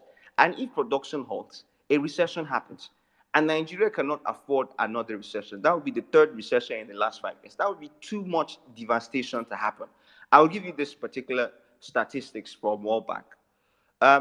Over 7.1 million Nigerians are expected to slide into extreme poverty between now and December 2020. Wait, basically, how is that different from the multidimensional poverty? 130 million already in. So the multidimensional poverty is a framework. I beg, repeat that thing again. Before 2023, how many people enter poverty first? I beg, repeat that bombshell again. Yeah, so no, what they're saying, what World Bank are saying is that 7 more million people will slide into poverty. So they're already saying this poverty will favor me and my family in Jesus' name. Amen, amen. But what World Bank are saying is that, of course, they agree with the National Bureau of Statistics Multidimensional Poverty Index, where 133 million Nigerians are extremely poor. Obviously, even the World Poverty Clock corroborates that particular data set. But what they're saying is that we're going to add another 7 million this year due to these price shocks. So, in my thinking, if we're adding 7 million more poor people due to these price shocks, can't we not wait and design well-curated palliative and remedial measures to, especially the removal of fuel subsidy, so that Nigerians can be able to manage and endure through this very tight price shocks period, before you now say, okay, let us now tax the informal market or the informal economy without those VAT taxes. So the more you carry out this policy, what you're doing is you're basically destroying the core elements of the economy. People don't know this, but 57% of Nigeria's GDP, that is the size of Nigeria's informal economy. It's Can I the ask you a fourth largest conspiracy theory? informal economy in the Can I ask world. you a conspiracy theory, sir? What if Sir? that money is somebody trying to recoup the billions he spent on an election, especially knowing that he might be kicked out after 180 days? What does that also do to our Look, you economy? know, this question you just asked me, I actually was having a conversation with a friend much earlier today, and he was sharing the same thoughts. He was saying, "It's either this, or he wants to bribe the political elite." Okay, I mean, I'm sure you're seeing the news. 70 billion going to be given to the House of Reps. I don't know how much will be given to the Senate. A huge chunk will also be given to certain arms of the government. The judiciary will also have theirs. A couple of very strong government institutions are also going to partake, which doesn't even make any sense, to be honest, because you are a member of the elite class. You're already well to do. There's over 113 million Nigerians that actually need more realistic palliative measures to be able to measure. And I'm really glad that this is also a solutions-driven uh, Twitter spaces, the Vawulence space. I really applaud the fact that when I came in and I was listening in, there were some very nice common sense solutions that were really being brought up, like the ones of buses, where you're subsidizing the cost of transportation. 90% of our transport medium is through the roads. 90% of vehicular traffic in Nigeria is through the roads. This was calculated by the World Bank, by the way. They had this elaborate study in 2017, and I was very glad to help prepare a paper at a UNCTAD joint workshop in Abuja last year. And when we presented the conference paper through my boss, of course, while we were preparing for the conference paper, the research behind the conference paper, we stumbled across this number.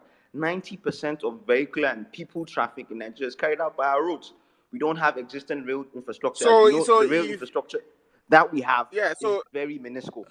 Yeah, sorry. So if you want to really address the problem of costs, one of the ways to subsidize transportation, since Absolutely that's vehicular transportation. But Bats with his scheme to embezzle money would rather distribute that money to his friends and his cronies. So I think I buy NCC's theory. I think it's two parts. It's where I think it's also to recoup money, and it's also APC governs with poverty. Poverty is their flagship. The more people they have in poverty, the more people they have thinking washing machines and a decent living is luxury, the more they can stay in power. Because when it comes around election time, they can then go to those people with 5,000 naira, or even get those people to vote on credit, because those people have been poor for 4 years. So, but yeah, go ahead and wrap up so we can take questions. But But I will wrap up for with those numbers. this last sentence. We have our macroeconomic outlook for the second half of the year coming out next week. It was supposed to be out this week, but a couple of policy decisions made by the president made us to stall so that we could impute that in our projections for the year. And I think one core policy recommendation that we provided was very similar. So that's why I was really happy that I came into the room and there were already solutions that were similar to what we were already thinking. We like to attack, me and my team, we're very, very obsessed about supply side economics, because we believe that Nigeria's economic challenges are mostly supply side constraints. So when we are trying to bring out recommendations or solutions or ideas for these solutions, we want to target the core places where the pricing is really affecting Nigerians. And we said transportation was one. We also said, secondly, and most importantly, food or food inflation was another one. And if you look at the numbers across states, Nigerians are spending a lot on transportation and food. I'll give you two numbers. In Lagos, 40% of the average earnings of Lagosians goes to transportation. In Sokoto, 90% of the average earnings of the average Sokoto person goes to food. If you can solve these two things for Nigerians, then you can carry out your macroeconomic policy reforms adequately. So if your remedial measures were not targeting these two things, then I'm sorry to say, but you're joking. So the idea that a very widely heralded policy team, some Harvard trained, some Columbia trained, and no offense intended to Wale Edun, is a solid guy, solid professional. But this is my problem with some solid Nigerian professionals, is that they almost always want to adopt the textbook for Nigeria. I think the sign of intelligence is your adaptability to understanding context and nuance. So even if you're well studied in some of the best institutions, and I'm always encouraging people to go and get the best education, because that is obviously what is going to improve you as a person and ensure that you're on the right path to excellence. So if you're getting this best education and then you come to Nigeria and you want to deploy monetary policy reform ideas from the US without understanding that Nigeria is not a monetary policy driven economy, but instead it's a supply side constrained economic environment. And the only way to get this economy thriving is to fix the structural issues that ensure that our supply side constraints are still endemic. And the core of that, of course, is accessing affordable energy, being able to transport yourself swiftly and easily, accessing cheap food, So in our policy recommendations for the macroeconomic outlook, we highlight the need to subsidize at least bus rapid transit systems in every single urban area and peri-urban or semi-urban area in Nigeria, because that's where the bulk of our population is or are. So when you target those large populations that are already struggling, already crumbling to the price shocks, then you ensure that the subsidized bus services for them with very good scheduling and routing. What you're doing here is that someone doesn't need to spend 2,000 naira every day to transport themselves from a peri-urban or semi-urban area in Lagos to core Lagos area like maybe Marina, or even the island where they have a job that pays them, say, 50,000 naira per month or 60,000 naira per month. What you're doing is that you're ensuring that with that very well-structured bus system, subsidized bus system, they are paying nothing more than 150 to 200 naira per day. Now, that reduces the load on their purchasing power. Still talking. Sorry, I'll just wrap up now. That reduces the load on their purchasing power, and they can manage through the price shocks because they are paying less for transport. Now, add the other mechanism, which is the food price mechanism that is already putting incredible pressure on our purchasing power. Some as much as 90% pressure every month if you're a Nigerian that lives in Sokoto right now. Ensure that we get productivity, food productivity up. And the only way to do that in the next 6 months, no offense intended to some people who want to continue to encourage local production, is to ensure that there is a massive flock of food importation. God bless you. Those FX restrictions on food imports, they are killing us. Nobody is going to be able to meet the 6 million metric tons deficit that we have in rice in the next 6 months. So what do? Ensure that it is cheaper to import rice, so that the price of rice or a bag of rice drops from 50,000 naira to 25,000 naira, from 25,000 naira to 10,000 naira, so that when it drops that level, the poor man can afford a plate of rice. The poor man can afford a mudu of gari and continue to push. So I'll just wrap up here. So, can you hear me, please, Mr. Basil? I can hear you, audible. Yeah. Okay, I think somebody, Jimmy wanted to ask you a question. Jimmy, wanted to say something? I just wanted this one when they talk say rice. This guy don't allocate 500,000 acres of land now. That one too will come in handy now for people for Agbado people. How? Hey, no, I'm serious. Where are the farming inputs? Where are the tractors? The guy thinks that this is 1851, where we are going to be farming like Irishmen in the 1800s. Come on, let them be serious. God bless you, I completely agree with you. Yeah. No, I deliberately brought that up because when you speak to these imbeciles, right? These are the cheap points they'll be coming up with, and it's nice to have an economist like you here to speak, and that's the reason why I brought it up, because they are now shouting, you don't allocate 500,000 acres of land, you don't do this one. Like one idiot that came out on national TV the other day trying to defend the reason why he removed subsidy. Tinubu is a leader. He's trying to introduce electric car. I won't wait. How are you going to fucking power the car? There is no electricity in the country, for crying out loud. So these are the things we're talking about. But thanks for your time. Thank you, It Jimmy. meant a lot to a lot of people. Yeah, you're welcome, my brother. Back to you, Saddam. Thank you, Jimmy. I just wanted to make a correction. I want to highlight here that I'm a policy researcher. I'm not an economist.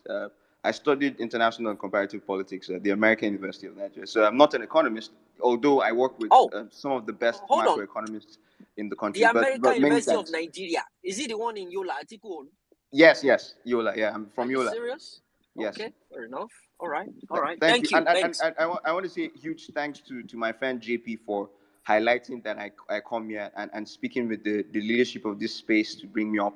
I really appreciate it, and I'm here to answer as many questions as possible that are sent my way. My brother, thank you. Even though he first went very academic with us, which is understandable. You're a very cerebral mind. I mean, listening to you is really yes, you're a cerebral mind. I can tell that. But but I think the end of your submission, you got to where we wanted to get to, which was the real implication of what this guy's policy is doing. So, thank you. Saddam, over to you. I know you want to take questions. Thank you, my brother. I'll just leave you. I think we'll leave you up on the speakers. Probably people want to. There's questions for you. Maybe a submission. Probably when you see how the space is run, and probably because definitely when you see how people come here to probably to react to what you have said and what they think about what you have said. Probably you might have a submission to go after that. But let's circle back to our listeners and our speakers right now, guys. If you have questions for him, Saddam you can Otumba, you drop your people for question. this space, these facts and figures, and I don't they take them too far. Which one be say 7 million people go enter poverty before December? Which guy, you know they ever predict better thing for this church? You know they It predict favor you. Cold Stone go give It free favor ice you. cream Don't worry. to everybody in It Lagos. favor you. It favor you. It This favor with you. the trick is once we say it, we'll now say it to favor me, then to It change favor it. you. Yeah, it will favor to change it. Nah, hey, this poverty will favor me. Oh. And the painful part about all these predictions is that I think they don't even overstate it. They understate it. When they say 7 million, when they say 7 million, it show me say the By give 14 or 15 million. times two. You go times two it is just crazy. But guys, let's go back to our speakers. We have wonderful speakers up here. Thank you guys for your patience. We have more hours today. Saturday is our long space. So I think I'm gonna start with Mommy Bolanle as usual. When you go, sorry, Basil. I think the economist you were trying to remember was I think Arigosaki sent it to me. Was it What? Sorry? The economist you were trying to remember, Arigosaki sent it to me. Is it Milton Friedman? Was that Yes, Milton Friedman. Yes, I have this thing where I completely forget something when I really want to use it or deploy it. Thanks for that.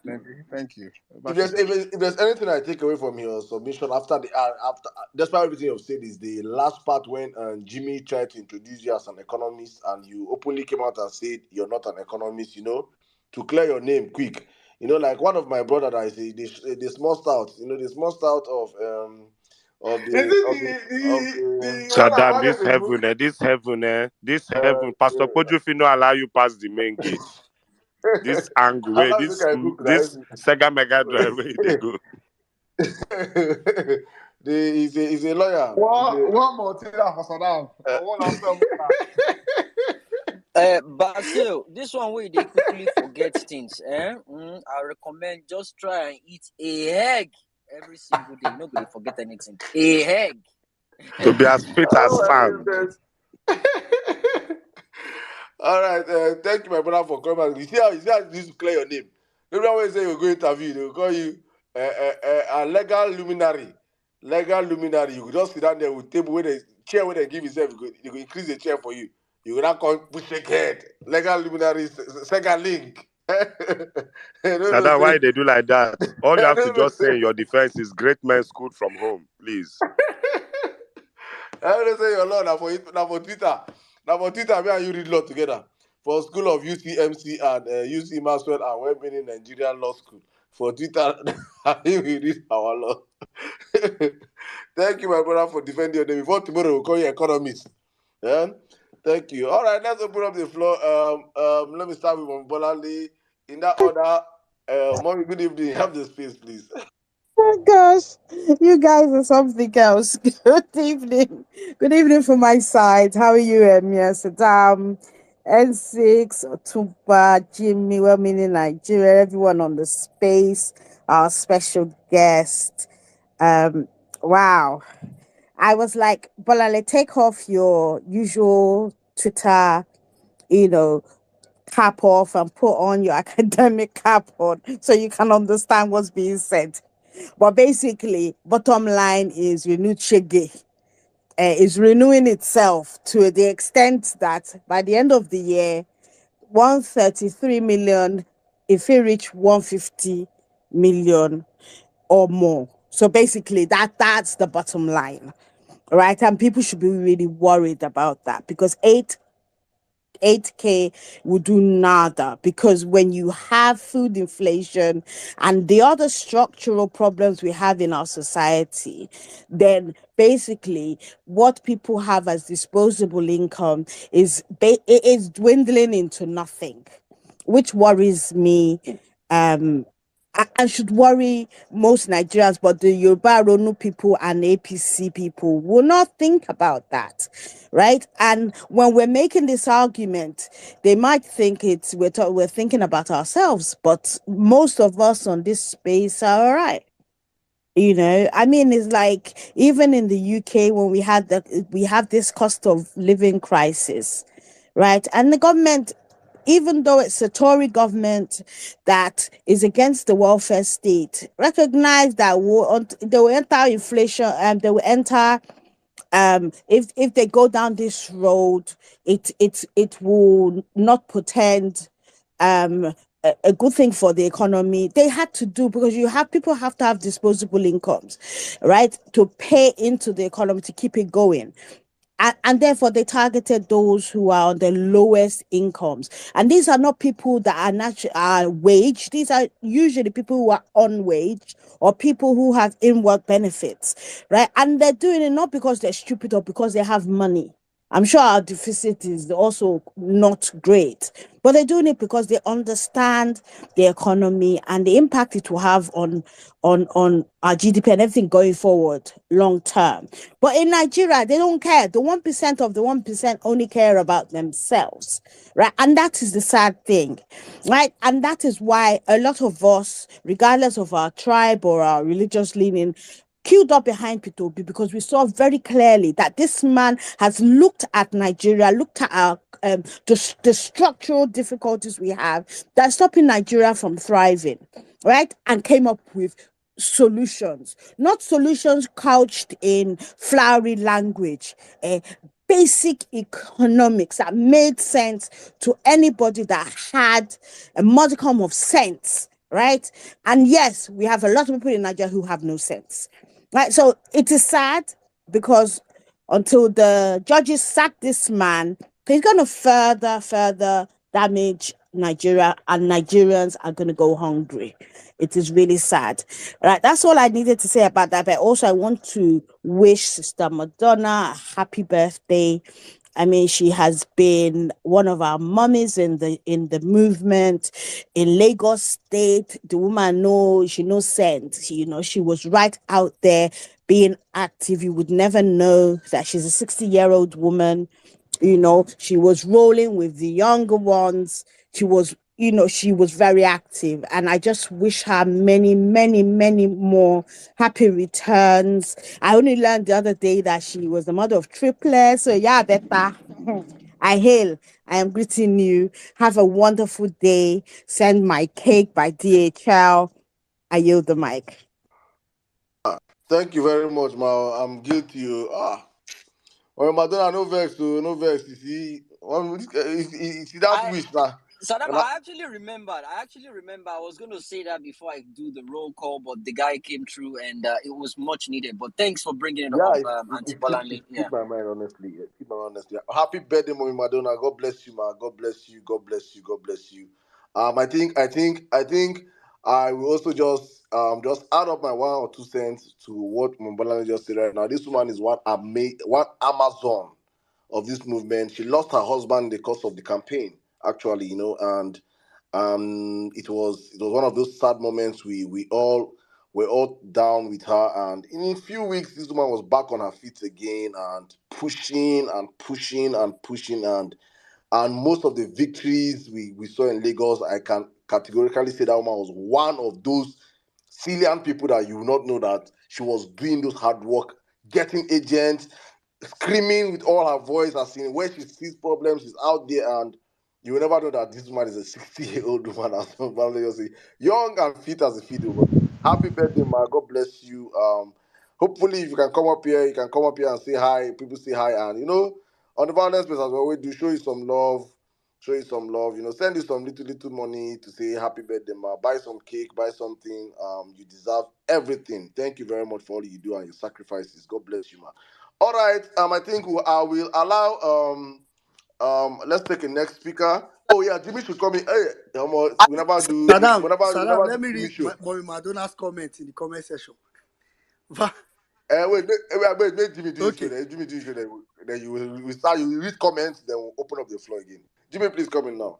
Okay. I'll do the greeting thing, but before I do that, I want everybody to listen to this. This was Peter Obi's speech today. At a graduation. Please. Know that the only certificate, the only capital, the only thing you need is good education, which will mold good character, remain a good person, remain a disciplined person, remain truthful, always do the right thing. It is easy to say that if you do the wrong thing, you get fear. It's easy to say that only bad people succeed in Nigeria. But please, do not be part of them. That is what we are trying to change. Remain with your classmates, because I can tell you, in the next Nigeria, you will not be a leader unless you've attended a school, unless people know your classmates, unless you have good certificates. We want to change it.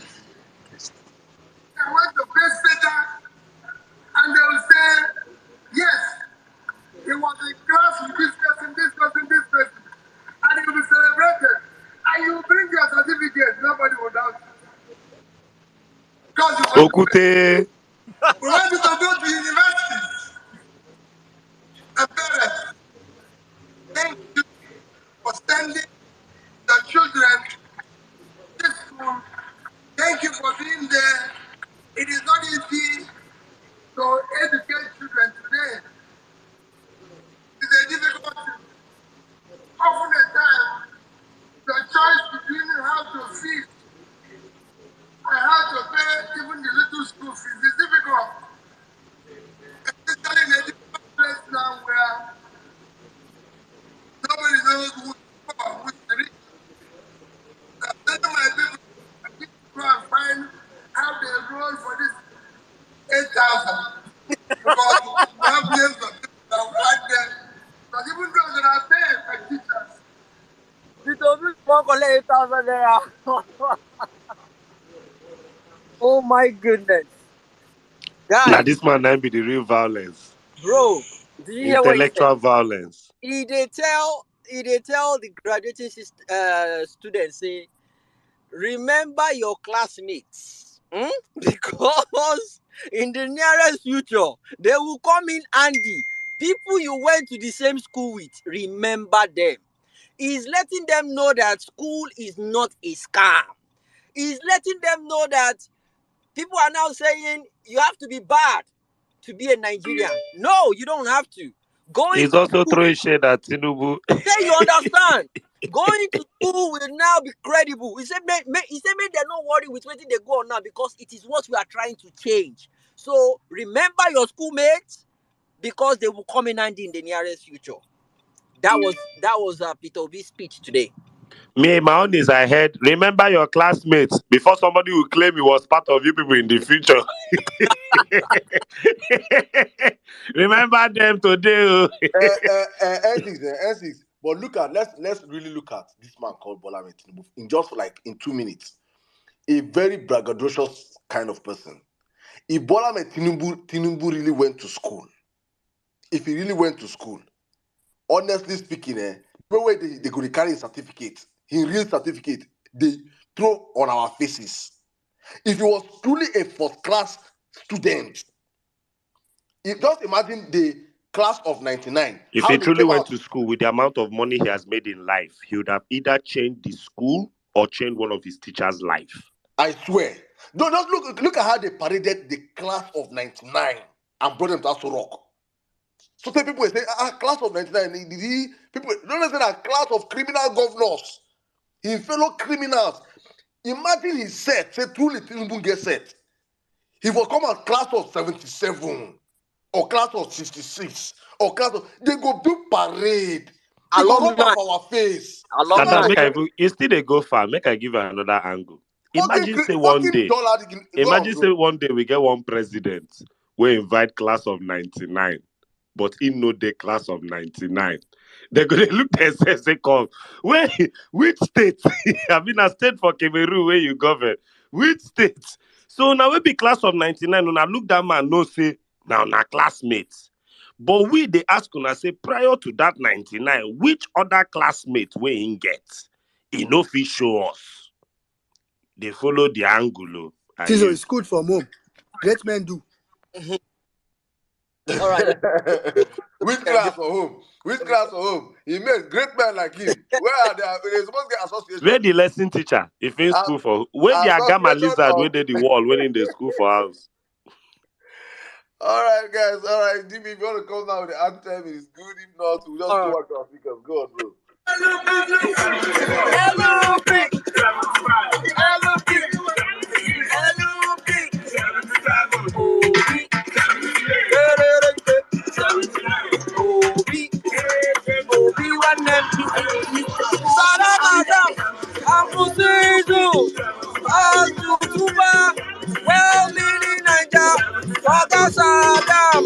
Lady Liberty, call me wealth. Arigo Saki, Auntie Annie, Mr. Colade, Mr. Bezu, Ikeji, Auntie Bolande, Auntie Madonna, the celebrant, God's will, attitude, Oga JP, the real Miss, Auntie Lami, Magnific Dude, Miss Naomi, Sweet Angel, Auntie Dede, Auntie Daring, Auntie Nunca, Antonia, the President, Ayobami, Eze Foss, Auntie Grace, Oluwarotimi, Auntie Lily, Ladi Eti, Mr. Wilson, Project B, Amazing,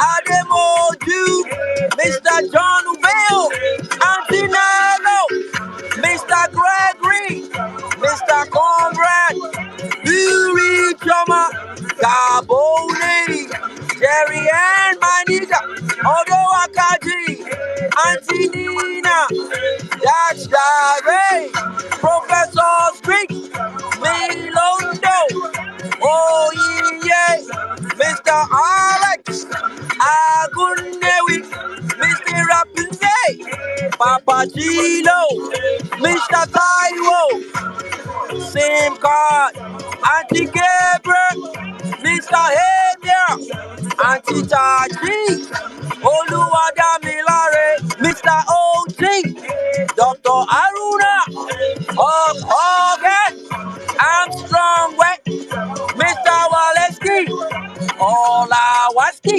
Sim Jula, Ogateka, Special Info, Mr. Lamidi, Fuga, Mr. Seawen, Auntie Amara, my George Nigga, Mr. OB, Captain Niger, Mr. Valerie, Uncle Tony, AK Priest, Mr. Joshua, Margarita, Akoni, Citizen D, Mr. Lanre, Mr. Dilich, Mary White, Lanre Onikon, Isi Meme, Emeka Ige, TK Baby, Ayodeji, Mr.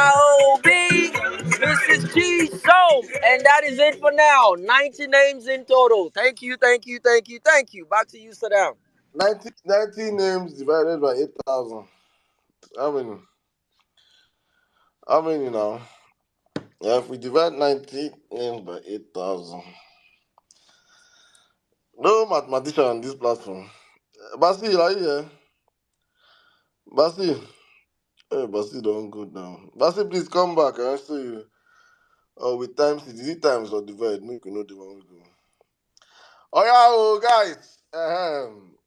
Please, for you guys that joined us late, our violence-based judiciary on trial challenge has been postponed by 2 weeks. Yes, 2 weeks, so that we can have more and more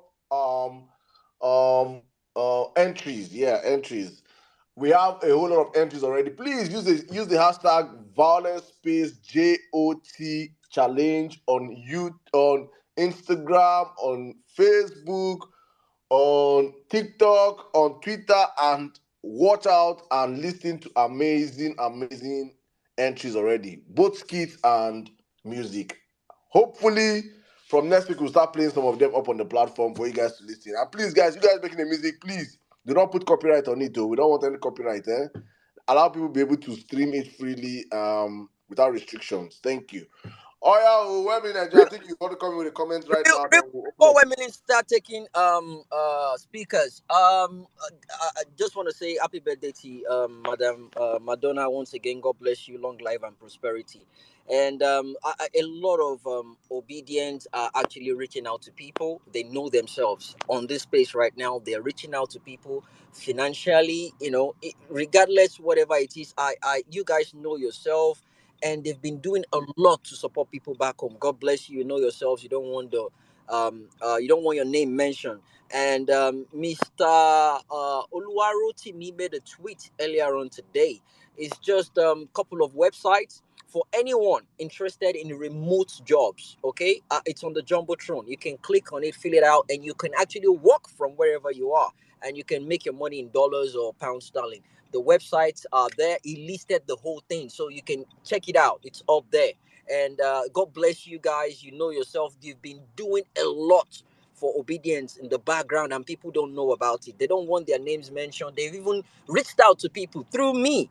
God bless you guys. God bless you. God bless you. God bless you. Thank you so much. I can't thank you guys a lot. Enough. God bless you. Well-meaning Nigeria, back to you now. We can take Yeah, speakers thank you now. very much, And Jimmy. I mean, I just wanted to read some of the comments, but I want to start from Mommy Maduna. Of course, she already said violence space. Today is my birthday. Oh. Then she says, Thanksgiving service for God. Don't defeat our enemies for us. Music to be supplied by Wahala Records, led by Jimmy. Come with your tithe and offering. Thank you very much. Happy birthday, Mommy Madonna. A new Nigeria needs a new you, says, as Madam Peju says. Jimmy, thank you for reminding everyone. All we need right now is just Peter Obi. We do not need a Fenifere or hip hop drama. Just Peter Obi is all that we need. Nigerians need to fix this country for all. Peter Obi already won, and everyone should put in effort to return into the return of his mandate.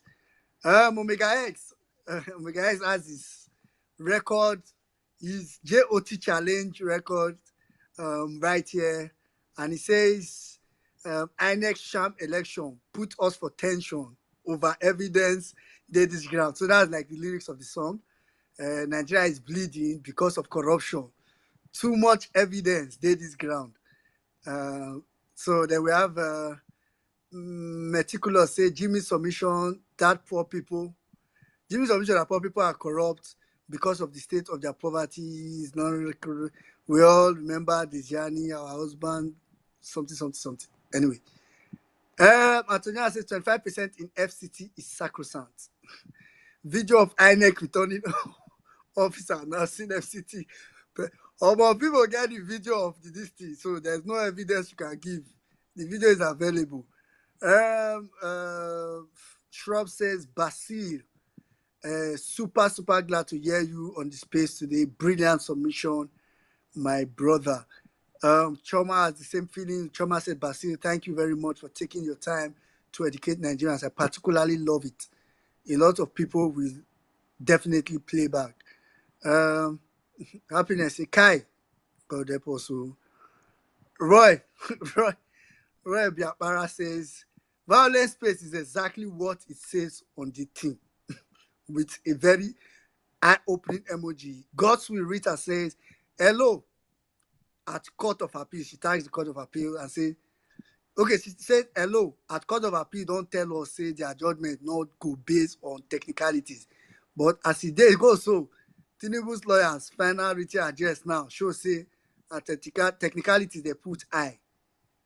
She now says, if you like, believe the judiciary and face corner.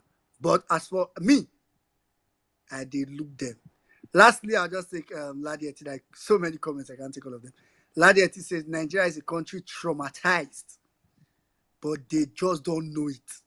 In a country where nothing works, it can only warp the mind of citizens. Ogabo says 25%, 25%, 25%, 25%. Okay, I think that's where I'll stop for the comments now. Salam, over to you. All right, thank you very much for that. Guys, please keep the comments coming in and we'll be taking them as much as we can. YouTubers, Facebookers, the Violence Radio Station, guys, we see and we hear you guys. Thank you for sticking with us on the platform. All right, let's go back to our amazing contributors and speakers. Thank you for your patience. For gender equality, we'll be taking a guy, a lady, a guy, a lady, a guy, a lady. If you're Bobrisky, if you're Tinubu was a woman in America and came back to Nigeria and became a man. The first transgendered black human being, Tinubu. If you're Tinubu, raise 2 hands up. Please, if you're up here and you want to speak, your hands will be up. If not, I will have to drop you for other speakers. Thank you very much. All right, let me go to my brother that keeps to time all the time. He keeps to time all the time. And you know yourself, if I don't have to call your name, just unmute your mic and speak, please.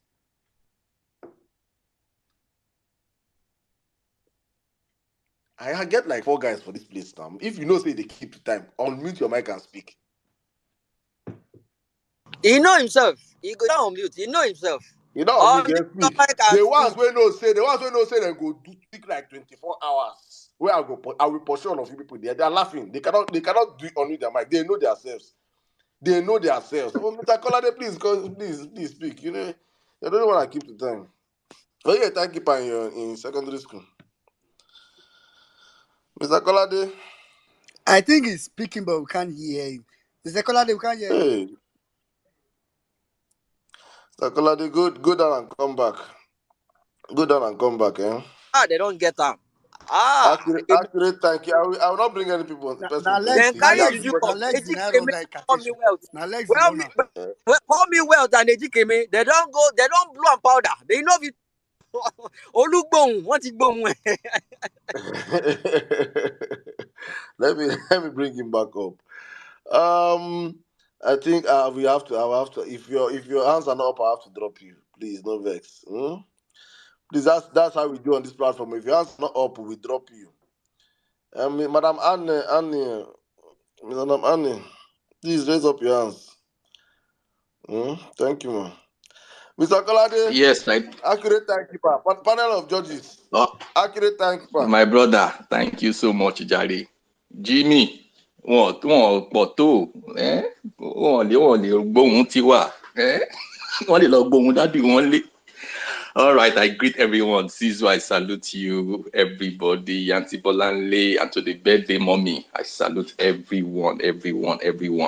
Today. Let me even start by saying this. Look, this morning, over the night, when I was going through these people's petition, and I went side by side to the electoral acts, and something shocked me there. So now I was able, as what's it called, a guy that was analyzing the this thing, because it's stated in the Electoral Act that anybody in office pending where the determination of the petition or whatever, any amount is spent or receives will not be queried. It will go with it. It's stipulated in the law. So now I can add the 1 and 2 together to why these guys will spend so much money or give themselves so much money, because the law has already allowed them to go with it after the election. So which is madness for me. So that is on one side. Look, today, I want to talk on the report these people brought. Thank you so much, well-meaning Nigeria, my good brother, for your analysis. But obedience, I want to tell you categorically right now that this APC lawyer and Tinubu lawyer, the guys are scammer. They are big scammer. He wants to scam the judiciary. And judiciary, if you are here on this platform, listening well, if they scam you, we no go agree. We will collect our own mandate back. So do not be scammed. The guy is trying to confuse you. So don't be confused. What is on ground is a very straightforward, simple matter. Okay? So all these they are parabolating about transfer, transmission, upload, and co. Don't let them deceive you. There is only 3 places, which is the Electoral Act. I may be, lawyers, you can come up and come and dispute what I'm saying. The Electoral Act, 3 things we have to go: Electoral Act, the guidelines, and the manual for the election. All these are relating to INEC, and the 3 of them specify that results must be transferred. Either they use transfer, transmitted, or upload from polling units. And their witness has come to testify in court that that did not happen. Our witness too said it, that look, don't come and put. Initially, we all knew that they would put it on AWS, and we stopped that immediately. And they could not even say, they admitted that AWS was up and running. Now they say it was their application, which means they've admitted that they could not transfer or transmit or upload. So that is so simple. If you could not do it, that means you've already contravened the law. It's that simple. There's no corner anywhere, please. So please let this be on record today that you did not transmit, transfer, or upload whatever English you want to use from the polling units. Because as at the day, 3 days after the election, when you announce the results, you get it, we only had 30-something% upload when you announce results. So that means automatically you did not fulfill that part. So don't come and start using your grammar or come and tell us, make it look as if it's just a small portion of the process. That is one of the most important portion of the process. The Electoral Act says that voting would not complete. That is the last step you will complete. You must do to complete voting under the Electoral Act before you now move to collation of results under the Electoral Act. So it's so simple. So please don't come and confuse us at all. We know, and judiciary, we are saying this so that you know that we know. Okay? We know that we know. We are all reading now. I've never read this thing in my life before. But now I've taken it written in simple English. We all know now. So please don't think of any technicality. It won't work. You have to go through the law, our books, and judge based on that. That's what I came to say today. Thank you very much, my people. Thank you, Saddam. Thank you, everyone. Thank you very much, my brother. Thank you very much. As usual, keeping to time. Thank you. Okay, let's circle back to a lady right now. I think Ekene has been here, so I'll come to Ekene. And I'll come to Call Me Lexi, then welcome to Liberty, in that order, yeah. All right, can I have the space? Good evening. Hi everyone. Good evening. Good evening, Saddam, Atumba, Sizo, Jimmy, Wame, Nigeria. Good evening, everyone. First off, thank you so much for bringing our economist in quotes or policymaker to the mic, because I honestly learned so much from his speech today. I took the time to listen to everything he had to say, and again, I highlight a lot of people don't understand the reason why we're supporting Peter Obi. Maybe they think we're supporting because it's time for an able person to be in power. There are 2 things Peter Obi has stood for. One is the right for every Nigerian to be very educated. 2 is for converting our crave or high for consumption to production. And people don't understand that the policies that you set in place are what would determine that. Now these people have gone to create policies to further demoralize people from education. You've gone to create policies that will further tax people. I'm just coming from a restaurant, and if you see the taxation on the restaurant bill, what Nigerians are going through, like it's people are not speaking about it enough. On like businesses are suffering. I went to a this thing called the Fashion Street Souk, and I saw at least over 300 businesses in that space. Most of them selling Nigerian made wares. But guess what? There's nowhere to export them to, because the cost of exportation from Nigeria to another country is so high that it's almost not worth it to export these things.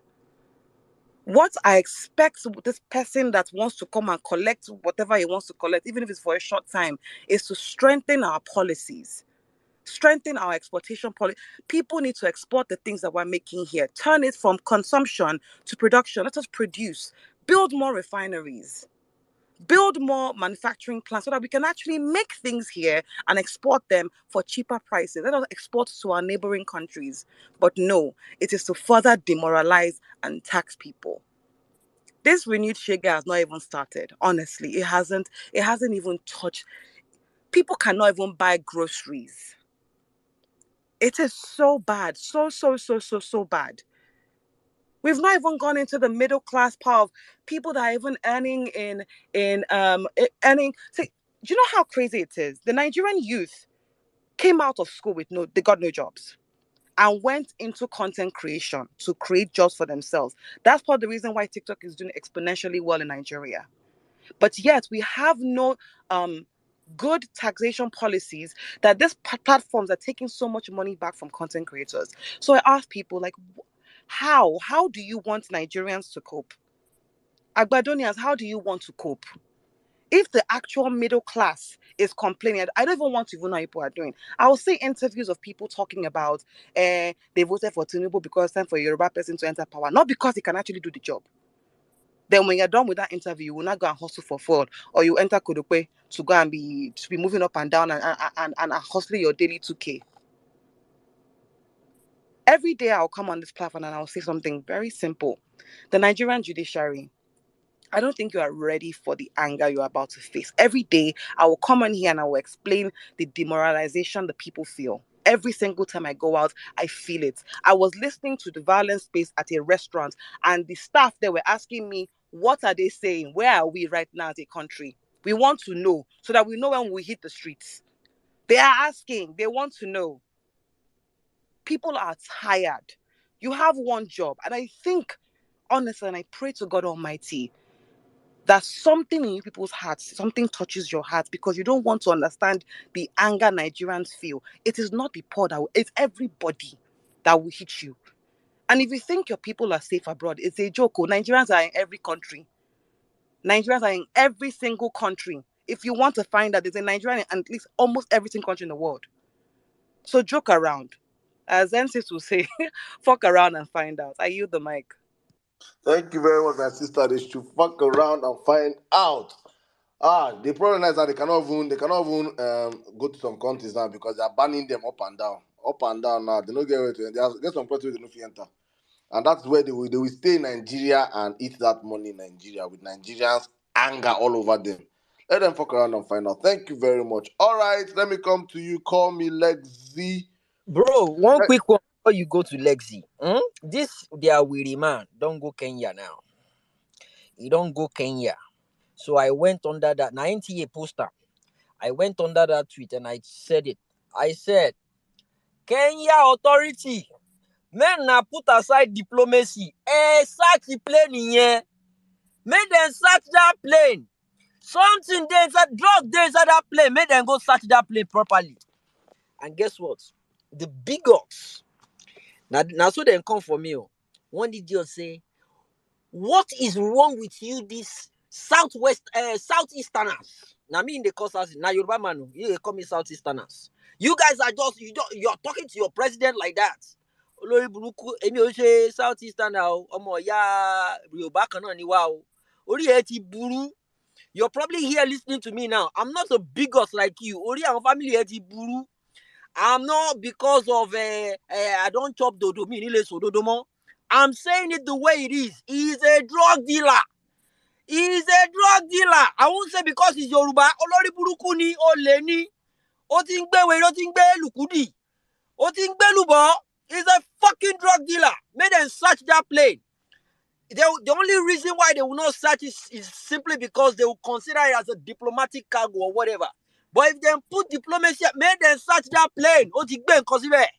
He's a drug dealer. He's not our president. He is not our president. We did not vote for him. He was elected. I won't say because he's Yoruba. I'm not a bigot like you guys. I'm not interested in that rubbish. Obedient, stand your ground. Anywhere you see this man, drag him from him brokos. Make international community know, say, no be us, put this man here. May una they disgrace him before he go disgrace us for international public. No be us put him. He forced himself. We don't want him. He's not our president. Come down with the he's not our president.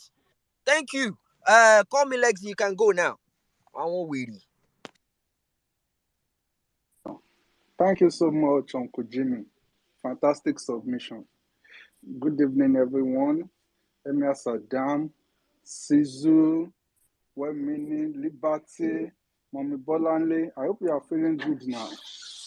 You see Maxwell, you guys, thanks so much. You see, obedient now. We have now become loyal. We have been trained without going to school. We have known the constitution just because one man tells us to follow the right path. I have no issue. For everything everybody has been saying, it is two things I learned here. The first, from Wemini, all what Wemini said was that Tinubu commit perjury. He lied on their oath. That one, last time, penalty is disqualification. That one is enough. We don't even want to understand 25%, 27%. That one is enough to disqualify him. And secondly, our economists have said, prepare again. Even though we obedient are prepared, we know ourselves. We already know that poverty is just going with these people. They have even cast again. We should be ready for another millions of people to go down. How long will we continue suffering? The only groceries Nigeria can afford now is gari and the pan sugar. And if you are taking that once in a day, go and sleep. Because there is no hope for a better future. For how long are we going to continue with this? Yeah, we don't know how we get to this place. But how we are going to get out of here, it's for I and you. He has already bribed the judiciary. Me, I don't have problem. If he like, give them anything he wants, they must disqualify him. That one is enough. Every day when I wake up, that's what I posted. Tinubu commit perjury and he must be disqualified. He lied on their oath. That one is enough. I don't want to hear anything again. How are we going to tell our upcoming generation that go to school? Everybody already saying school is scam. Because what is the hope for a common man? Our last hope is on the judiciary. There is no 2027. Uncle Jimmy always said, let's be honest with ourselves. You think if they went away with this, 2020, they will allow you to gather yourself. Suya, Gidi. They will face you and spare you. Nothing will happen. They will continue like that. There is no 2027. It's either now or never. Why do you think we come together to make this submission? It's because we saw the future. And the future is now. Nobody will gather here again in the next 1-2 years. Everybody will have moved back to their shell. It is left for the judiciary to help us. And it is better they do it right now. Now or never. They should put their name in the book of life. Because they are the only hope of the Nigerians. If Nigeria cannot work for me, work for every one of us. It shouldn't work for anybody. It's possible. Kakuku daru ka sunino. Kat badobu eje everywhere scatter. It cannot be working for you and me, I will be suffering. What will I use 8,000 for? Is it for a bar? Is it for Gary? For what? You want to keep us in poverty. We should not be coming every month. Kawama bebe. We should not become and be begging every month for 8,000. Or what you call shake? It cannot even create wealth. We will not be begging for 8,000. Koni da funi. Iranya toro jekuni. And you know buruku. I need the mic. My brother, thank you very much. Even I had to laugh, It's just crazy, man. It's just crazy. 8,000 every month. It will favor us, child. It will favor us and our family. All right, Madam Liberty, you can come in now. Good evening. You have the space, man. Thank you so much, my brother Saddam. Sizu, how are you, Ray? Jimmy and everyone. In fact, I want to thank you guys for bringing in Basilibia. I really had some questions for him, but he's dropped off. Anyway, this is the angle I want to come with this. I want to address my fellow diasporans. Now, if you all remember, when Peter B at the start of the whole campaign, I think if I'm correct, please, if I'm wrong, somebody let me know. Among all the three political parties, which one was campaigning, promising diaspora voters if he were to win? I believe it was only Peter B of the Labour Party. Now, I want to put all my diasporan obedience on notice, please. Now, the same effort you are seeing in Nigeria to, how do I put it now, romance and gather legitimacy for the incumbent as we have it today. There is a ploy, it's not verified, but I can assure you something. I was called into a Zoom and there was a discussion. Apparently, there is a haste to sponsor a bill. These people are stealing all. In fact, Peter B did not say much. He only gave them snippets, and all the snippets he has given, they are trying to implement. Now, there is a ploy to sponsor a bill for diaspora voting to the point that they are suggesting. So, Hold on, obedience in Hope is not that diaspora. one. Hope is not that one. That Ned Nwoku, I they call him one sponsor. That one will be like Ragolis water. Don't mind them. So I just want to even speak to my diasporans. I think we should be very united in our focus in not giving any form of legitimacy whatsoever. Because I'm thinking, why would you be championing something when currently on ground in Nigeria, you are not calling the current government to account? You are not standing at opposition that you should be in saying, do something for the immediate relief of people at home. So for me, I think it's just like putting putting the cat before the horse. So it's just, for me, it's a wasteful exercise. I can see in between, but already I can see how our Nigerians in diaspora, a lot of people falling over themselves. So please let us stay united. Let us stay focused, because they know in diaspora, we mostly are the ones putting the pressure on. And now the idea is to come into the community and disseminate and scatter and distract us. So please let us stay focused, because I tried to ask some very pointed questions and I wasn't allowed, because obviously they had the way they wanted to take the conversation to. So I just wanted to alert you guys. I'm glad Jimmy is aware of this. So I'm sure, because I did screenshot it to Saddam, and I'm thinking, what the hell? What is this? I thought it was going to be a meaningful discussion, but I could see already it was just like an white elephant project.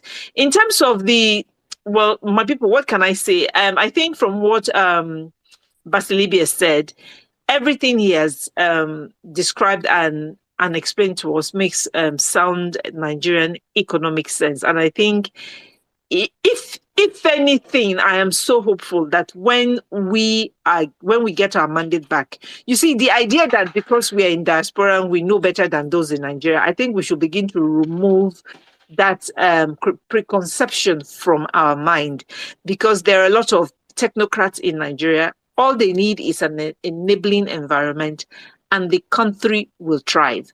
All we in diaspora have to do is to continue to pile the pressure, to make sure there is an enabling environment for everybody home and abroad to thrive and do business. So the idea, so no diasporan should believe that, oh, because I'm living abroad, I know better than those living in Nigeria. Please, please, please, please, let us throw that out of our mind completely. Let us throw that out of our mind completely, because yes, I'm a Nigerian. Yes, I'm proud to be one. I haven't lived in Nigeria going to 30 years. So I cannot, for the life of me, want to just come in there and say that I want to take charge. Nigerians are the most educated, enlightened human population in the world. So we just need a very, very productive and enabling environment, which we know when Peter Obi is given his due mandate, things will begin to transform in Nigeria. So I want to encourage us, diasporas, especially. I can see a ploy, please, when they throw in the carrot, let us not be running after it like complete rabbits. Let's be mindful. Let's be as savvy. Let's be as bright and as intelligent as we have always been. God help us. God bless us. I yield the mic. Saddam. Thank you Thank very you. much. Thank you very much, Madam Liberty. Thank you. All right, let's go real quick. Arigosaki, you're next. Then Chini, then AG came in that order. Arigosaki, you have the space, please. Good evening.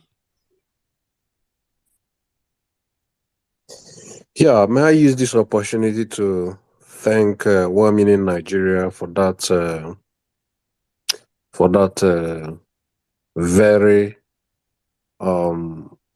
carefully comprehensive analysis of the antics that the APC Lego team, tried to deploy in that very reply.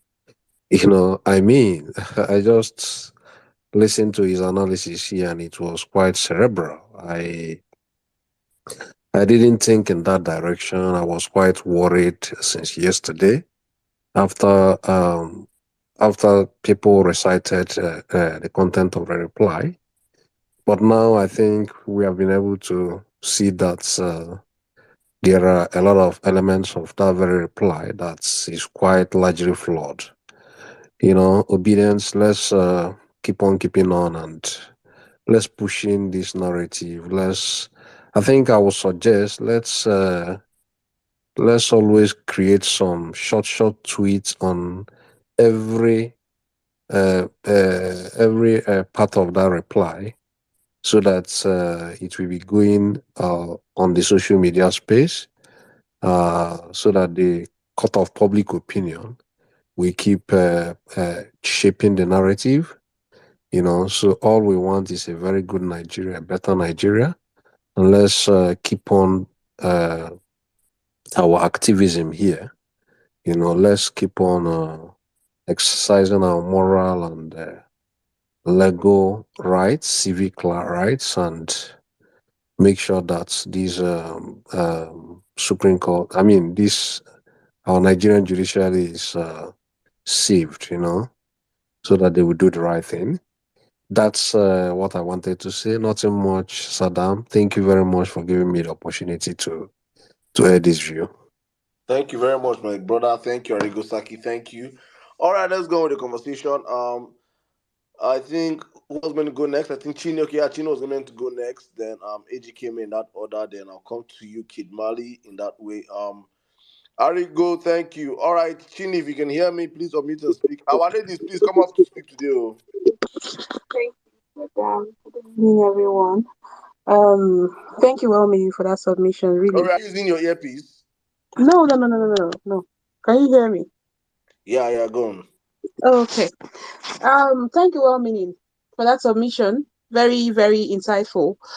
Calling Olani Beku a poor lawyer is really, is just, I don't know any other better word to call him.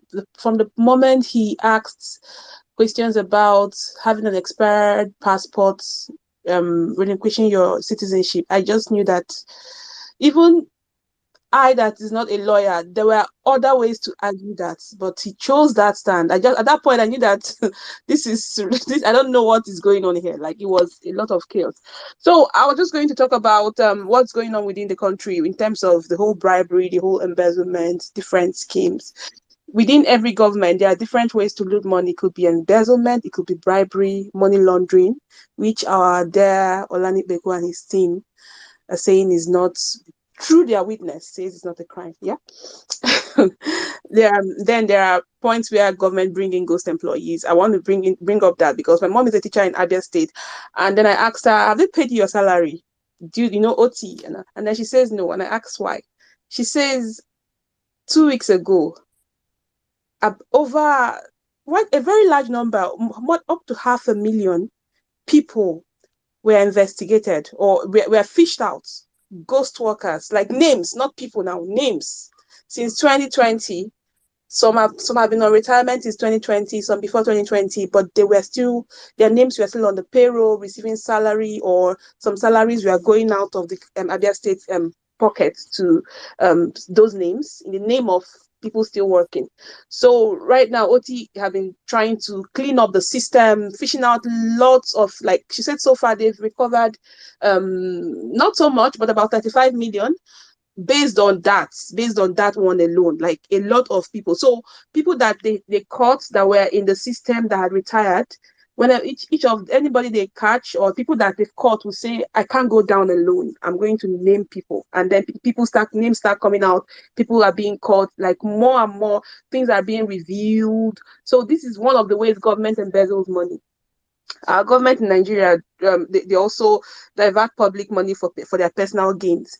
I would talk about maybe example through contracts, fake contracts. At this point, I remember when Bassel was talking and he said the guy that is manning the whole economic policy, Tinubu's economic policy, is trying to apply what's happening in the abroad in Nigeria. The truth is that even the policymakers in abroad know how these are government functions. Even people like World Bank, people like UN, they understand the system. They've been in Nigeria for the longest of time. So they know that our government do not care. Whatever you push to them, they will take.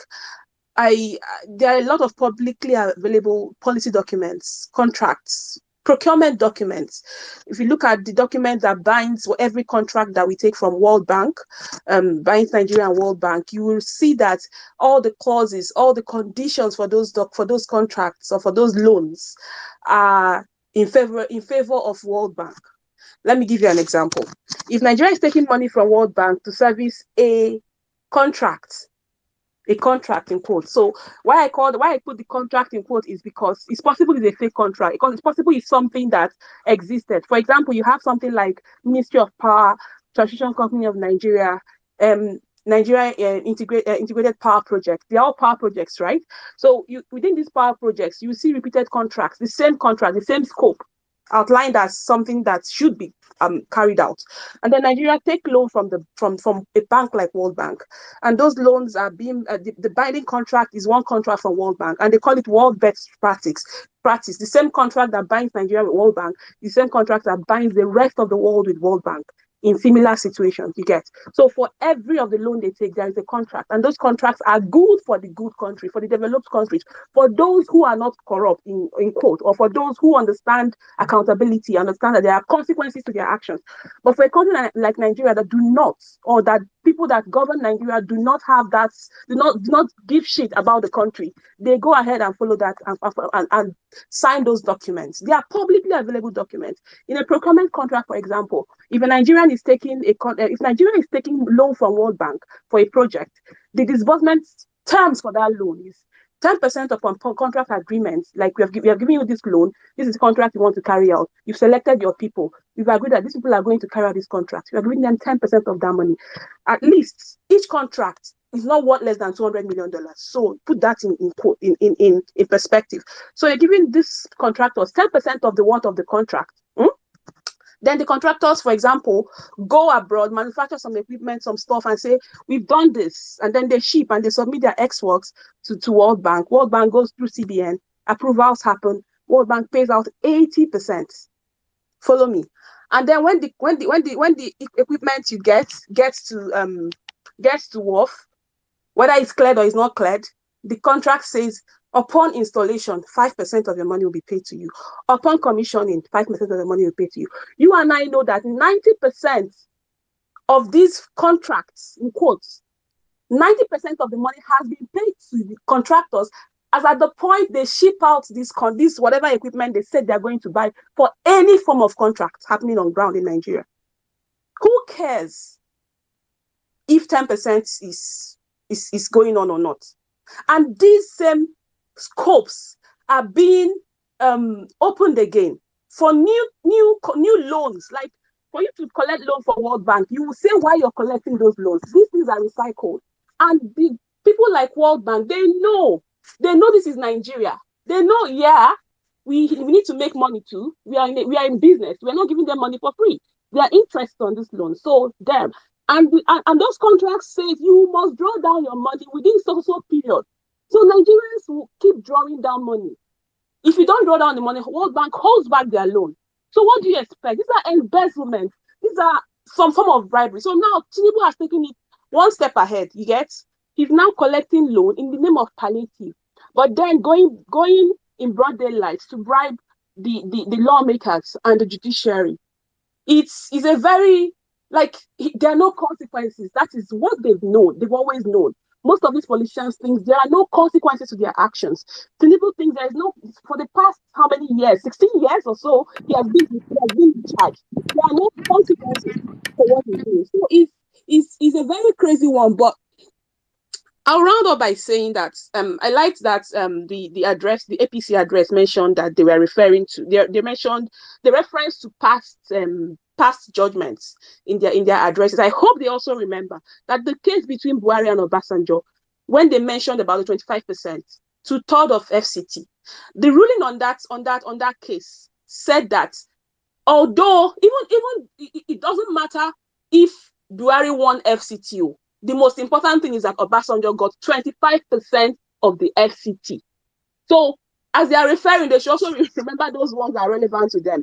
I'm going to conclude my submission. From consumption to production, even GEJ was paying Nigerian producers to export, paying once you can produce something that can be exported, GEJ was paying a fraction of the cost of your produce, paying back as dividends or as I don't know. Yeah, something like dividends to support your progress. So it's chaotic, but we are on the right path of history. We're on the right track, and I believe that this will come through for us. Thank you. I yield. All right, thank you very much, Chini. Thank you very much. I like the fact that you point. That was also one thing I noticed in the written address. I mean, the fact that they made reference to GEJ versus Obasanjo, but found a way. They were looking for a way to escape what it meant, and I was just laughing. I was like, "You are pointing. I don't know whether they think the judges will only read what they wrote and not read the documents. I don't know if that's what they are thinking. So it's very funny. All right, let's go to. Okay, that was a lady. Let's go to a guy now. Let's go to GKM. GKM, you have been here for some time. After which we'll go to Kid Mali, and we'll take it from there. Thank you very much, Emir Saddam. Thank you, well-meaning Nigerians. Sizzle, Jimmy, my brother, and all distinguished members of the Vawulence space. It's another good time, to give you guys your flowers and what you have done so far. Well, I will start with the 8,000 naira renewed Shege Pro Max. You see, this government is a heartless government, a very heartless, illegitimate, and unconstitutional government. And that is why I say that the criminal drug baron, Bola Ahmed Tinubu, must be disqualified. I'm not really angry anymore. I'm just waiting I'm buying time. I'm waiting for them to give the judgment. And then we are also going to make history because it's the first time that a group of people, not up to 40, that call themselves the NJC, allegedly assigned 35 billion, and yet they send the person who assigned them this money packing. Let me make that clear. This particular NJC will send Tinubu packing. There is no two ways about it. It's very clear. It is very clear. So I like Women Nigeria's submission where he really x-rayed and dismantled the response of these APC legal counsel and made a mess of all the loopholes of all of it, of what they have submitted. And I really cannot wait. I can't wait because I've told you people that it is going to be a unanimous judgment, because the implications of this judgment going the other way is that there is no Nigeria. There is no Nigeria. Anybody can just do as they like. So I do not think that our revered justices would want to toe that part. That's on that. Then you know, the other aspect well-meaning Nigerian talked about is the fact that, you know, these people have just borrowed money. They have added so much pressure on the already, you know, devalued and falling naira, and now they are saying that they are going to give these monies to people that cannot be identified. So it is as good as gone, like subsidy. This money is the money Tinubu has mapped out. I dare say he has mapped this money out with the hope that if he is disqualified, he goes home with this. But you know that we are bringing in a government that is going to be accountable. So let him not think that his wildest dreams, that a Peter Obi presidency that will be looking for money everywhere, you know, to push this his consumption from consumption to production mantra, will just let it fly. You know, we have never seen our Aso Rock so, you know, degraded with criminals, you know, parading everywhere, James Ibori and all of that happening. So let him be warned. I joined in Jimmy's tweet. I actually tagged the president of Kenya, William Ruto, to make sure that he sends his guards, especially his drug cartel, his drug guards, to go and search our Air Force One, because, you know, the person that we have in Kenya was not duly elected. He's an illegitimate and unconstitutional impostor, somebody that is not supposed to have even won a councillorship election. So he may as well be using the Nigerian fleet right now to move his illegitimate and illegal trade. So William Ruto, I tagged him, and I've also gone ahead to tag, you know, the Prime Minister of the UK. I do not understand why, you know, it is alleged that most of our Supreme Court justices are now banned from going to the US. Why is the UK not doing the same? Are they also in support of what is happening in Nigeria? Well, I want to believe that they are, because, you know, they destabilize Nigeria is to their own gain.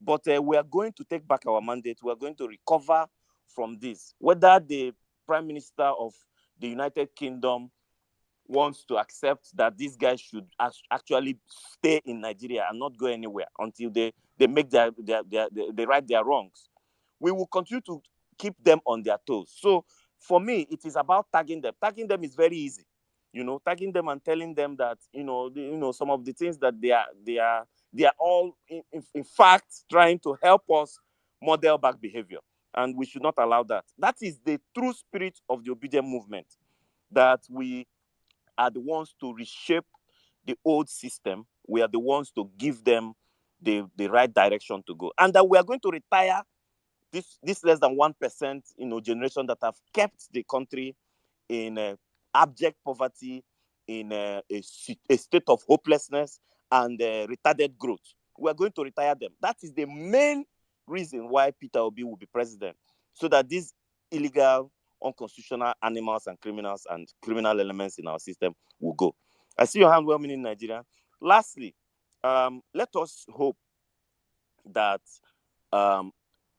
at the end of all this, that we would have made a statement that never again are we going to have criminals or anybody who has issues with his whatever age, academic qualification, and all of that ever vie for office again. And that even when we have issues with an election being conducted, that it has to go through the tribunal before the person is sworn in. Never again are we going to have this travesty upon the land. Thank you very much. I yield the mic. All right. Thank you very much, AGK, man. Thank you very much. We'll go to Kidmali now. Before we go to Kidmali, I just want to say, after a couple of speakers, I'm going to come and explain something very briefly again. You know, I know one. So there's this maybe, you know, kind of maybe rumor or propaganda that APC will most likely spread very soon. I mean, I'm just seeing the indications. Anyway, so I want us to kill it on as in fact.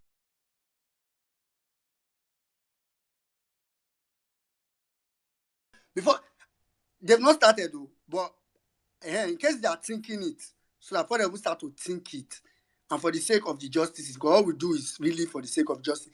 Let's kill it on arrival. And in the issue regarding whether Peter will be, I know everybody knows this is a no issue, right? But just to add context to it, is the issue regarding whether Peter Obi was a member of Labour Party or, should have not. We will look at it, constitution, in fact, even on the identity statement, we will look at it. But for now, let's just take a couple of speakers. Kidmali, please go ahead, after which we'll come to, please, if you want to speak, after which we'll come to Gabon. If you want to speak, ensure your hand is up. Check your phone to be sure you're on the speaker section, and make sure your hand is up. Kidmali, please go ahead in Gabon. Yes, so good evening, everybody. Well, this evening where I am. Good morning to those listening to us from different time zones. Good afternoon if you're in the United States. I stand on all existing protocols. Shout out to Saddam, Cecil, Women in Nigeria, Jimmy, following in the listening section, and everybody who's been following this violence space from inception. Kudos to you. Thank you, sir, for you. A leopard cannot change the sport. That's what I'm going to say. I wouldn't take much of your time. I want to please admonish us that while we keep our eyes on the judiciary, we also need to watch our backyards, because according to the Bible, it says that while men slept, the enemies came and sowed tares amongst their plans, sowed wheat among their plans. So this is going out to every obedient, every Labour Party member in the House of Reps, even though we have our one governor that we have elected, who fortuitously comes from my state, the state that has been leading liberation for over 30 years. And he's there now, and we are watching closely. We see the signs are good going, forward so far. But I just want to remind everybody, both those listening and those that know people who are their family members or their uncles or their aunties that are either in government or connected to government. It is not to use the platform of the movement and the notoriety of the movement to entrench yourselves for personal gain. Nobody says don't get paid for your job. Nobody says don't go do your job. But you don't come on and ride on the wave of the masses, wait on the on the political career of our principal, who has been seen to be blameless, so to speak. Nobody is a saint. He's not a saint, but as far as Nigerian politics is concerned, he's been the one who has been scandal-free, has had proven track record of results, and that's the reason why we stand beside him. So that is the motto, and that is the thing is for every movement, an idea is the strongest thing to kill. But where there are no set core of values, things will go haywire.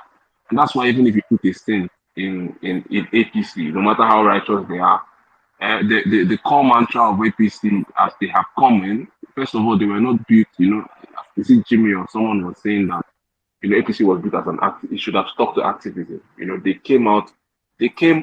Remember APC was a party that was formed out of the injustice of self-centered people, not the injustice of the Nigerian populace, but the injustice of some people who felt slighted by the Jonathan Goodluck administration and felt like certain agreements were not kept to, for their own personal pocket. Then you had these people managed, thanks to the media on their part, and a few gullible people managed to deceive the whole country to make them believe that they were finally on the side of the people. Well, that was how many years ago now? And since 2014 till now, all eyes have seen and all ears have heard. The Labour Party is coming, I say, on the large scale. Prior to Peter Obi's ascension, it might have been a regional party, Mimico winning one or two governorship terms and all that. But the rejuvenation, the evolution, and the revolution of the party has come on the back of our principal, who has been someone who has stood with principles, two different words, the principle with principles. And these principles are doing what is right for the people, standing by the people. And if anyone feels like they can ride on our mandate and go there and do things, I don't want to be hasty with decisions, especially with the House of Reps and the Senate, because I know that they're a minority, and even though they might not stand, but we want to see them vocal enough. It's not to go there and then you sit down and then you're no longer vocal because you feel like you're there now and anything goes. We know that as a minority, they might not be able to put a stop to certain bills and stuff, but they need to be vocal to make it known that this is their stance, regardless of it goes ahead, even though they will be beneficiaries of these things. any law that's been passed now, anything that's is being done right now until the Supreme Court announces its decision is null and void anyway. So, but still, we are aware and we are watching. So this is a warning for those people who have used our platform to go out there and feel like we are not watching. Let them know that we are watching. As the Igbos will say.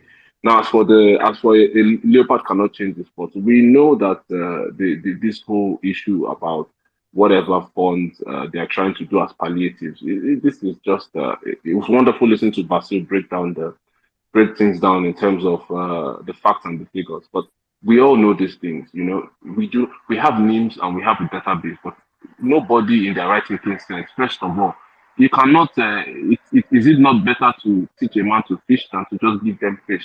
You cannot just count some money and say you are giving to the poorest family for 8 months. If it's just survival, they will survive. And then what happens after the 6 months? We think it's better after the 6 months. Why don't you invest in what can make their lives better? You see, it's not just about GDP of the country. The HDI shows, we always talk about GDP, GDP, GDP. You can have a huge GDP, but if your HDI is very, very poor, then you have poverty flowing everywhere. So, what the spending power of the average Nigerian? You see, APC as a party has come to dwindle the middle class. I was when I was growing up, I could say I belong in the middle class. My parents didn't raise me poor, neither was I rich, but at least we could live in a three-bedroom flat. And now, the definition of that has become something else. You see, people are in the middle class now, and how can a middle class not afford to buy a brand new car? In a country, middle class cannot afford to buy imported cars anymore. Now it's Nigerian use. Nobody, even the middle class cannot afford. So look at it and see the systematic erasure of the middle class, which is very essential to to every society, because you see the elites are very, very little, and then the poor do not have the spending capacity. The middle class usually are the ones with the power to spend. They're the ones who would go out there, and they also have other people dependent on them. What the APC has managed to do is to dwindle our middle class from what was a thriving middle class in 2014 under Jonathan, for whatever reason known to them, to become a totally whittled down middle class that is barely existing and hanging by the thread. So we have seen it. You cannot call a Pajalo Bofua. You cannot give us a dog and say it's a monkey. We know what we are doing and we're watching. The judiciary, all eyes on you. The decision you take is a decision for the progress of this country or for the regression of this country. So if you feel like you can pocket money and ruin the country, like I said last week, we are fully aware and we're watching. And for those who are representatives, I repeat one more time, one final time. We are watching you closely as much as we are watching the opposition. You cannot ride on our mandate and feel you escape from it. Yeah. I yield the mic. God bless obedience. God bless Nigeria. Thank you very much, Kid Mali. Thank you very much for that. That's the influence of the new Shege. Middle class. Let me just women please, just a minute. I think Kibali made a whole lot of sense here, but I just wanted to go take a different direction to what he has said. I just want to give a shout out because my mom reached out to me today. She said I should talk about I think Odumodu Black. Before you come back to middle class, I just want to take us if somewhere else. When he was invited for the fake inauguration of the criminal drug dealer and cartel in APC, and they wanted to pay him I think 10 million in Abuja. He refused and turned down their whole stuff. The whole bigots were against him after him, insulting the young man. And today is a crescendo in his career. I think I just want to give him a shout out. Also, Odumodu Black, he's a friend, he's a brother, and also my brother I just spoke right now, Kid Mali, has a song with him. So please, you can go stream. The song is on all streaming platforms. Just go check for Para. As an obedient, you should have that song on your playlist because it has a very strong, it's very obicentric. Yeah, so please just go. I just wanted to come from that angle also. But I think back to you now. Yeah. Thank you, guys. I think let's something. I think it's something we need to check out.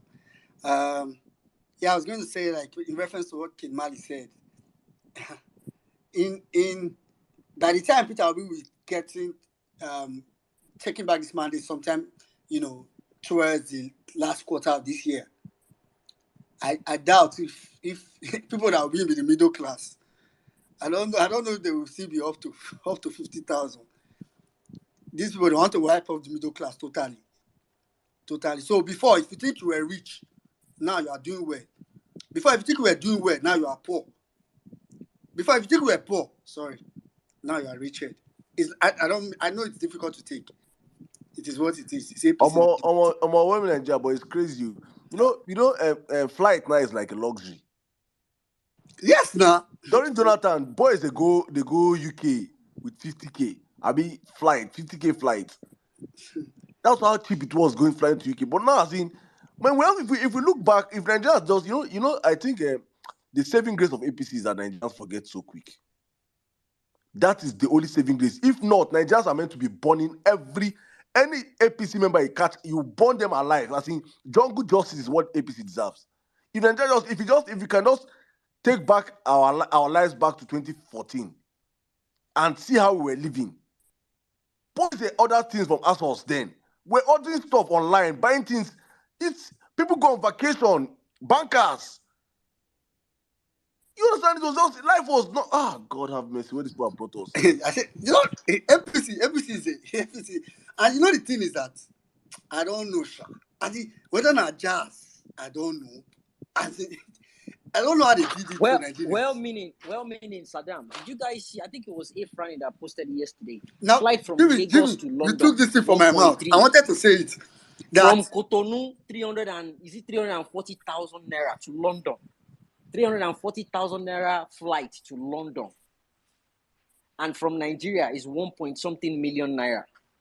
Are you guys seeing the madness going on in that country? So what it will cost you is just take a ride to Cotonou first, then you now book a ticket to London from Cotonou.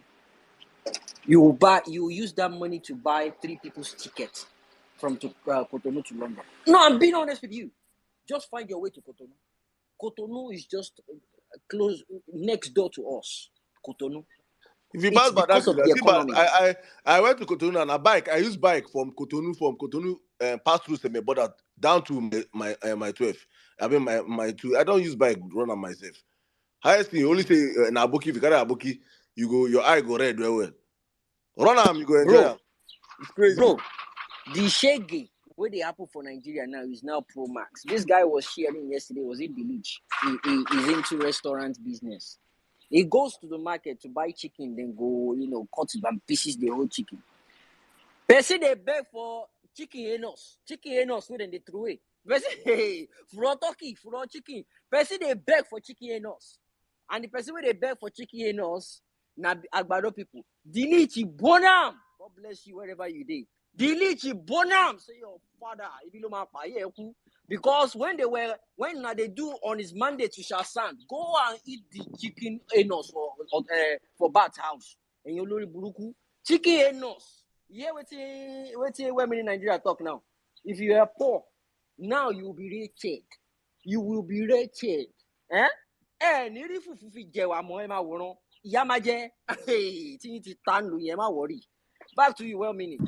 No, I gave the analysis some time back. I said the upper middle class, they may not notice it very early, but by the time they notice it, Otilo, because they will not notice it. Some of them may not have noticed now that they're actually spending their savings. It may look as if you are still surviving, right? Now, when that savings don't finish, you are going to clear, say, okay. It be like, say, now you don't do where you're supposed to do. So, I mean, I just really hope this is not, we just get this done very fast. Anyway, let's quickly go to Gaboni, then we'll come to Adekunle. I'll take it from there. Gaboni, go ahead. Yeah, thank you, well-meaning. First and foremost, about this Shege Pumas that's happening in Nigeria now. Well, before I left Nigeria, I had one of my friend that would say, he said he wanted to leave, he want to leave, or he want to travel to the UK. He said, but his wife, but they have a good business, they have a very good business going. They're doing to him a recharge card, so they have a very good business going. They are well to do. He said, but my wife, no. I meet the mother, and the mother said, almost saying no one, so Igbo people, Igbo land, get freedom, blah blah blah. Yesterday, the man called me, say your wife don't agree. I all laugh that. He say wife don't agree. He He say what did happen for them? Just say wife they agree and say they don't process they don't try prepare to leave. See what is happening in Nigeria. Sometimes we come here, we don't stress it to the extent. We don't even know the extent to which people are suffering. We cannot even fathom it. There's no way we say it for us to understand how much people are suffering. See, there is nothing we can say about Tinubu and the APC government and Tinubu government thinking. Sometimes when you commit crime in the UK or in the US, when you commit the crime, they always ask, why did you do it? The intention behind that crime. Sometimes I try to fathom the intention behind people who spent millions of naira to win an election. People who spend millions. For you to win an election in Nigeria, you have money. Now, you are well to do, you have billions, except for most few Labour Party people that. But even at that, those Labour Party contestants, they are not suffering. For you to buy the form of House of Fair Procedure, you are not suffering at all. You are not suffering. You're probably a middle class. You're not suffering. Now, the notion about people that are not suffering getting, and people that use millions to win election getting 70 billion, then people that cannot even get 3 square meal are getting 8. Each of them, millions of them will be sharing. When you try to juxtapose 80,000 for each family, now try to imagine what is in the mind of these people. What is the intention? Can you even fathom the level of wickedness, the level of cruelty, like the level of wickedness that will make people think like that? Now, these people understand that 8,000 naira is just around $10. When an hour's job, the minimum wage for an hour's job is around, in the UK is around 10.5 pounds, which is around more than 10. So you mean, like, what now? When they say those people that are poor, the poor of the poor, meaning those that probably don't have a job, so they mean that for 1 month, those that don't have a job, that are very poor, that 8,000 naira will be enough for them. Now, can you imagine? Can you understand the level of wickedness that can make someone take that kind of decision? I think Saddam or NCs will say that it's Saddam. Saddam will say if Nigeria cannot work for all, it should not work for some. I think, according to NCs, it is now, and Jimmy, it is now or never. Because if we don't get it now, we should forget about it completely. I was at Mindset Space in the morning, and I listened to every submission of all the, when many in Nigeria was saying, you see, Mindset Space is an open space where people of, it's not only obedience that come there. Some people, they just give they analyze each, most of these court cases the way it should be, as from the judiciary point of, from the legal point of view. And not even one person made any sense from the response of Wole Ironic Pekun. Not one person made any sense of it, like, there's any substance in it. And you see some Ronu people, some people that don't have any iota of sense, they're still trying to come and say there's nothing that can happen in the judiciary, like nothing can come out from the case. Abeg, Aboni, the noise from your distance is too much. Abeg. Sorry, now please a blow for you. But if it's too much, then probably I'll have to speak later. But then I'm please a blow. Is it okay now? Is it okay now? It's bad. Find somewhere and stay, please.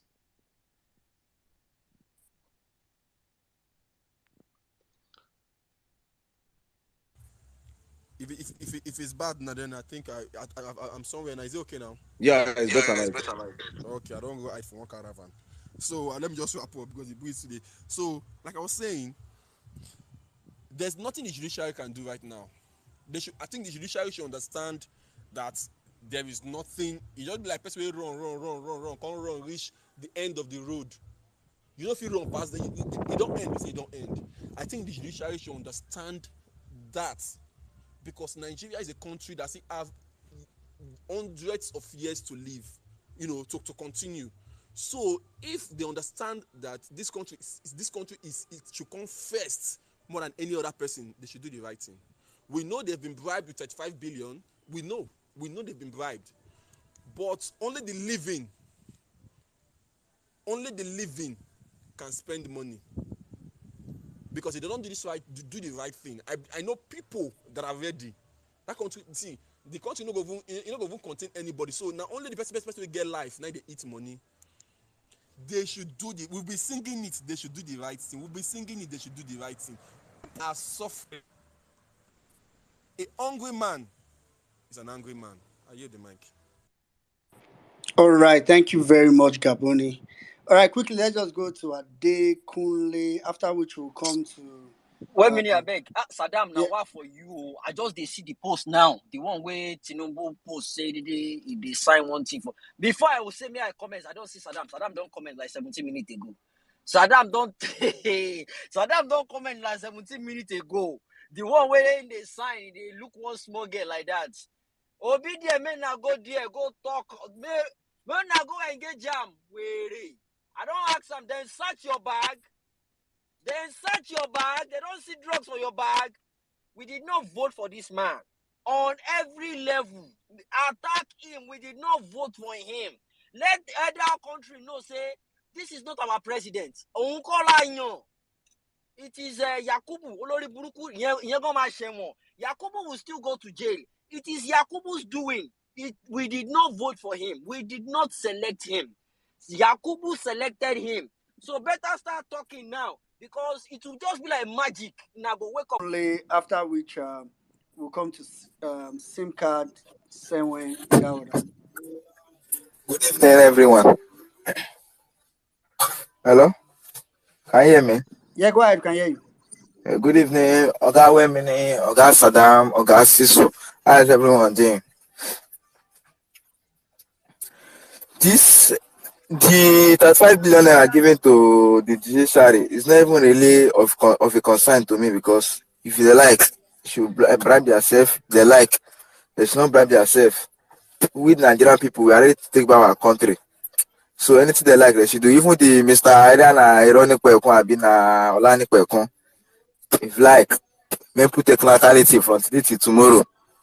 We will vote, no say our vote can't, and we'll get back our mandate. So I don't have much to really say about that, Mr. Man. Calling himself Ironic Kwekon, Abina Olani Kwekon. The little thing they pay me and say it's just my Yoruba brother. That's just the thing that's just paining me, because the kind pain that's going through me, that even we that are trying to say that, oh, the Yoruba people are the most educated, we now see a Yoruba man and come to even stand in front of truth to be lying that what he's doing is right, and be supporting the dodge. That's not, now I'm waiting the pain back, but that's not really a problem. What I would suggest that the judiciary, we should just give them one last chance. If there's something we can do, just like this pay they normally share in parties or this thing, that it can be, someone will be on the entrance. If they come in a judge, or put on for clothes, hang on with pin, judiciary on tire, all eyes on judiciary. So even the judge self go no say himself they on trial. Maybe when anyone give judgment, and see pain for him shirt, judiciary on trial, I go think say this people they really mean am, or this people they serious. No be like 2019 where we really on technicality, everybody dey quiet. This one they really mean am. Anything will happen, we self no go scot free. That's just what I have to say. Thank you. And to even say that this is my first time speaking on this space. Oh, and you be my DP colleague. Thank you very Yes, nah. Yes, nah. Thank you very much. All right, quickly, Thank you. let's just go to SIM card before coming to Senwe. Okay, guys. SIM card from Flatmates. I greet you, my brother. Good evening, everyone. Emir Saddam, well-meaning Niger, Jimmy. Jimmy, my birthday don't pass. But the next one, Black say you go try show, because this your jam, eh? Now the highest, you get spice. Okay, it's sad on the judicial sphere or space. I don't know whichever way I would put it, because I sometimes want to feel like I studied law, diploma, and degree, and I did not practice. Today I do stand-up comedy, and I'm actor and stuff.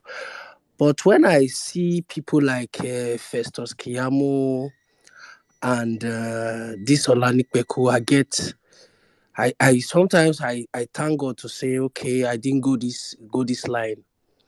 See, technicality instead of evidence is judicial fraud. That's how I just look at it. Because taking a close look at what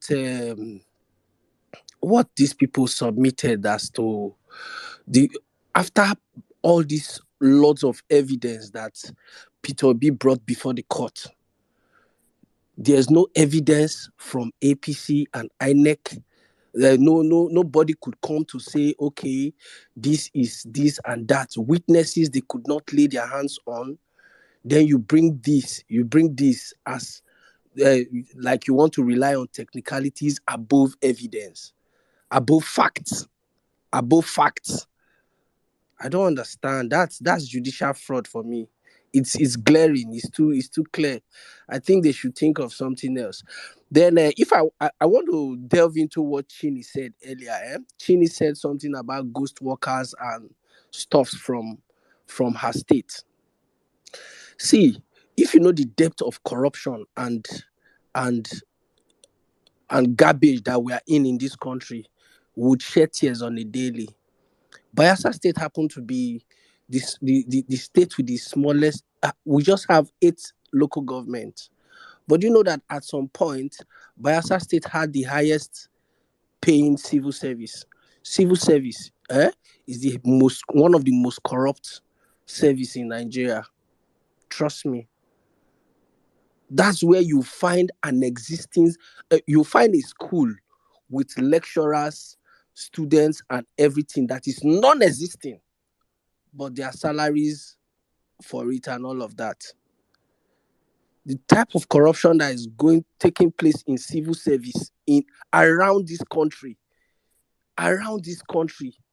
is crazy. So sometimes you want to sit back and think that, oh, is it that this our parents, these our leaders, these our forefathers, they don't have plans for us? Yes, because this respect of a thing is one of the major problems we have in Nigeria. Because it's a crime to look at an old man, someone of 60 years and above, if he's lying blatantly, to tell him before his or her face that you are a liar. It used to be a crime in Nigerian history, have been African history. But now the tides have changed. We'll look at you in the face and we'll call you a liar. We'll look at you in the face and we'll say, this is wrong. This is not how it's done. Now you tell them that this is lie, and they will tell you that you are being insultive. They never say insult. Oh. No, they never say insult. They never say insult now. You get one Delta community where king is called the Kriranwe. The king, I think they gave him money to do some development in the town, and he spent the money. He siphoned the money. Not that one where they tied for 3 years that day first. This one they dragged him on a car along the community, and that's how he was killed. So things are changing. Okay, making reference to the man that was tied there on the tree yesterday. That was a man that embezzled monies that was supposed to use for his constituents to dig well. They flog him. So small these things that they come to our leaders, they are coming in, they are creeping in gradually. So I just want us to have this. Let the anger continue. Yes, because this is not fair. The judiciary, the judiciary are not complaining. You are giving them more money, and you are allotting 8,000 naira to Nigerians. Come on now, come on. No, now it just be like, say, even as a bad rich, they see they put salt for the saw where they don't create for our body. Say any not get where on they go. Anything when I want to do more, I do more. See, come on now. I yield. Now surviving Nigeria every day is a pain. I yield. Thank you very much, Simcard. It's crazy. It's crazy. Thank you very much. All right, quickly, let's just take Sewen. Someone, please go ahead. Good evening, everybody. It's good to be here again. I But hope you can hear me. Hey,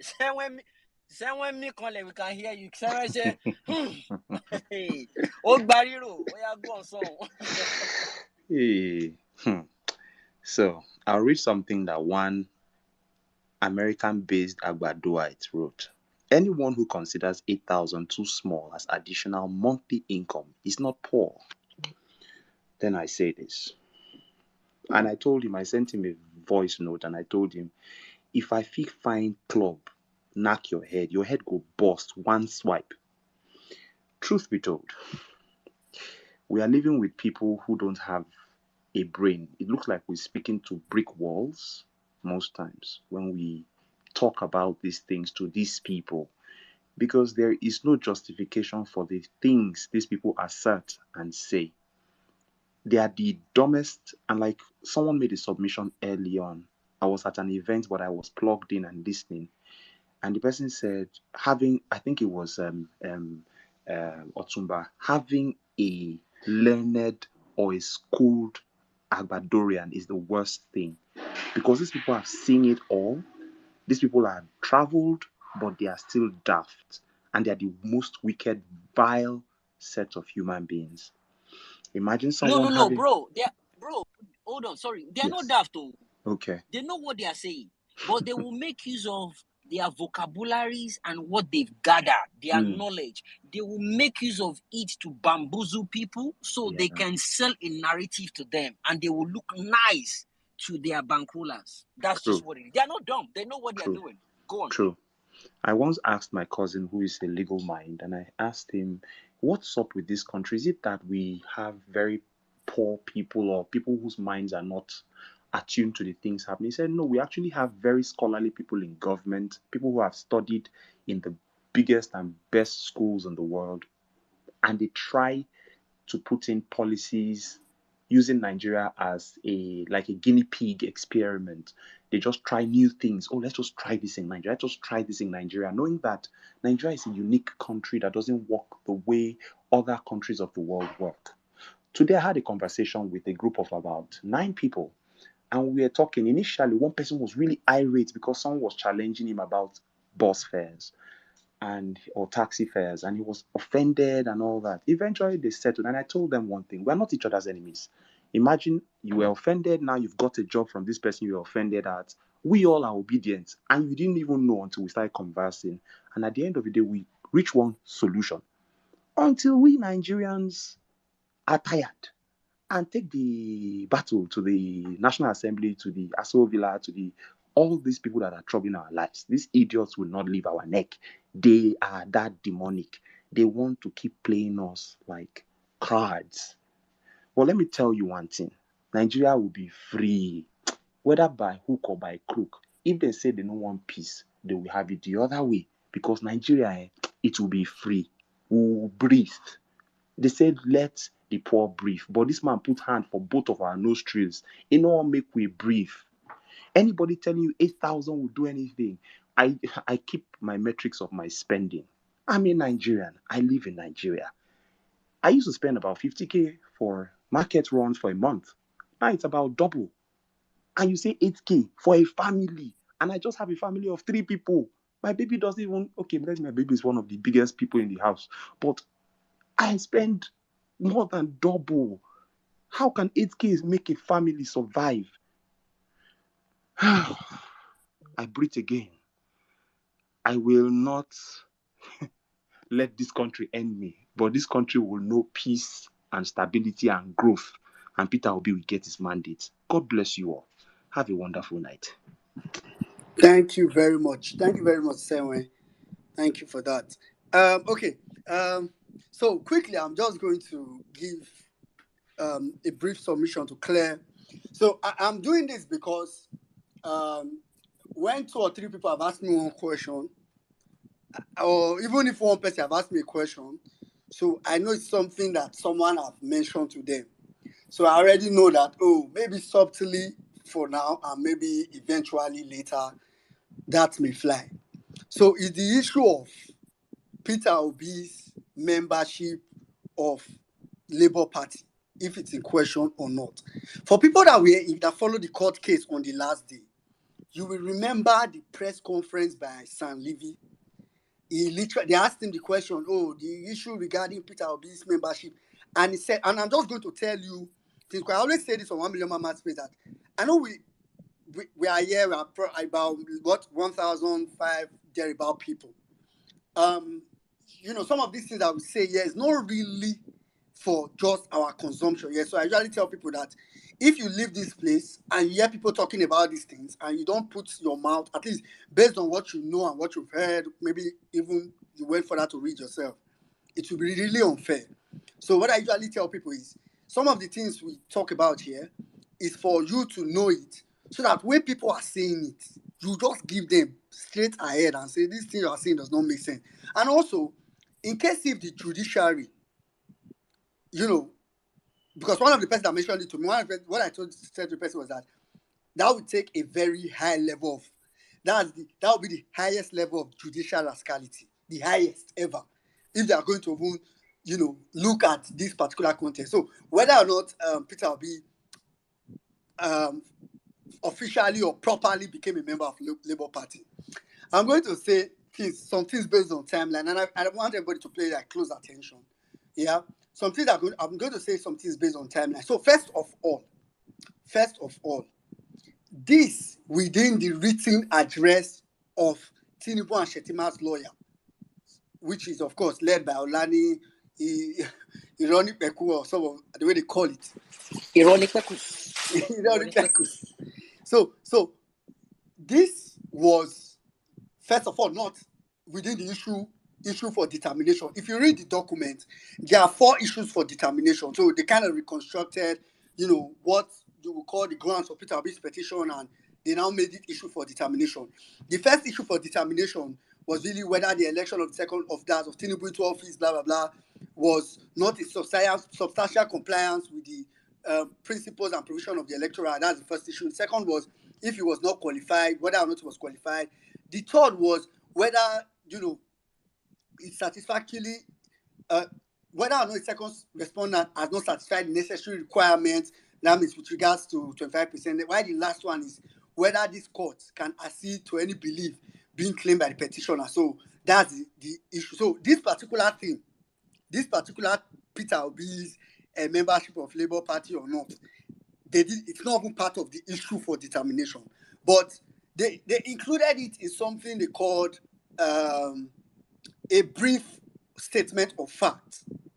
And just because, this case, we know that technicality is something that they might pick on. Let me just explain this so that everybody will know. So even the judiciary will know that we know. They will know that we know. So first of all, this was included somewhere in this, it was just like a side comment. Somewhere in page 3, they just said, meanwhile, the first petitioner, that's Peter Obi, as of 24th May 2022, was still a member of the PDP, and in fact, a presidential aspirant on the platform of that party. This was corroborated by evidence of PW12. This just reminded me, that was meant for LP. They included something that was said by a PDP witness reading. So they said, as a matter of fact, it was an aspirant on the platform of that party. This was corroborated by evidence of PW12. PW12 was actually Yunus Atanko, who confessed to have joined the Labour Party. You say confess. On the 20th of May, if you follow that petition, so Yunus Atanko said he joined the Labour Party 20th of May, and I agree that was earlier before Peter Obi joined. So for all of us that are here, we know Peter Obi joined Labour Party May 29th, and that's why I want people to understand these dates. All right, who confessed to have joined the Labour Party 20th May, much before the first petitioner, so much before Peter Obi. It is also the uncontradicted evidence of this respondent's sole witness that the second petitioner held its primary election to nominate its presidential candidate on the 30th of May 2022. I'll just take note of this date. And that 30 days before that time, first petitioner was not a member of the second petitioner. So let me not go, because after that point it's exhibit this, exhibit that. So what these people are trying to do here, and let me go to the Electoral Act, right? The Electoral Act in section 77 reads, and this section is just really about political parties. I won't, it's 3 subsections. The first section just said, oh, a political party, it's paraphrased now, a political party shall, act as a corporate body. The second subsection says, every registered political party shall maintain a register of its members in both hard and soft copy. The third part, which they usually make reference to, which they are trying to make reference to, the third part says, each political party shall make such register available to the commission not later than 30 days before the date fixed for the party primaries, congress, and convention. Primaries, congress, and convention. So going back to the reality, Peter Obi left PDP May 25th, 2022. May 25th, 2022. So basically, they went to say, okay, he was still in PDP as of May 24th, officially, yes. He left PDP May 25th. 4 days later, on May 29th, he joined Labour Party. And the next day was, technically going to be Labour Party primaries. And going by the Electoral Act, all parties were supposed to submit maybe the list of their membership 30 days before, just as a statutory thing, right? So they were supposed to submit, so Labour Party would have submitted, typically if they followed it cleanly, they would have submitted the list of their members, let's say by April 30th, because since they were doing primaries May 30th, they would have submitted as of, let's say, April 30th, right? So even Julius Atanko technically will not even be on that list. So now, here's the point. Here's the real point. If you hear what I read in the Electoral Act, it specifically said primaries, congress, and convention. If you look further, it stops there.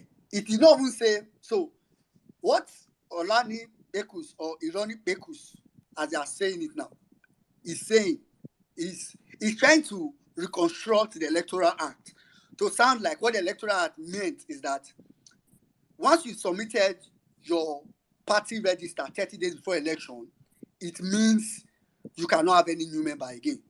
That's what he's trying to say, which I think you will come up and probably throw more light on this. So the point is that it doesn't even make sense.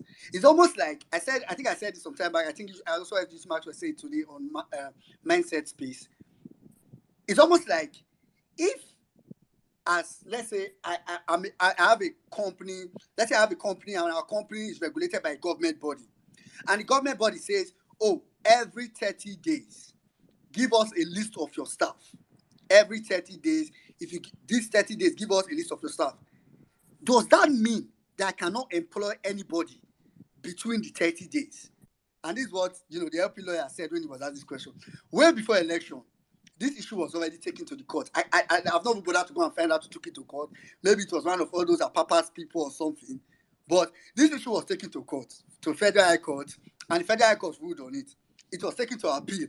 This same appeal where the tribunal is holding, the appeal already ruled on it and affirmed that Peter Obi is a member of Labour Party, invariably saying that that part of the Electoral Act does not limit the party from getting more people and even getting people to contest by that. So please, if you hear this narrative start flying, when it starts flying, it is your job to just don't say, oh, because people will come and start telling you that, hey, they're saying this thing. Oh. See, it is dead on arrival. And like I said earlier, it will be the height of judicial rascality. As a matter of fact, what I told the person that told me just now was that that's the most dangerous way. If the judiciary even wants to sell out, that's a dangerous way to sell out. They should find another way to sell out. Because you see this, there's no other way to sell out, just to be frank. But, I mean, this one is too dangerous. This one will expedite the literal burning down of Nigeria. So, judiciary, if you are here, let me just advise you. Because I know they want to look for any technicality to use to buy you. Now you just know. This one is a no-go area. And I'm even glad they didn't include it in their issue for determination. Not that I'm glad per se, but they didn't include it. So for me, it's really a no issue. So I just needed to put that out there because I know a couple of people have talked about it, and so people don't begin to spread it for panic. So that's really that. Please, if you're in speaker section and you want to speak, ensure your hand is up. I'm going to go through and always look at your phone to be sure that you've been accepted. Some of you are accepted, but you don't know. I'm going to go through very soon, and anybody that your hand is not up, we have to drop you. All right, I think Anze have been here for the longest. After Anze, we'll come to Peter is better. Anze, please go ahead. Hello, hello. I hope I'm audible enough. Good afternoon, everyone. Good evening, good morning. Can you hear me properly, please? Yes, we can hear you. Go ahead. Okay, so greetings to everybody, every intelligent mind in the house. And I intentionally say that because not everybody here is intelligent. The people that are intelligent want a better Nigeria and are willing to go all the way for a better Nigeria. Let me first of all start by saying you don't ever give what you do not have. And for that reason, Tinubu is already disqualified. And I can rightly tell you he is not a Nigerian. And that makes him disqualified plus all the other things that disqualifies him. He's not a Nigerian. He has no right to be in our politics, engage, or even be sitting where he's sitting. So let's get that out of the way. We're not dealing with a Nigerian, and that should put everybody's mind at rest. You can only participate in presidential elections if you're a Nigerian. Secondly, his head is so fried on the drugs that he's taking that he has refused to reason. And even when reasoning comes to him, he still cannot see it.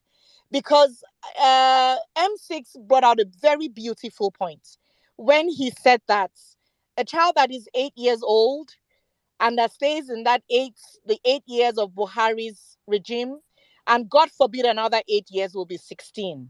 That child has no ambition because they do not understand what ambition is. That child will only be open to people forging, will be exposed to people grabbing whatever they can grab because they're in the opportunity of grabbing. That child will not understand what education is because the president does not even have a certificate to show that he was even educated. So let's get that out of the way. That's out. My next thing is, please, women, we always say the man is the head of the house. But I need you to understand that for the head to work well, the neck needs to be directed according to where the head wants to go to. So for the women that are in the house and you have mothers and sisters, help them to appreciate the power that they have.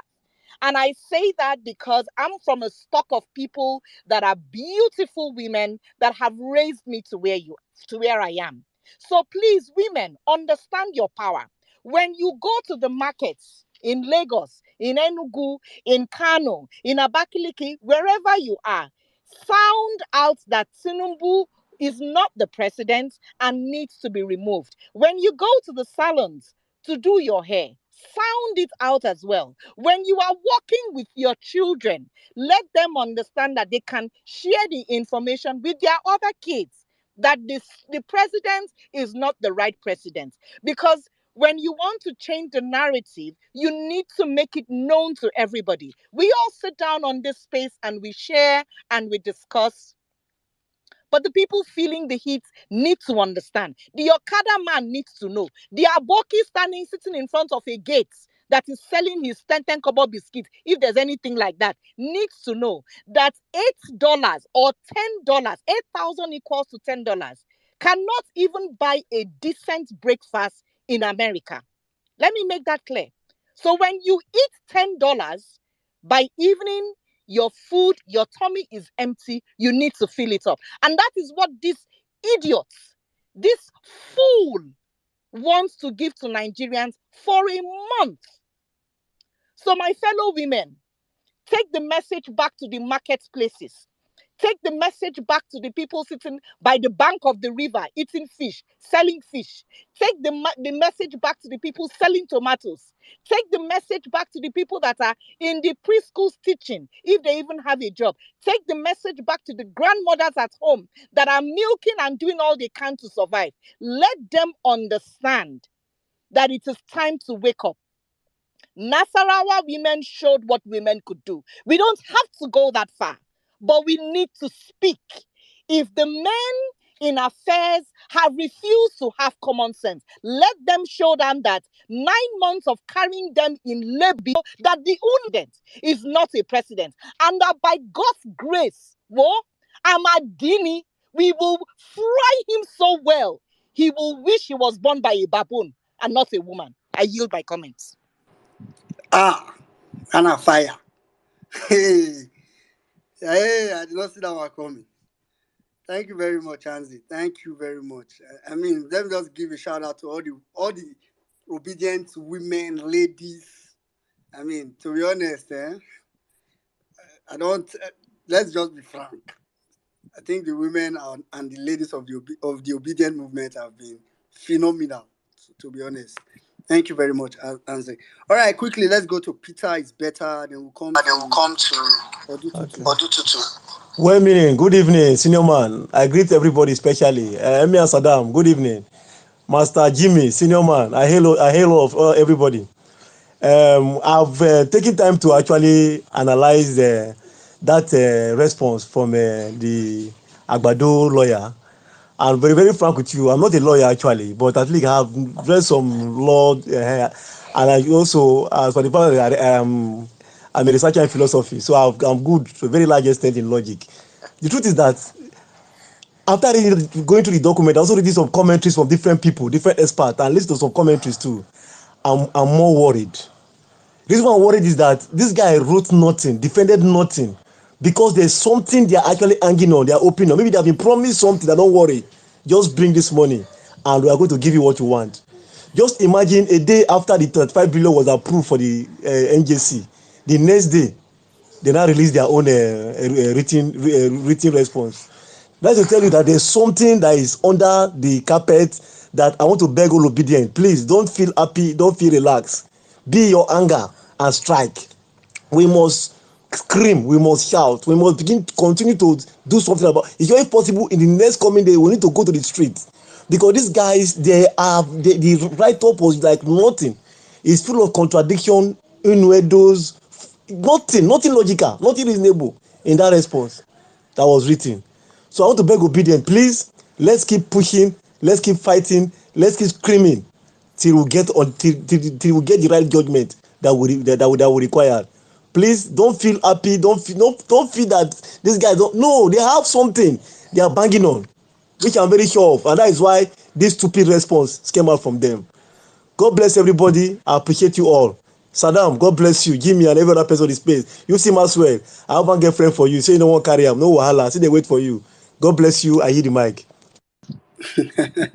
All right, thank you very much. Peter is better. I mean, I get the point you are trying to make, and that's very important. Obedience. I said it just now. This is not the time to, as a matter of fact, we have very few days. It's even shorter than we thought. To be honest, this judgment will come before mid-August. So it's not something that you say, oh, let me reserve my energy for the end. Don't reserve anything. This is the time to give it your all. Everything. Call out who you need to call out. Keep calling out the judiciary. If you want to write to people, anything, see, I can't limit it. Anything needs to be done. Don't even wait for anybody. You can suggest it, but before you are suggesting it, you will be doing it already. So that would be very helpful. All right, quickly, let's get to Odutuntu, after which we'll come to Emmanuel.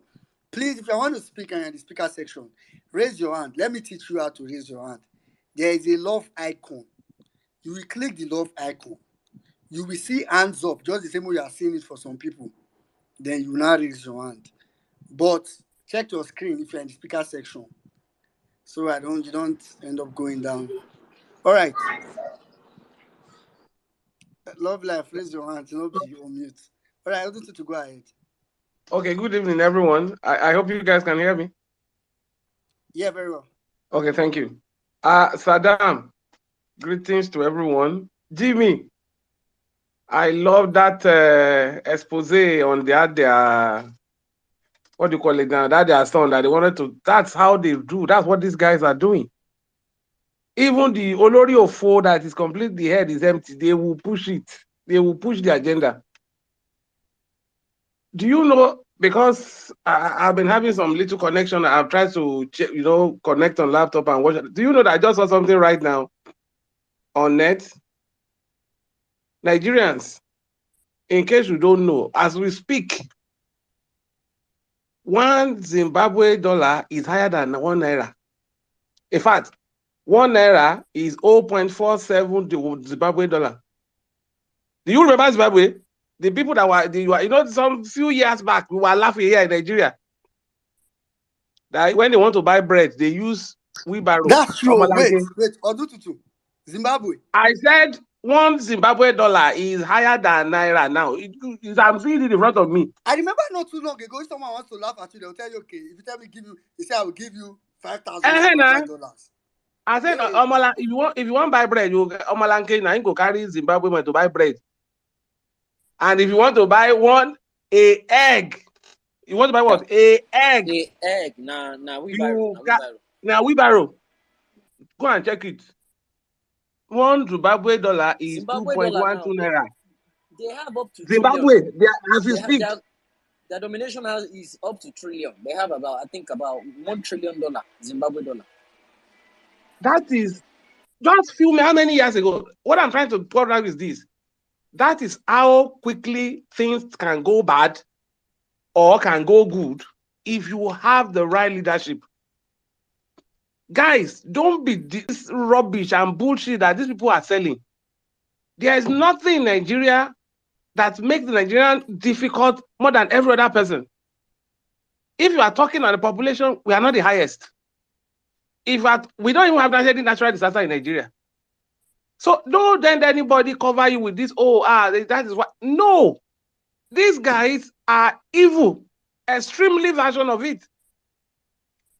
We know the depth that Buhari left in this country. And these mad people are incurring more. Yet, they don't have any answer on how to generate. But they are even planning to extract even the one we think we have. And what are they doing with the money? They are planning to bribe.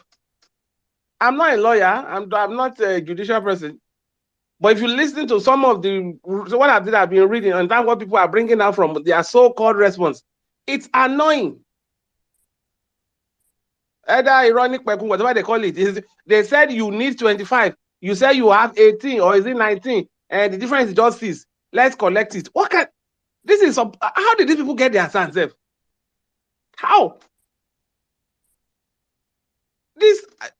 I don't know who this. I've been telling people, through this Peter Obi contesting for the election that matter, it's just will be throwing out a lot of rottenness that we don't even know before now. A lot of people have painted themselves with gloss paint, but internally they are smelling lots. A whole sand. But if I be Tinubu, all those people they need to vomit all the money they've collected from you because this is more than embarrassing. And now what do we have? Billions. I told some of the Agbados I said, hey, you people never see anything. With all your madness, you are shouting up and here you are seeing now is 70 billion to those who are already excessively paid. 35 billion for those who are trying to bribe. How much they give you now? 8,000 naira. Believe you me, Nigeria, the normal bread that a household can take is not less than 1,000. It's not 1,000 above. 2,000 depending on this part of the country you are living in. So it means that in a month, your 8,000 naira will not buy 8 bread. Is it possible for a family of father, mother, and 2 children to eat bread for 8 bread for 1 month? Is that not madness? And believe you me, the people who, and of course, there's something, I've said it before, you cannot be supporting this government. As far as I'm concerned, you are a candidate for a mental hospital because it doesn't make any sense. And I explained to somebody, I said, look, based on my work, I know that the fact the people you are calling poorest in Nigeria, they do not have bank accounts. So how exactly are you going to reach them? Now, if you are saying, okay, you want to give 12 million poorest people, what happened to the poorer people? What happened to the poor people? 8,000 naira to do exactly what? We know the facts on the ground. These guys, the funny character in that Abuja, he has no business being there. The entire life is a whole forgery.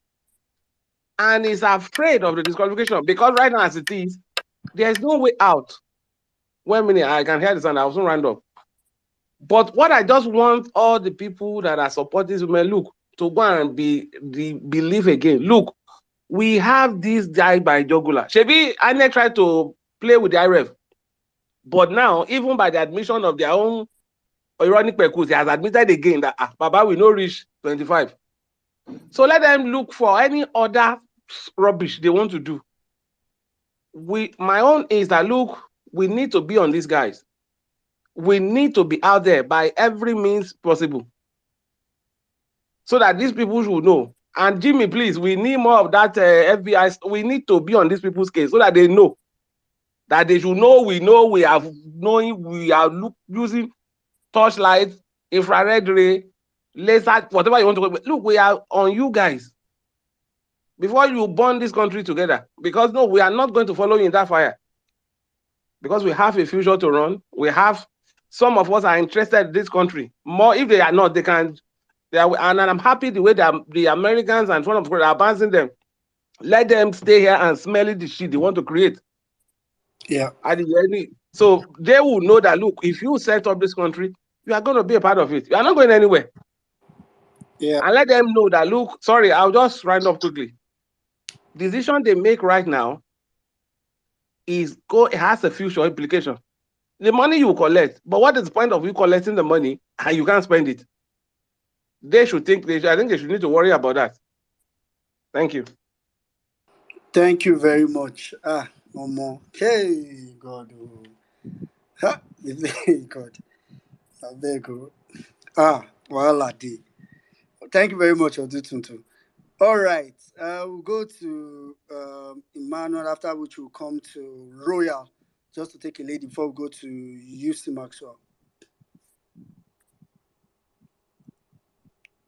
Emmanuel, are you there? Yes. Talking with people who don't necessarily support Tinubu, but this group of people are a large percentage of Nigerians as well. They've normalized his presidency. So they've said things like, um, he did not have national coverage all over Nigeria. You can clearly see the results. And I was talking with somebody, a group of people as well, and they're all saying the same thing. He doesn't have national coverage. The elections clearly showed that he had somebody from Kwara who his mom didn't even know would be at home. So, and I told him that in Nigeria's government themselves lied for 2 years that they did not kill anybody during NSAS. What they did, and it took so much effort to reveal it out to the world. So this group of people just sit down and they just normalize the presidency, and a lot of it um, has been going on. Even and a lot of our parents, a lot of my own parents as well, and my friends' parents, all of them, all the same, they're all normalizing this Tinubu's presidency. So if you notice, nobody is even complaining anyway. But most people are calm and waiting. But the major thing I want to say is, if you look at Nigeria right now, Nigeria is as if the whole place is about to catch fire. Because if you see the killings in the Middle Belt, the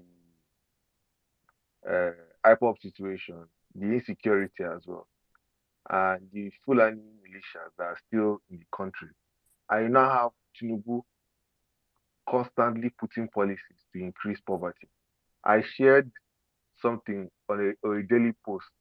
I think I shared it with and yesterday. I think I tagged you on it as well. I think Daily Post said over 10 million Nigerians or so are about to go into poverty. Oh, sorry, Nigeria's poverty index population is about to reach 101 million. So this is from their official um, metrics, whatever I want to call it. So even World Bank says over 10.1 million people are about to enter poverty as well. If you have, if you see the protests that happened in Sudan, the one that removed their former leader, who was a dictator, it was because of bread. The price of bread increased. They were all tired, and they all came out to protest. And the military used the opportunity to remove him. If you see, although that man, or he was even more, how will I put it? He was like a mafia type of guy like Tinubu, and he paid off everybody. But still, he even bought another group of people called the RSM. They still couldn't do anything. The people protested and protested, even when they were killing, beating, everybody still protested. In Nigeria, we're hitting that point more and more every day, every day. And I feel like Nigerians have a threshold. So it will come to a point where everybody will just wake up one morning and the whole place will just be protesting left and right. And Tinubu will not be able to do anything. I really think NSAS was like, should I say, a prophecy of what is to come. During NSAS, him and his son ran out of the country. So it can happen again. And he's not careful. That's why I feel like he's even trying to do. He's trying to at least solve the food problem first. But as someone said, you have to import. I have to solve security. So, and the whole thing is just messy up and down. It's going to be very difficult. But usually for Africans to protest, despite having a very bad government with powerful military, for them to come out to Yeah. protest with all, when they're about to lose everything, it's all due to food most of the time. That's why you see No, kind yeah. of protests that will move the whole country. And so more and more we All happen. right. Thank you very much, Mano. Yeah, thank you very much. I mean, Tinubu is making the whole place. I agree with you that Nigeria is a quarter to. That's why we need to get this done very fast. Nigeria is a quarter to getting imploded. That's just a fact. All right, quickly, let's go to Royal Laurel. Yeah, thank you so much. Can you hear me? I should get on Bro, my see Simasi earpiece. dey here. Can you hear me There's a at lot of all? Don't forget. yeah, there's a lot of like background noise. Maybe I'm doing a lot of things. So, but can you just go ahead? Let me see. Yeah, okay, I think it's way better.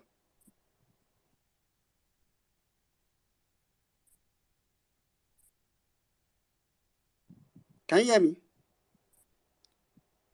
Okay, Mute I me. think we Okay, lost. yeah, you muted me previously. Can you hear me now? Yeah, I can hear you now. Go ahead. Fantastic. Very big thank you to you, women in Nigeria, and you're too much. Thank you so much for what you're doing. Thank you to all the speakers.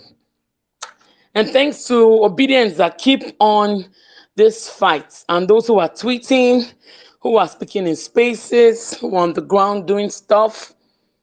You know, Dati Baba Ahmed warned Nigerians. He warned the federal government. He warned the judiciary. He warned everybody.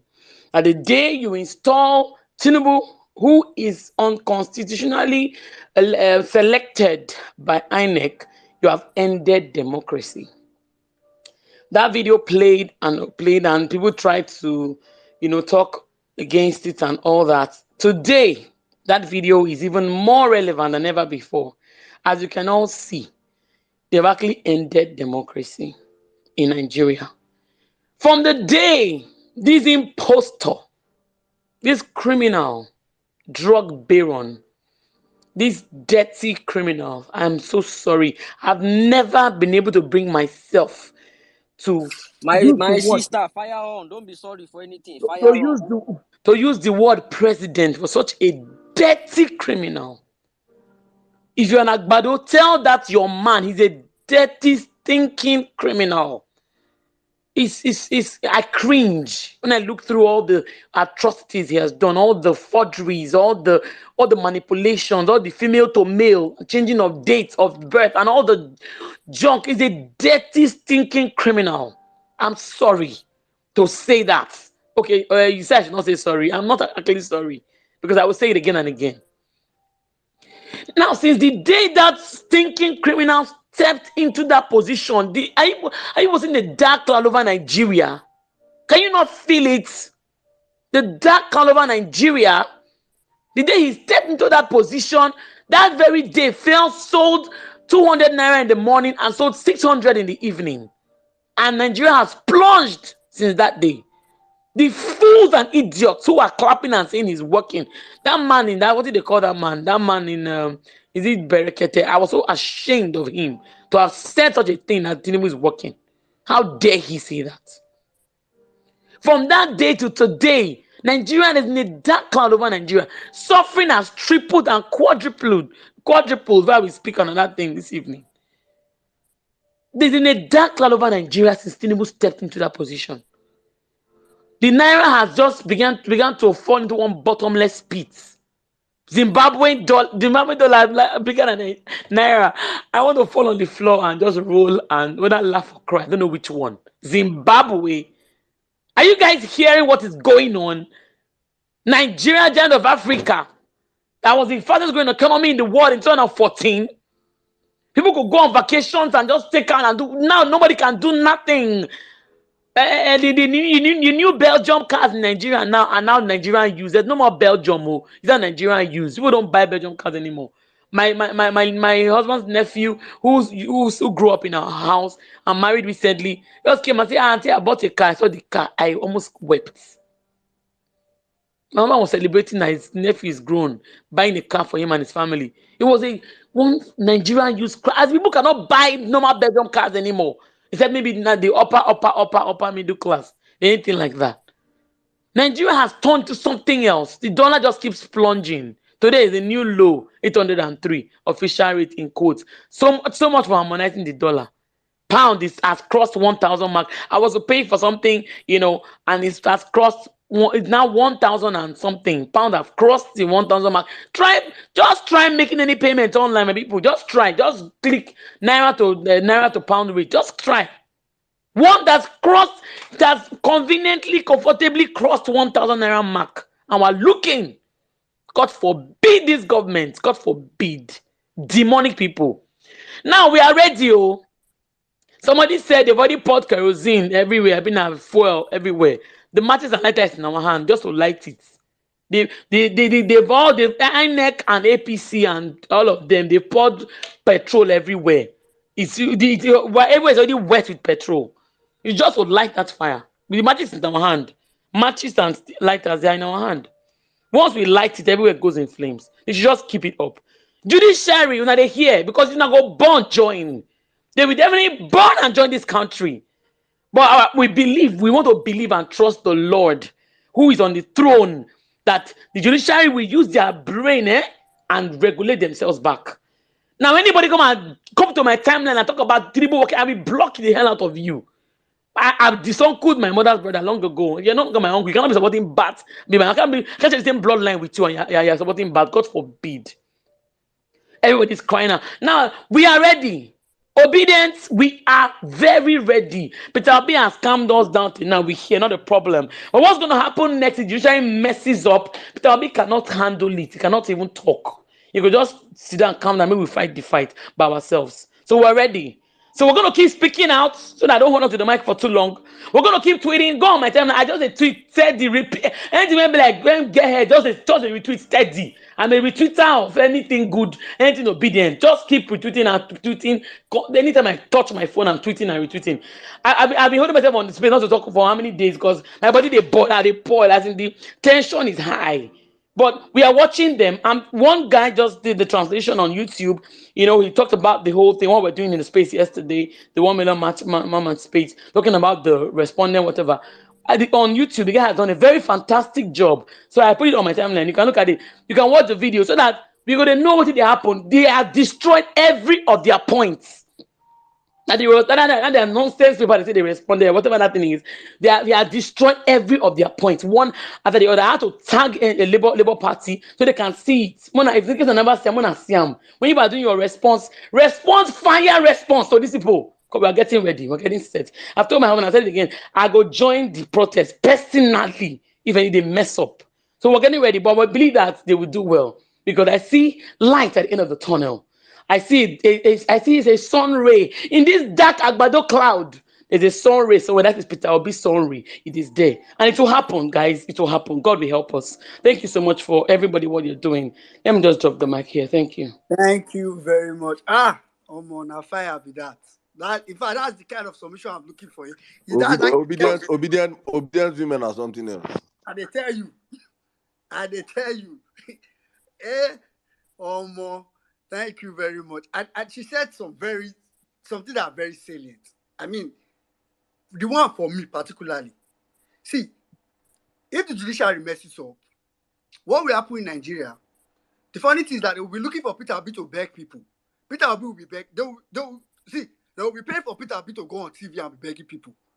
Peter Obi will be begging. Nobody, people will be. In fact, people they will ask Peter Obi to eat. So that's what they don't understand. That this is not about. So in case the judiciary is thinking, oh, this is about Peter Obi, no, this is not about Peter Obi at all. It's no Peter Obi. If he talk now, he go collect. Not be say so. let's just respect ourselves and just allow this country. One thing I know for certain is that after this judiciary case, if Nigeria is not going to work for everybody, there's no need. May I first change my name? My name not going to be well meaning Nigeria again. I first moved to Nigeria. Maybe I live only well meaning because, to be honest. So I really just hope that the judiciary knows that. My brother, see, God, APC.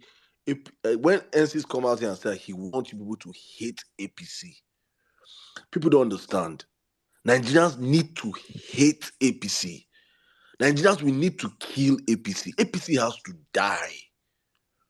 APC as a party must die. With all the people involved in that party, all of them must be flushed out. It is a must. That is a mentality you have to take going forward.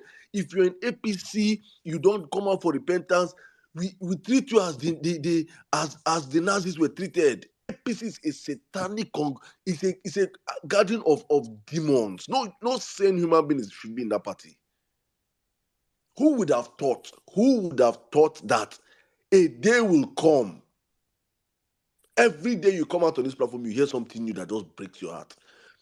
I will never have believed in my life that I will hear one day that Naira, Zimbabwe dollars.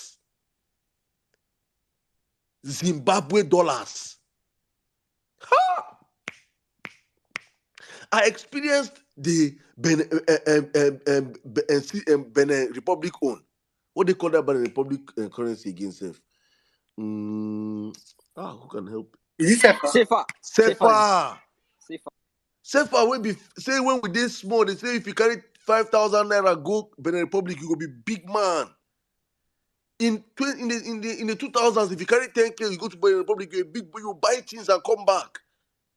People they carry 100,000 go Benin Republic, buy goods, come back, sell. I was in Benin Republic in 2019 or is it 2019 or 2020? They were practically rejecting Naira. As of then, it was almost Naira was just above and Sefa with like I think is it 2 or 3 Naira. As of then, only to hear that right now Sefa is a big boy to Naira. They will now come now. The one will say APC have killed this country. So Nigerians have to understand that, especially the young people, there is no going back. There is no going back. We must take back our country. If not, it is over. Well, Nigeria, back to you. Well, meaning before you go, Saddam, you know, say the video I put on the Jumbotron, the one about what is it they call them?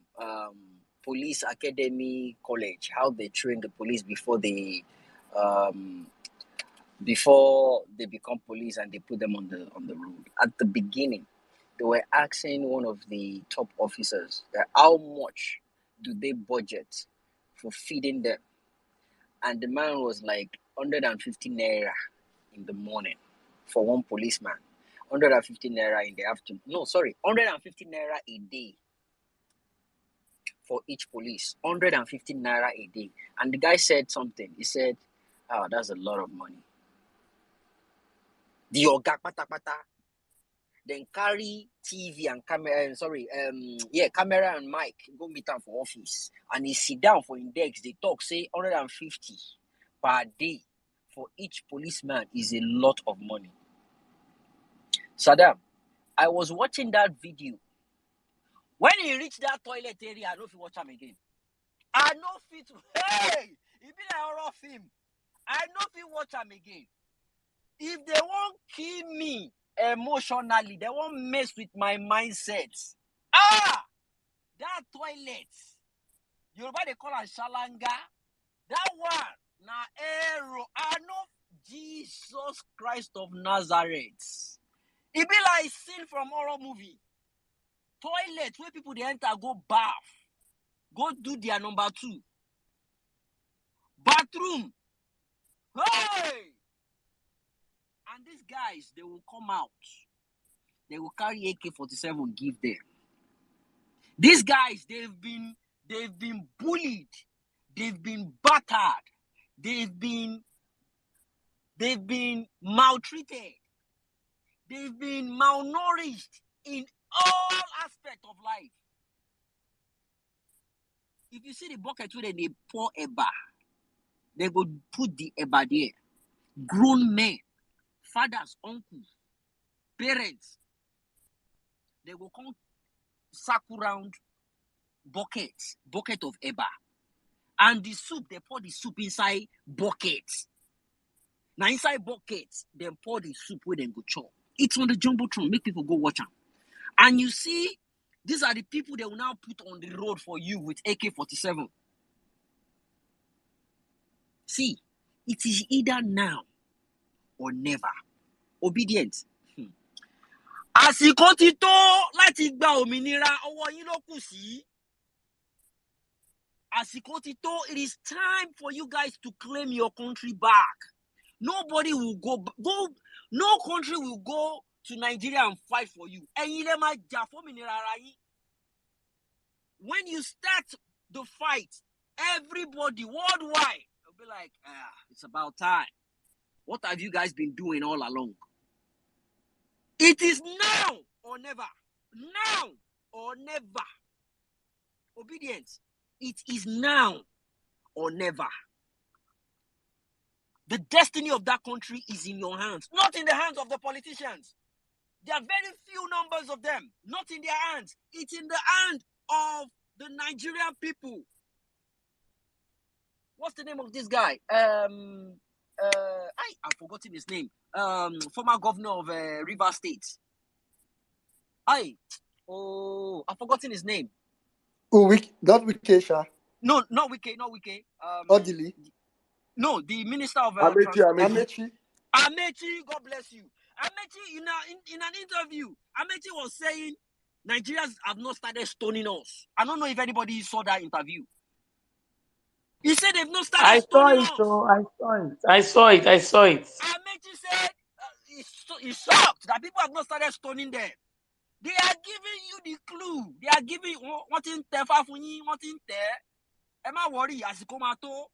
It will get to a point. Airports go be like Kaduna for their high. It will be too far for them to get to the airport. It will be too far for them to get to the airport. It will get to a point in time where we say the Nigerian people, they're not going to see food chop again. Now them, they go one chop. Now them, then go one chop. Then go one roast them chop. Come abalo. Obedience. Nigerians, well-meaning Nigerians, you're listening to my voice. Know that it is time for you to stand your ground. Ìsìnyí àsìkò ti tó láti dìde. Ẹ̀yin ọmọ Yorùbá, ẹ̀yin ọmọ kóòtù òjíire, àsìkò ti tó fún yín báyìí láti dìde ní wàràǹṣeṣà. Ọ̀rọ̀ mi ò yé yín. It is now or never. Àsìkò ti tó. Wọ́n fẹ́ jẹ yín máyé, ẹ má jẹ́ kán jẹ yín máyé. Àjẹkù ló fẹ́ máa gbé fún yín. Ọmọ ẹlẹ́ran ni yín, ẹ gbọ́dọ̀ máa jẹ egun. Ẹ má jẹ́ kí wọ́n gbé àjẹkù fún yín. Àjẹkù orí tábìlì ló ń gbọ̀n lẹ̀ fún yín, ẹ má jẹ. Àsìkò tó, àsìkò tó, àsìkò ti tó. Ẹ jà fúnra yín. I yield. Back to you, well-meaning. Thank you very much, Jimmy. Momo, maybe it's not going to be person romance for this country. You see Maxwell? You see Maxwell, are you there? Okay, maybe you see Maxwell is currently not close to his phone. All right, quickly, let's I'm go. here. I'm very close to my phone. I was only trying to come back to the app so that I can unmute. Sorry. Right. Okay. Saddam, good evening to you. Well, I mean, good evening. Jimmy, everybody. I greet each and every one of you. My most chapped and I don't know. But it's been a wonderful conversation. I'll just go direct into it. So I posted something. I posted a tweet very recently on my timeline. If you go there, you'll see it.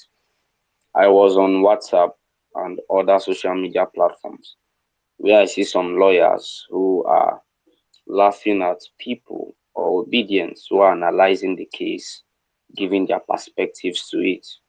It's unfortunate that these people do not understand the times and seasons that we are in. It's unfortunate that these people do not understand that we are at a point, we are at the verge, where our next step would literally sink us as a nation. We're at a point where our children may not be able to afford school fees, may not be able to go to school, that fathers may not be able to be breadwinners anymore to feed their families. We're at the point where even the young cannot even choose between being educated or being a fraud. That is the point we are in.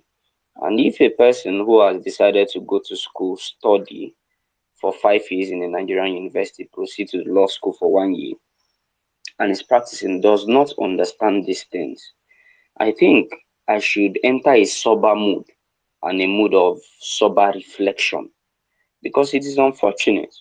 When I look at the entirety of that document, I see a document which insults our collective intelligence as a people, a document that have refused to actually address the issues, but have gone on the fool's errand of creating new issues for themselves and tackling those issues.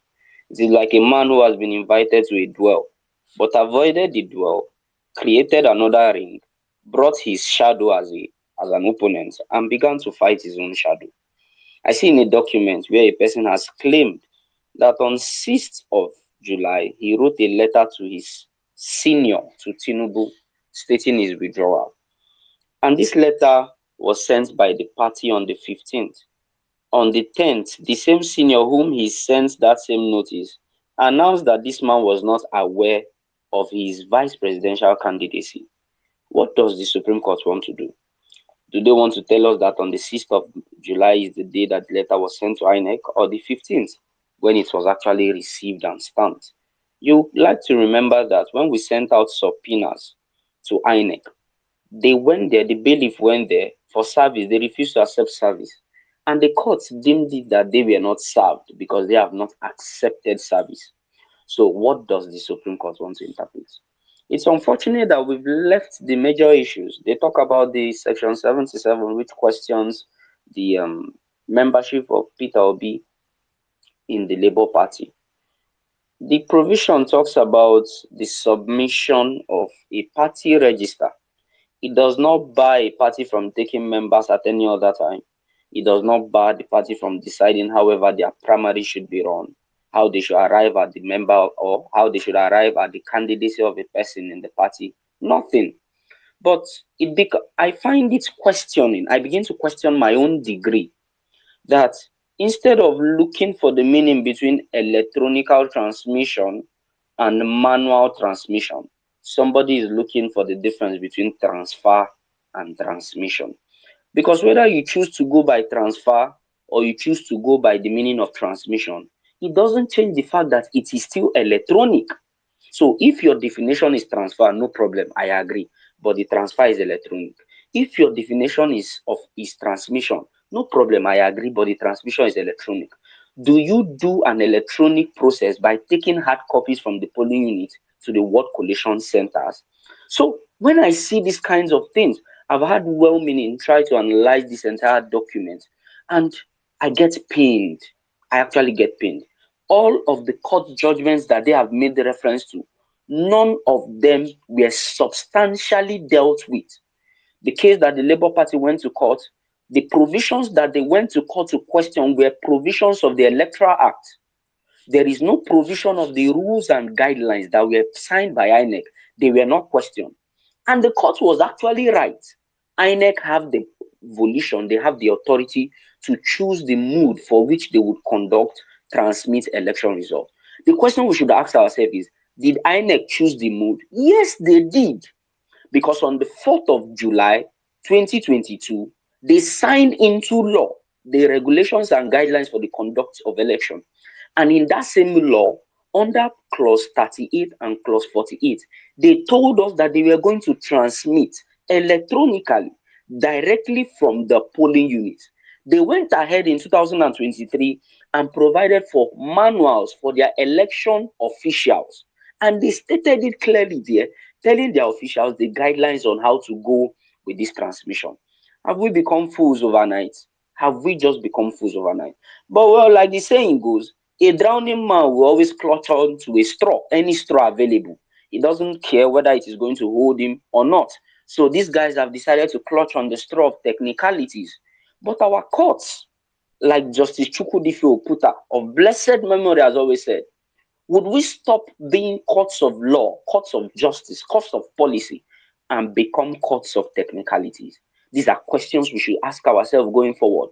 Because except we understand the times and season we are in, it will be a problem that a government wants to borrow monies without a mode of repayment, without anything on ground as production source, and dash it out to 12 million citizens on a monthly basis for 6 months, of which these people will get 8,000 naira. It is funny. God has blessed me by the grace of God. The reason I say God has blessed me is because I am not among those that are categorized as those who live below $1 a day. By the grace of God, I live above $1 a day. I can spend at least 1,000 naira, 1,500 naira a day.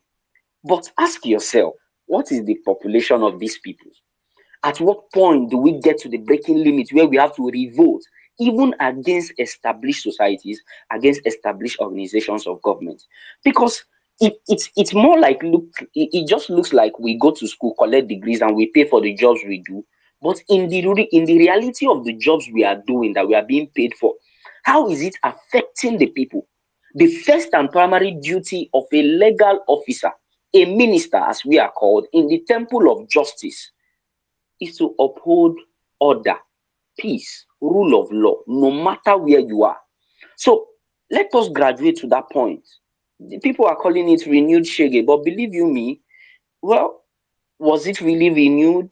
Did the Shege change? The Shege has been there since 2015. It has been there since 1999. It just depends on the degree of Shege. They were comparing the dollar in another country, in another African country, to our naira. But ask yourself, is it that did these people's economy remain the same and our own only got worse, that their money is now better than our own? Or did we remain at the same point and their own economy got better than our own? If we don't ask ourselves important questions, our children will ask us, the future will ask us, posterity will ask us. But the truth is, we will still bear the consequences, each and every one of us, whether you like it or not. Whether you shout that it is going to favor you, you will still buy that fuel for 540 naira. Even if your pocket is heavier than my own, you will still buy diesel for the amount it is. You will still buy a bag of rice. So the question is, why not work with us so that you would use a little percentage of your money to buy those things than to use all your money to buy it? These are food for thought, because let us just enter the mode of sober reflection, because it is a country we are trying to save. We are not trying to prove that we are learned. We are not trying to prove that we have intelligence, that we can talk. I rest my case at this point in time. God bless each and every one of you. Thank you very much, UC. Thank you very much. Momo. Hey. I just remember the words of Justice, San Okutepa, where he said that was technicality taking it too far. I don't know how far the judiciary will take technicality to uphold APCs. I mean, that would be technicality taken to the moon and back. Thank you very much, UC. And like UC said, thank God UC has come to establish it as well. It's not, I mean, there's really nothing in that entire. I mean, people might, I think those kind of people like UC made reference to, people that just feel like, there are people that their hopes in judiciary, and like I said in 1 Million Mama Cruise on Friday or so, it's okay. I'm fine with you if you feel like you don't believe in the judiciary, like you don't want to follow. I mean, let's just do what we can. Thank you very much, UC. All right, quickly, let's go to engineer, after which we'll go to Perad and Doctor. Vileva Best, whenever you're ready, maybe you should raise your answer. I will know you're ready, Okay. and I'll just switch to you. Engineer, go ahead quickly. Please, All 4 right. minutes. Thank you. Yeah. Thank you very much, well-meaning. Good morning, good afternoon, good evening to everyone, wherever you're spacing from. I bring you greetings from Lagos. Thank you, Saddam, Isi Maxwell, Jimmy, and everyone on the space. So, I mean, it's a difficult one, speaking right after Isi Maxwell have given his submission, but one thing that I keep hearing since I came on this space that keeps busting my head, it bust my head. Now this technicality, we wanna they talk, because like I said, I'm an engineer. You get, though my partner is a lawyer, but since I've been hearing Olani Pekus and technicalities, I've been waiting to see what these technicalities are, and I've seen since yesterday.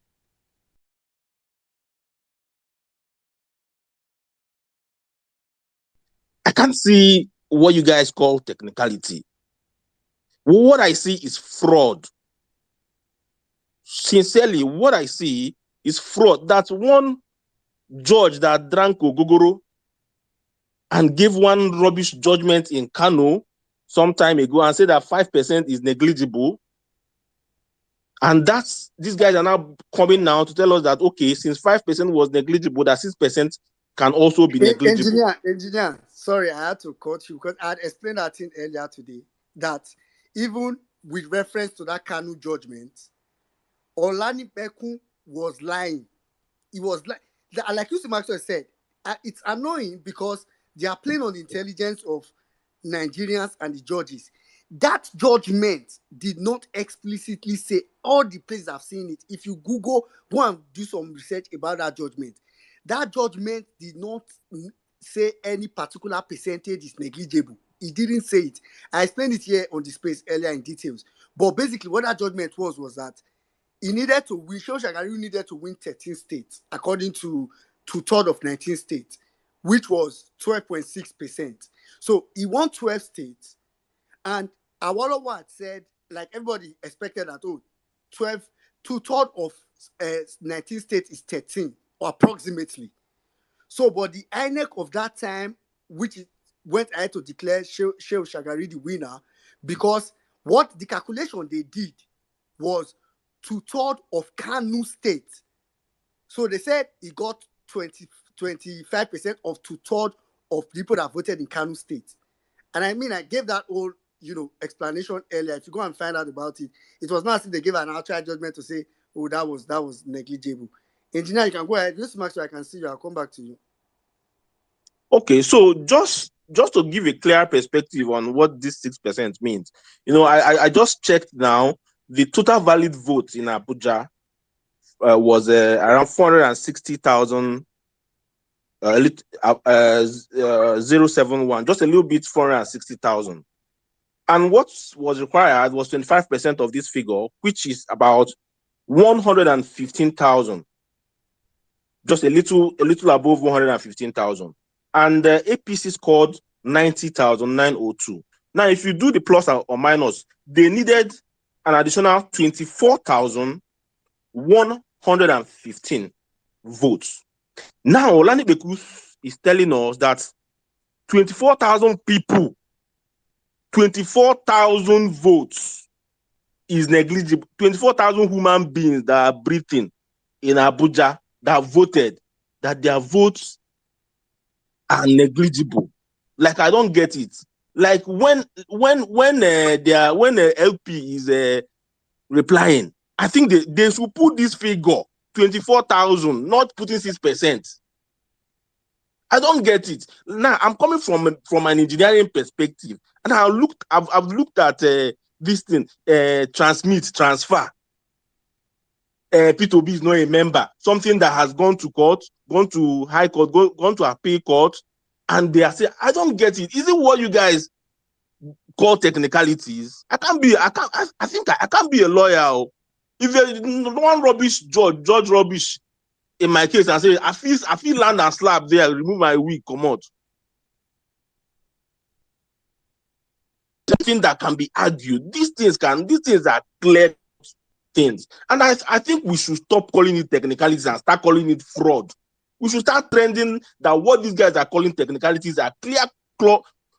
They are fraud. They are fraud now. I don't get these things. Why is this man bad? So why does he love criminality so much? That he came into office, the first thing that he did was bringing criminals to Aso Rock. I don't know if he understand what image positioning is. I think people that do marketing here understand what image positioning is. How is he positioning this country's image? He's bringing Ibori, he's bringing this set of criminals in Aso Rock. That's where he's starting from. In fact, I yield the mic. Thank you very much, engineer. I reached to bed. And I actually agree with you. I think technicalities is a way of making it look nice. This is outright fraud, to be honest. Technicality is a way of making it sound like it was one pretty thing and all that. And that thing you said last, just not just think, man. So if Alame Sia is alive, Alame Sia for good art, please, Daddy. Hey. As they call Yahoo runs, criminality. Yes. And God bless you, my brother. Now fraud, he be now fraud. It's an outright fraud. Mr. Maxwell, you want to quickly say something? Yes, I think it was you. Why the last speaker was talking about lies and the rest. If you read these documents and you went to court, you will know that they lied about a lot of things. I will tell you one of the lies. They claim that a person who is convicted in the US cannot get a visa, and that Tinubu have been going to the US. It is a blatant lie. Yes, if you have been convicted in the US, you may not get a visa, but people are giving waivers and they can get visas and go to the US. But they wrote it in that petition that he has been going to the US, that he's enjoying what other people who are convicted cannot enjoy. I really don't know. They still lied about judgments of the court. Courts that did not give judgments, that did not deal on the major issues. For instance, the PDP case, the major case of that issue was on basis of local standing. They said that the court extensively dealt with the entirety of the case. Come on now. At least, even if let me go to my man Kechi bar first and call myself to bar. Well, I think people. I mean, if you follow the case, please go and read that document. If you've not followed it, you may not understand. So if you read it, you just have to ask yourself that: are these people thinking everybody's a fool in this country or what? I mean, it's very crazy. Anyway, let's quickly go to I see you now, but let's just quickly take two people. Then I'll come to you. I'll take Pera and Emmanuel. Good evening, everyone. Good evening, Emir Saddam. Good evening, well-meaning. Good evening, Jimmy. You see, everybody. I hate everybody. Just like Jimmy was saying earlier on, that it is now or never. Nigeria, there's a very, very, very dark cloud around country right now. People, this is not that usual one where people just manage and survive. People can't survive what is going on right now. They can't do this for 3 months. It is extremely tough. And that thing we've been trying to avoid, that revolution, it will not. They should not just think they have 12 mopos, they have 50 mopos, and they're fine, they're safe, nothing can happen. They have private jet, they'll jet out. If this thing wants to start, their drivers are obedient, their cooks are obedient, their securities are obedient. They have external and inside family people that are obedient too. So when this revolution that they're trying to entice us to starts, it's not from where they are thinking it will start from home. Prior to this election, sometime November or October last year, when the US and a lot of envoys of all these foreign countries started departing Nigeria, I'm very sure they had intelligence that they were about to rig this election. And they thought our reaction would have been revolution, fight, and war, probably break out. But we have followed someone, God bless Peter Obi. He told us to remain calm and let's follow the right path. We listen to him.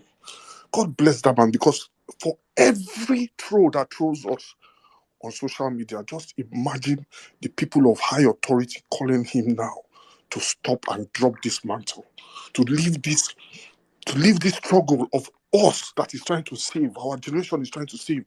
Imagine the level of people, even some from overseas, calling him saying, back down, let this man just do 4 years. They would have offered him several things that he's just quiet about. He moves around with a different smile and just says he's not leaving it for us to fight alone. God bless that man. God bless him wherever he is. We worked for this election. We slaved. We sacrificed. Opening spaces without time frame. I know Stephen had his space running about 7 days straight prior to that election. Overnight, you wake up, the space is running, gingered everybody. We voted and we won this fucking election. We've gone to court. We presented all the evidences and brought witnesses to show that we won this election. And it was clear from social media viewing to everybody knew we won this election. That they started manufacturing numbers. But thank God for technology, some things could not be altered. We give God the glory for that. The judiciary, I know you guys are always on these spaces. We are not scared of you. Neither are we threatening you. All we want from you, the judges, all we want from you is to follow the facts, study the evidence by the Electoral Act and the Constitution of Nigeria, and present the truth to the Nigerian people. That is all we ask. Don't fuck around. Basically say, do your job. I yield. Thank you very much, Pera. That was quite let's I will cut that. That was quite that was quite that was quite deep. I think that's the word. Thank you very much, Pera. All right, quickly, let's just take Emmanuel, then we'll take whoever best and come to Dr. Barry. All right. Hi everyone. Good evening. Permit me to stand on all protocols. Since Tinubu entered, I believe he said he was going to give us Agbado, corn, and everything, Abi. And I just want to ask those of you who supported him, even the roasted corn and the boiled corn that he said he was going to give you, how many of you have the ability to buy it currently? I mean, he's going to be giving 8,000 naira now. What can 8,000 naira do for you in a month? At least since he spoke about Agbado, at least almost every other day for the last maybe 1-2 months, I've been eating corn and I'm eating it well. How many of you have the ability to buy it? A lot of times we think that sometimes when people come up on space and they're shouting, they're talking, you see people getting angry to talk about things like this. You think they're doing it for themselves. Look, my God, I just lost my mom just this month. For the last few weeks, I've been in mourning. That's the reason I've not really been active on space, right? And now I'm in the process where I'm working towards giving my mom a befitting burial. And everything I'm going through, I'm seeing prices of stuff in the market, and I'm angry because yes, they are expensive, but then also I am not also too worried because I know that some way somehow I'm able to. I and my siblings are able to put one, two things together to make things happen, right? But some of you are here, you know it, that you are not in the best position in your family. You know it. These things are. It's infuriating to think that if someone who is old enough to give birth, someone who is old enough to have a wife and children, will still be thinking that the best way to go is to follow someone who has no plans for you, who does not plan to do anything to better your life. Every amount that has been borrowed. Today, it was just today I even found out that they had approved the 800 million loan that Tinubu was planning to borrow. And you now look at the breakdown. There is no part of it that really takes care of the masses. Okay, you give 500 million, you give 8,000 naira to 12 million families. And someone asked this question: what happens to the remaining 30 million? You have 200 million people in Nigeria. How do you take care of the rest? See, guys, well, me, I will not beg the judiciary, God forbid. What I will just tell you, judiciary, is life is a full circle, right? Whatever you do, ensure this is the only advice I can give you. Whatever you do, ensure that when you're giving your judgment, you think about your children, because except you make sure that your children become justices in Nigeria, except you make sure that before you die, your children are living high and mighty in Nigeria, except you make sure that in life there is nothing they lack, except you make sure that they become citizens of other countries and renounce Nigeria, except you can make sure of all these things. Be wise and give the right judgment. I don't have power to threaten you. I cannot beat you. But there are people that will come for you. And I promise you, just the same way it is right now, where people can earn their journey in peace. Because if you earn your journey in peace in a neighborhood where people are suffering to get light, everybody looks at you as if you're the one that carries their problem. No wahala. Do what you want to do. Life is a full circle. Whatever you sow, definitely you will reap. Thank you all. Thank you very much. Omo, these powerful submissions today.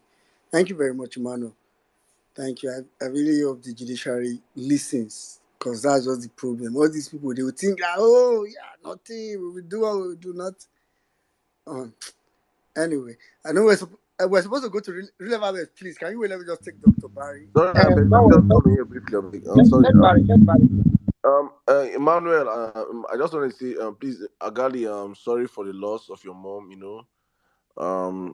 He's one of our strong brothers also on the platform, and most times you'll be here, you not. Please, guys, that's I think all of us. I'm also guilty of this. You tend not to even check on ourselves most times. Just that everybody's. I just feel like we could get overwhelmed by issues, and many people you might not be seeing on the platforms. Please just try and check on one or two people. You might never know what they're passing through. We're all passing through life on its own. But my brother beg, sorry about what I just said right now. Please, condolence to you and your family. Hopefully from the violence space we'll send a message across to you. Please stay strong and God bless you. Well, Nigeria, back to you. Do you know that it's now I notice it's Emmanuel Ajali? Yeah, he's the one. He's the one. Why you go change I your heard the DP? voice. It's not really. I don't know how it want DP, so I mean that just changed. Sorry, very, very sorry, Emmanuel. Sorry. Anyway, Dr. Barry, please go ahead. Yes, thank you so much, everyone. This is a great family to be part of. Emir Saddam, I greet you so much. Well meaning. Thank you, Jimmy. Almost Hey. Anytime I hear Jimmy the yarn, man, my head they bust for where I did. You see, one thing about this country called Nigeria is, for me, I think we're not ready, and we are ready. For me, I think all of us who don't ready for this country to make sure say this country walk. Now we there on space and now we there on the street. But some people are still hanging out with the Agbado people, even after knowing that these people are thieves, these people are criminals. You will see them getting angry with you when you want to call these thieves by their status. A court in America, the police of the world, convicted somebody as a drug dealer. When you want to introduce the person, what do you need to use? You are supposed to say a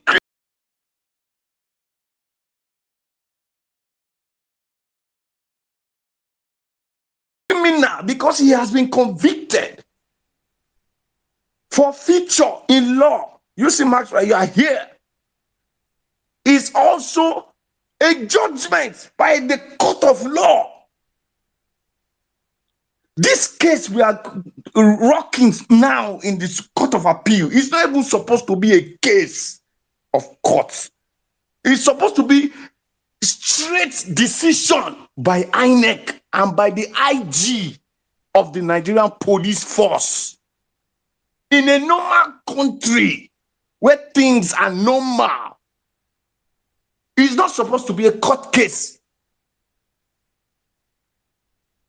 The IG is supposed to call his legal team because there's a legal department in the office of the Inspector General of Police.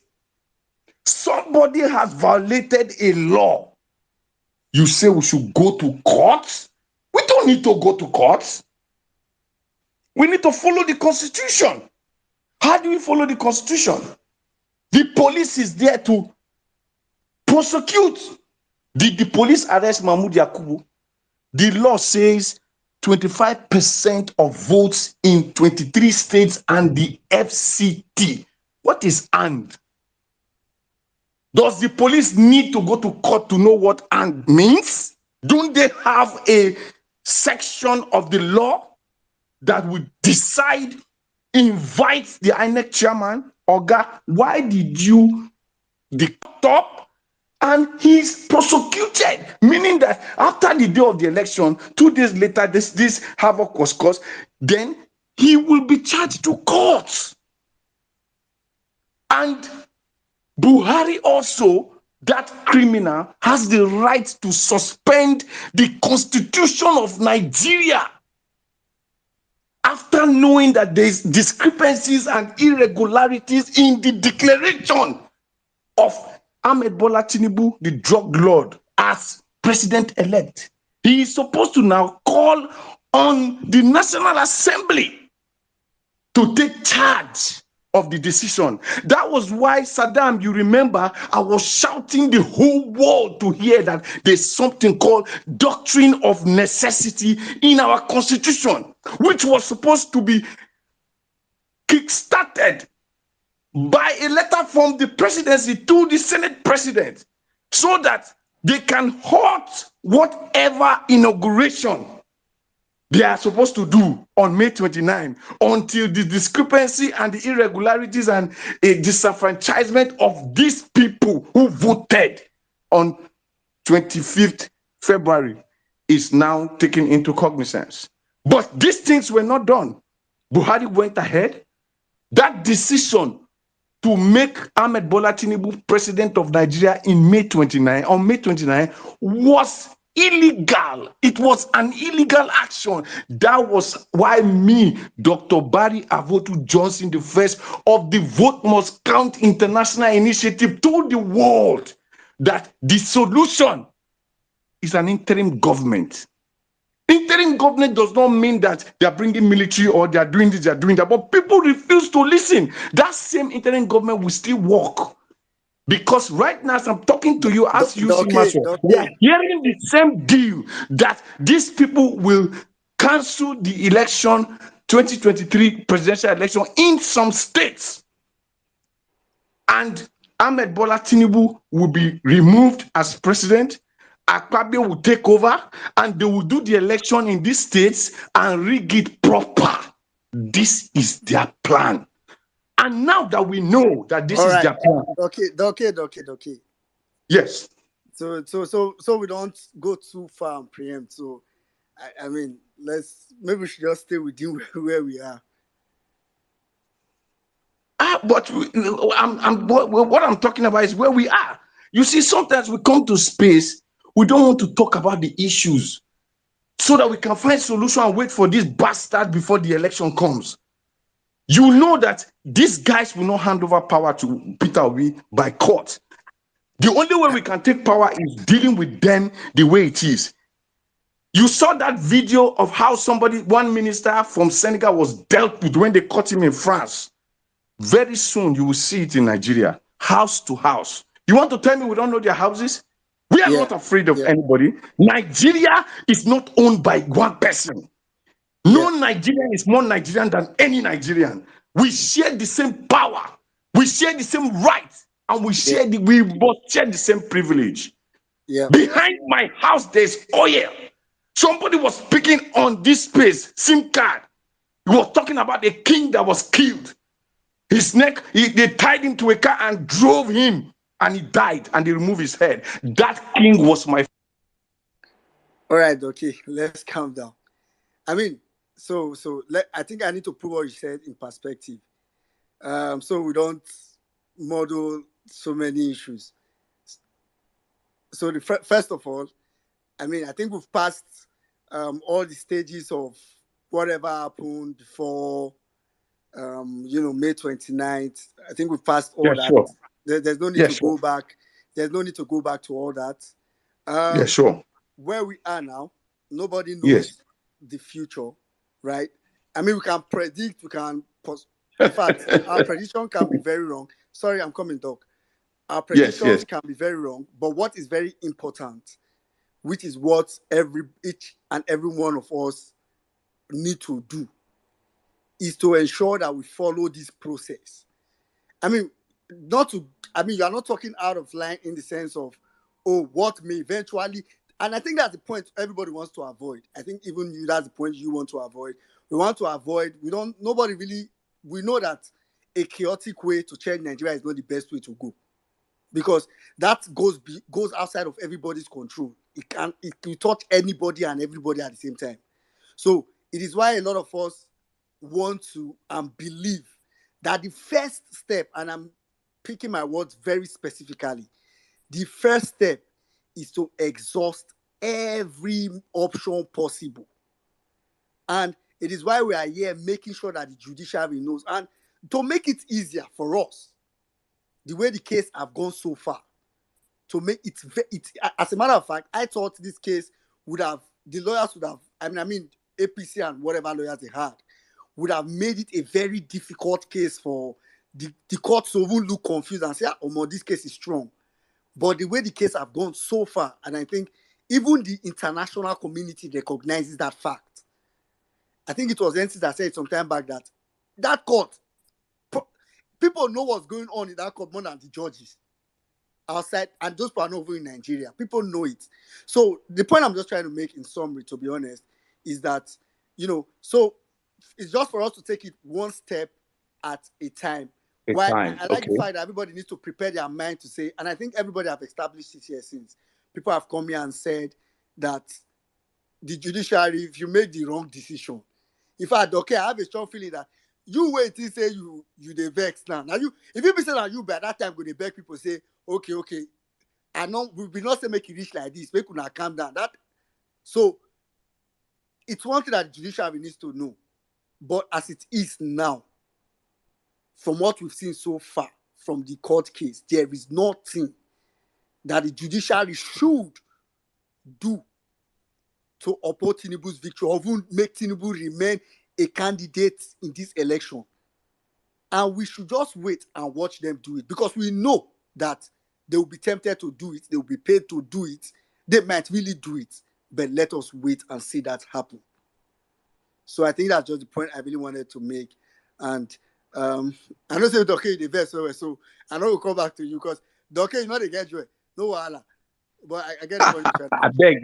I beg now. Make I just wrap up.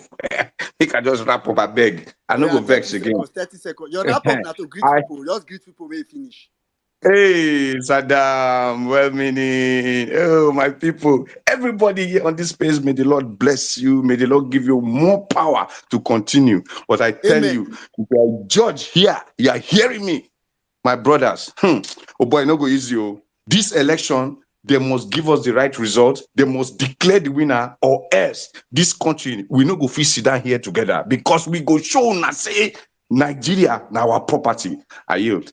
All right, thank you very much. I think that's like the summary of the real message. I mean, let them just do the right thing, and if they don't, the rest is not up to one man. If I say Peter Obi go over the beg, that's just the fact. All right, quickly, let's go to now Real Ever Best. Please go ahead, Real Ever Best.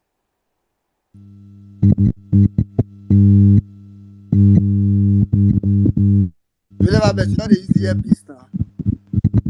We can't hear you, Real Ever Best. So. Yeah, good morning.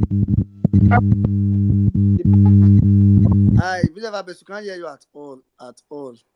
I don't know. If maybe I didn't hear, maybe you can take it off and just try. Let's see. Yeah. We can't hear you. I've been only Mr. Adam, you hear Real Ever Best. Adam can't hear you. Okay, it's not just me. No. Or do you want to drop and come back? I think you should drop and come back. Maybe, I don't know. Because that's trend. Maybe you should drop and come back, Real Ever Best. Then once you come back, you just continue your submission. All right, but while we are waiting for Real Ever Best, let's just quickly take Finel. Finel, you have been here for some time. Please go ahead. 4 minutes. Good evening. Hello. Good evening, everyone. Can you hear me? Well meaning. Yeah, we can hear you. Go ahead. Yeah, good evening, Saddam. Good evening, well meaning. Good evening, Jimmy. I'm so glad I'm speaking on this space. It's always a pleasure to listen to you guys. I'm so happy. You know, I've been on the space since 4 o'clock. So there's nothing I want to say now that you guys have not said. You know, a lot of you have said so many things that I concur with 100%. Especially Jimmy. Jimmy speaks my mind. He speaks everything I want to say on this space. So whenever Jimmy speaks, even Saddam himself, it's like they've virtually said everything I want to say. Jimmy is my brother from another mother. I'm telling you this. Everything I want to say, the way I'm so angry about this APC, the way I don't want to hear about them, that you guys said we should be angry. We don't want to. I don't want to even hear about them at all. They are vampires. They should not be existing at all. These guys are terrible. Every day I curse them with everything in me, from the crown of my head to the sole of my feet. I don't want to hear about them at all. I don't listen to news any longer. I'm a very ardent listener of some radio station, TV. Because I don't want to even hear anybody mentioning somebody, a president, a drug baron, a criminal. It eats me up. It eats me up. I don't even want to listen to them. Where I get my information is looking forward to joining obedience in various spaces. That is where I get my information. So I'm so glad, I'm happy. I don't even know what to say any longer. I just want to thank all of you. You make my day. Each day I join the space. You make my day. There's nothing else I ask for. There's nothing else I look forward to but to join obedience, listen to great minds like me, because I know I am. I'm so happy. There's no other thing. I'm just waiting for Obi to be declared the president because I know he won it. It's glaring. Even the blind can feel it, just the way I say it anywhere I find the opportunity to speak about the election that happened 25th February. So all I'm just waiting for is the judiciary to announce him the winner, because just like every other person has said, we are not begging them. We are not asking them to do us a favor. It's just the right thing for them to do. Obi won. And they have no other option but to declare him the president.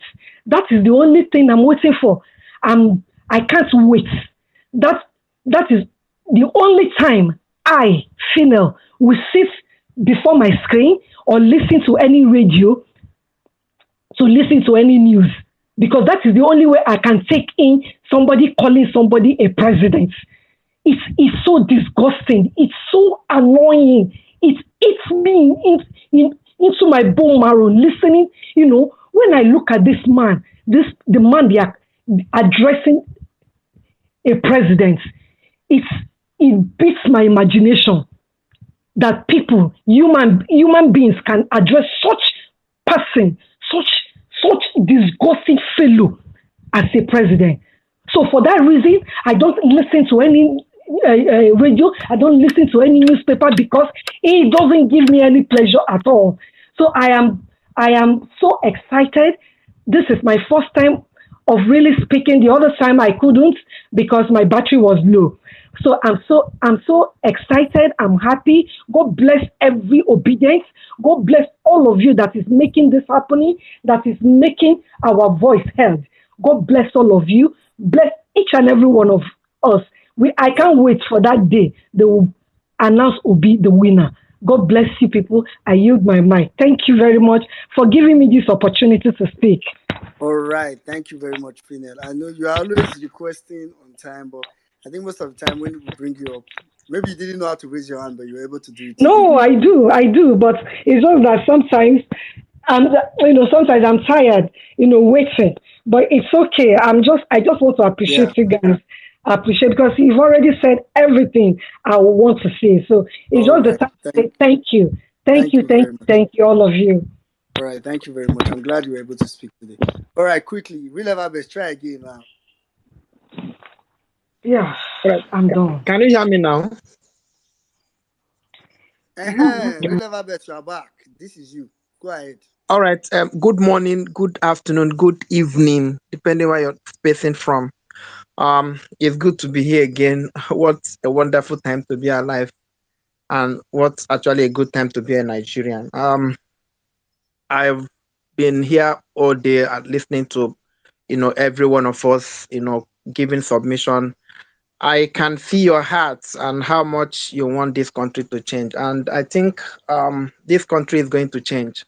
The unfortunate thing about this whole thing is that if we don't get this election right, I don't think there's any election we are going to get right. Because what are we going to do? Are we going to have an INEC that is going to obey their law? We're not going to have that INEC. Are we going to have a court that is actually going to give judgment? We're not going to have it. Because if you say, oh, let us just allow this one, maybe next one, they will rig it to go to court and we hear the same story. So we hope that this is where it stops. And that is why I said, it's good that we followed this whole thing, to a logical conclusion, because I felt that this court cases actually gave us an opportunity, and a whole lot of us, especially those people who never really followed. For some of us who, we are on ground, during the campaign, we knew how people were responding to our campaign, how people were actually responding to our messages, and how much people were willing to vote us. But for other people who never really, went to the campaigns, went some of these states,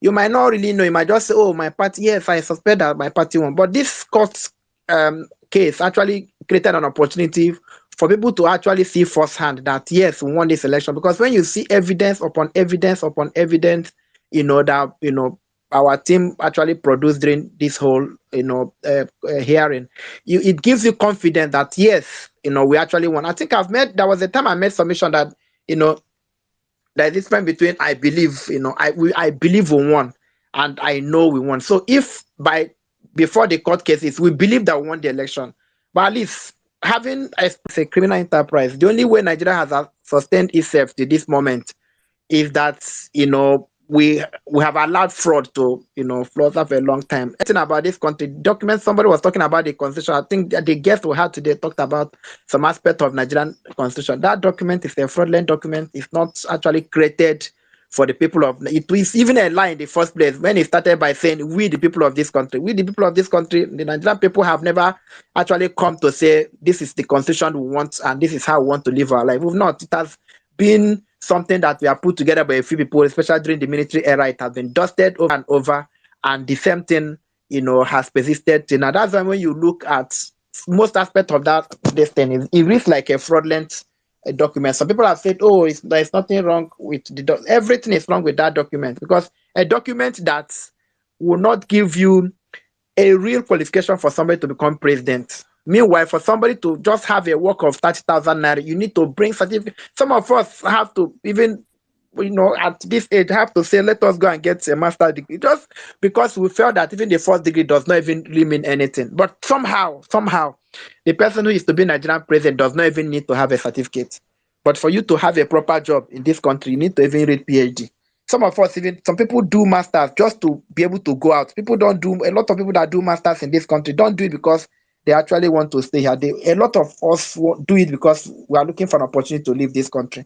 So, but how can all of us run away, and how can the peoples of this country, a country of 200 something million people, how do we live our life to a few criminals, to determine what happens in this country? So I think that it's an opportunity to give, explore every angles, give everybody. We have given INEC benefit of that because if we had not come out to vote, they would have said, "Oh, they did not come out to vote." We came out to vote, we voted, and they did their normal thing. They say go to court. We've gone to court, and we are presenting that court with overwhelming evidence. I hope, for posterity's sake, I hope for the, for the children yet unborn. I hope, in order not to cause chaos in this country, that judiciary will do the right thing. I'm being positive, that they will do the right thing. But if they don't do the right thing, they will know that the end has come. When you read that document, I think the word for it is I think people that speak English, what they call, the straw man argument. The straw man argument. So people say red herring. But I think in the straw man argument that better fits the documents, a lot of the presentations that the APC legal team made. Because when you're engaged in an argument and you don't know you don't know how to make the argument. So you just create an argument for yourself. You create a different situation for yourself, and you engage that particular situation that you've created for yourself. So you just leave what the matter in argument and introduce a new matter altogether. And the intention is to use that new matter you have, that a completely strange, topic that is not what is being discussed. So the reason is because you can no longer sustain yourself. You can no longer argue the facts in the matter that is being discussed. So you create another topic, and you hope that you're going to win in that topic. It's something that's very, I think they call it the strawman fallacy or the strawman argument. So when you read that APC document, it's just like a strawman. It's a strawman argument. They have left the issues in discussion, the issues in contention, and they have created other issues for themselves, and they are trying to argue their way out of it. And if we are opportune to be in the court during this present, you will see that even their attitude, does not show that they are serious. From beginning of this case, that's why they will come and tell you, "Oh, this person, is he alive? Is he alive?" They make all manner of jokes and all the rest of them. They never took it seriously because they themselves knew that it was a fraud. They knew that they didn't win this election. They were not living on spaces. They were in this country. They know that they didn't win. So they were hoping that the criminality that have sustained this country will actually come for them. And that's why they say, "Oh, just declare us. Let's go to court." But it's not going to be business as usual. And that's why I thank God that all of us before this time, people have moved on. That's how people a lot of people say will not vote. What the change that happened has actually voted. A lot of Nigerians actually committed their time, their finances, they committed everything that they've got. So you can't, initially people don't really go to vote. So when the thing happened, the people will say, I told you. Your father would be say, even the person that you are trying to say, "I told you." But in this case, nobody's saying "I told." Everybody now is committed. Even the people who we are doubting came and vote. They came out, committed something, and that is why some of us are still here today to say we cannot move on. I was speaking with somebody yesterday, and the person said, "Oh, the way this thing is going, that people are making this thing." I say, who are making it ethnic? You just sit in one place. Do you go to spaces that during the election, people were profiled, people were killed, people were men? And this is not just, it didn't just happen in 2000, in this election. It also happened in 2000. And the people who kill people to win election, you are not angry at them. You're angry at the people who are saying we are not going to accept this. Your problem is that you want me to move on, but we are not going to move on. And this thing cut across every level of government. And if you follow the history, you understand people who actually come to occupy power, what they do is they make sure that the judiciary is in their pocket. They make sure that the police is in their pocket. They make sure that if there's electoral body, the electoral body is in their pocket.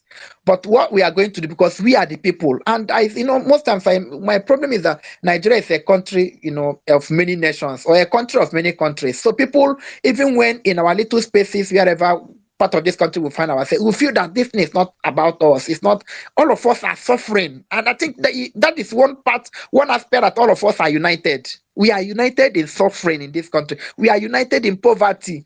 We are united when the country is not working. We are united. The only place we are not united is that a few people are benefiting from the rot of this country.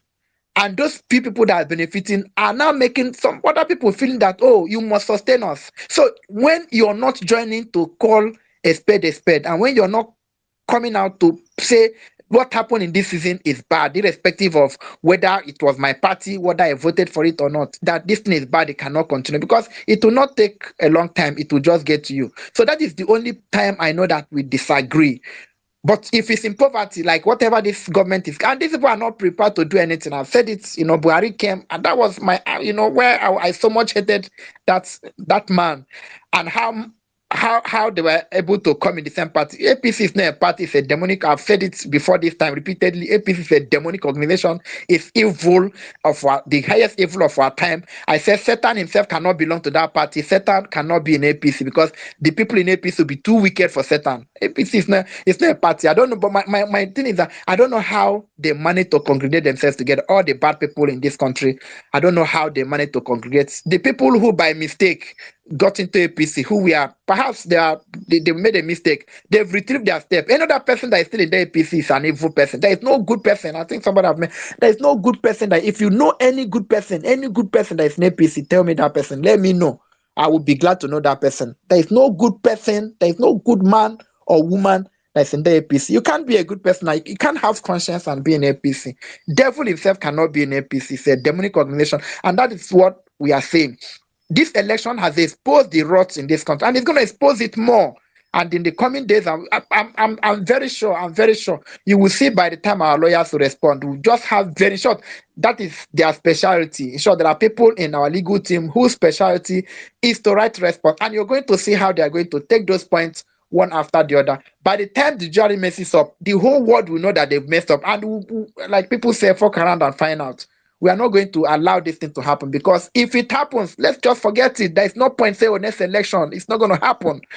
That is just if we say, oh, okay, let us just another four. If they had done everything that they said, the INEC had done everything they said they were going to do, and yes, would have feel bad that, oh, we did not win, but we'll be prepared again and say, after four, let us prepare, let's know where we did bad, and let's know where we're going to make amend, and we'll move on. But the thing is that we won this election, and the fraud was like, it was so clear, it was so glaring. It has never happened in the history. No matter what you talk about this country, the kind of election we had in this season has never happened before.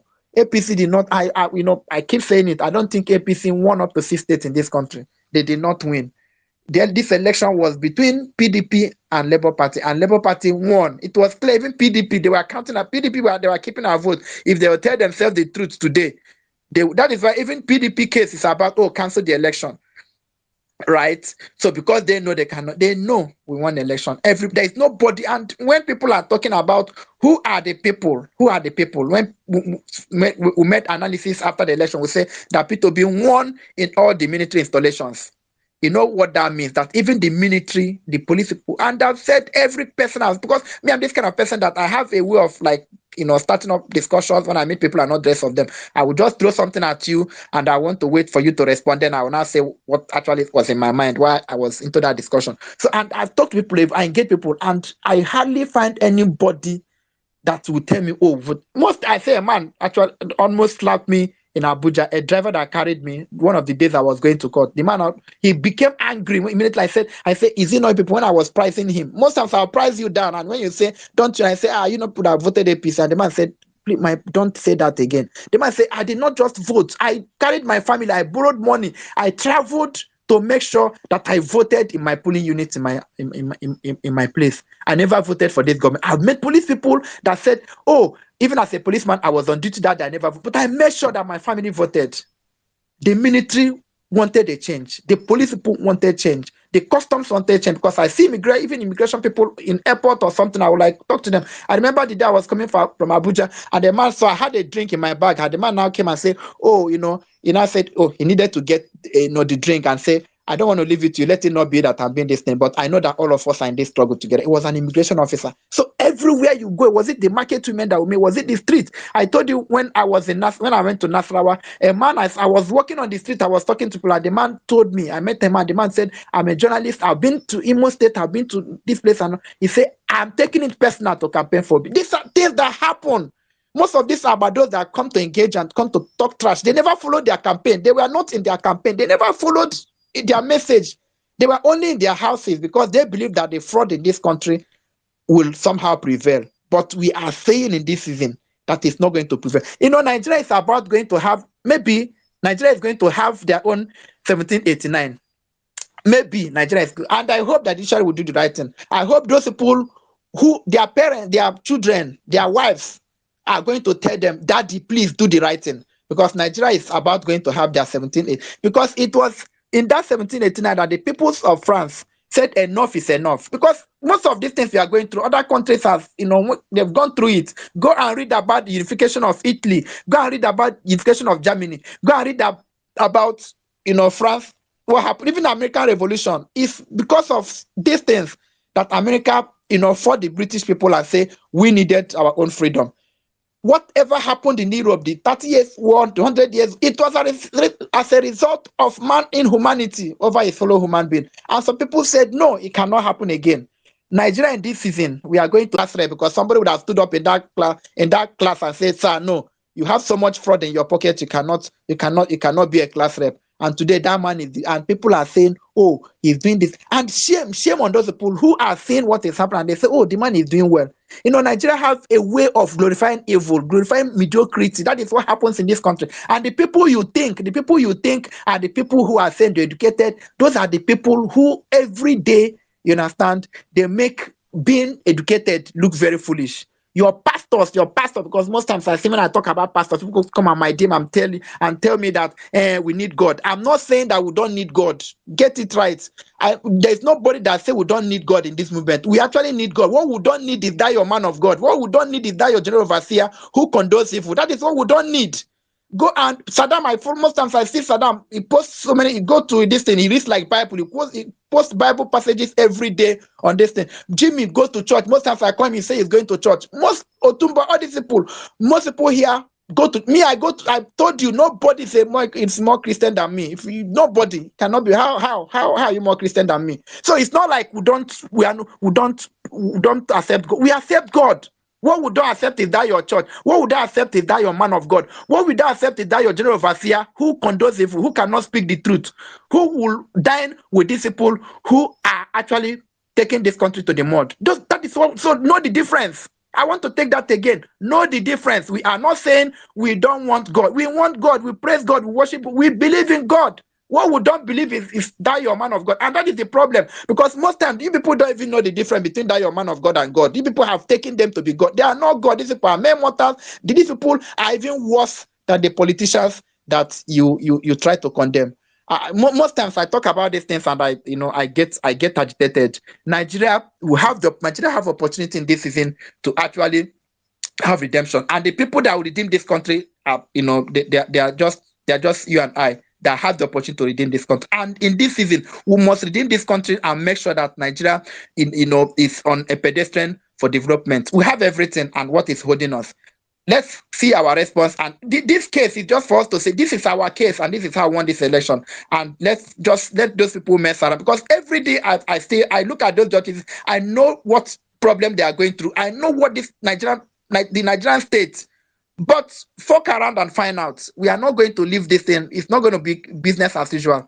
And God willing, we are going to get our mandate. So I want to thank everyone who come here every day, who is, in your own little corner, you're contributing. I want to say thank you. I continue to thank you because I cannot thank you enough. All of us, we are in this together. We cannot, leave this country for these mediocres, these political jobbers, these miscreants, these unscrupulous elements to actually ruin our future. Enough is enough. And if there's any time to redeem this country, if there's any time to prepare to fight, I think that time is today, and that time is now. So thank you everyone on this space. I want to thank you, Lady Liberty, everyone. I know now somebody will think I'll talk about sweet and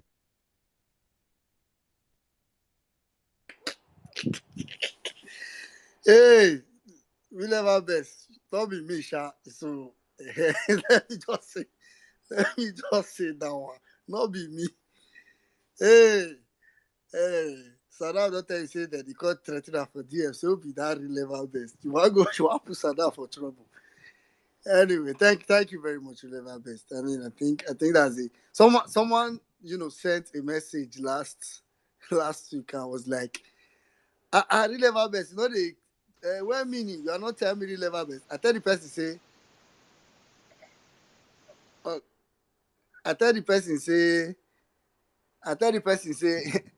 real level best na minister for the church. Now real level best they take last mass. So I still not talk now. We don't do last mass for the service. So now people we want us take testimonies to testimony. Now this is testimony time before we round up this piece. So all right. I saw that tweet. I saw that person. Don't mind them. Now they never best. They take last mass. So anyway, thank you very much, we never best. All right, let's just go. We'll just take this as a couple of speakers, and we'll be rounding up very soon. Please let's try to stick to time. 4 minutes, and we'll just see what we can do.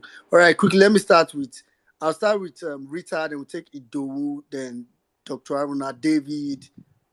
Uncle Guyemi is here. Rita, Idowu, then we'll go from there. Okay, so. Okay. Did you call me, please? No, go ahead, Rita.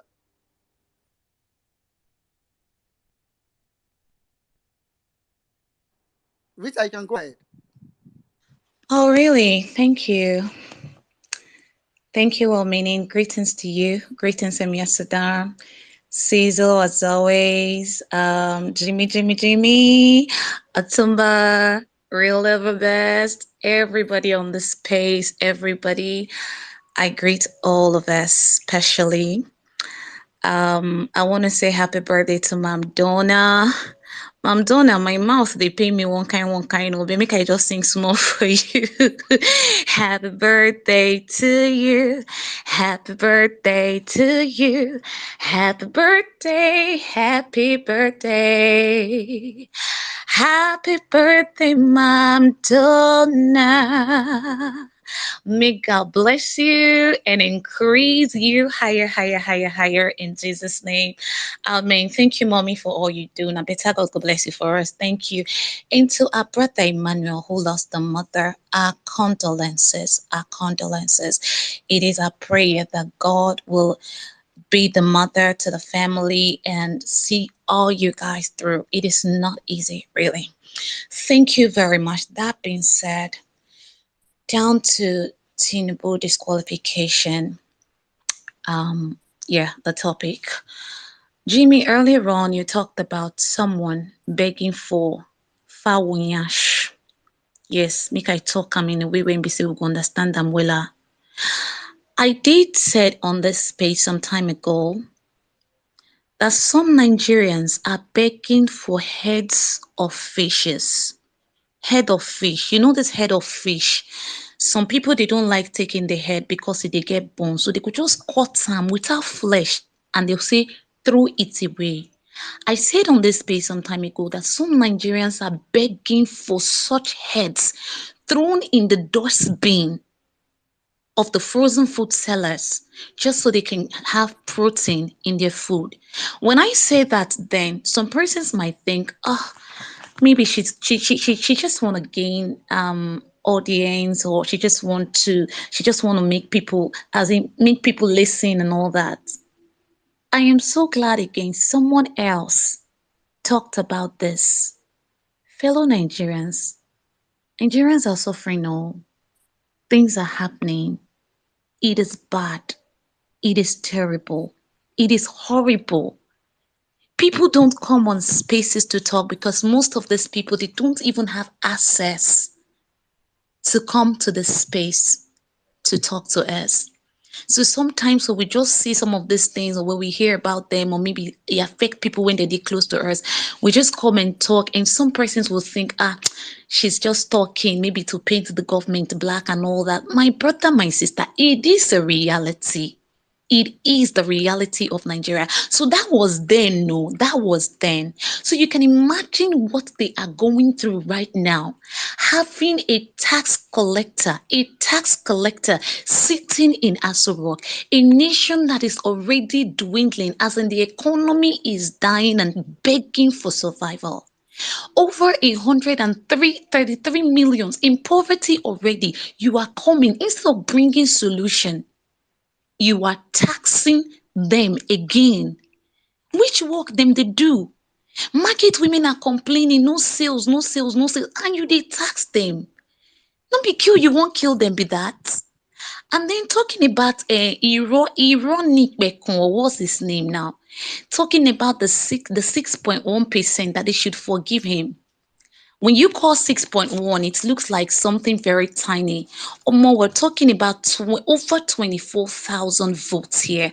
Over 24,000 votes. Do they have an idea, any idea what we went through, what we obedient went through just to get one vote? Just to get one vote. I remember saying on this space during that campaign period, I have an immediate elder brother who has never voted in his entire life. I wanted him to vote, and I made him a promise he cannot reject. I said that promise on this space.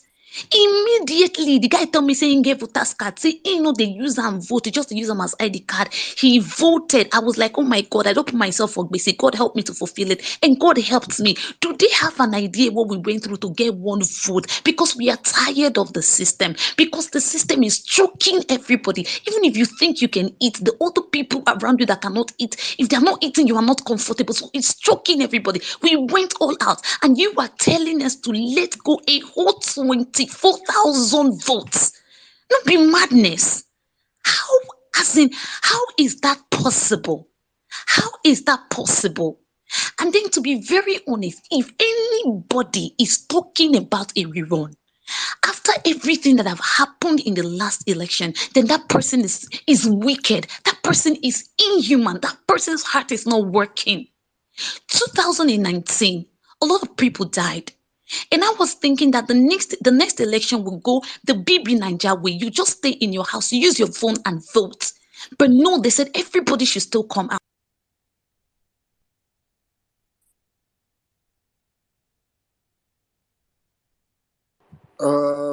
Was that just me? I was just about hitting the rounding up sounds.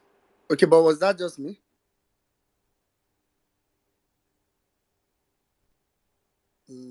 Okay, okay, okay. It's not just me.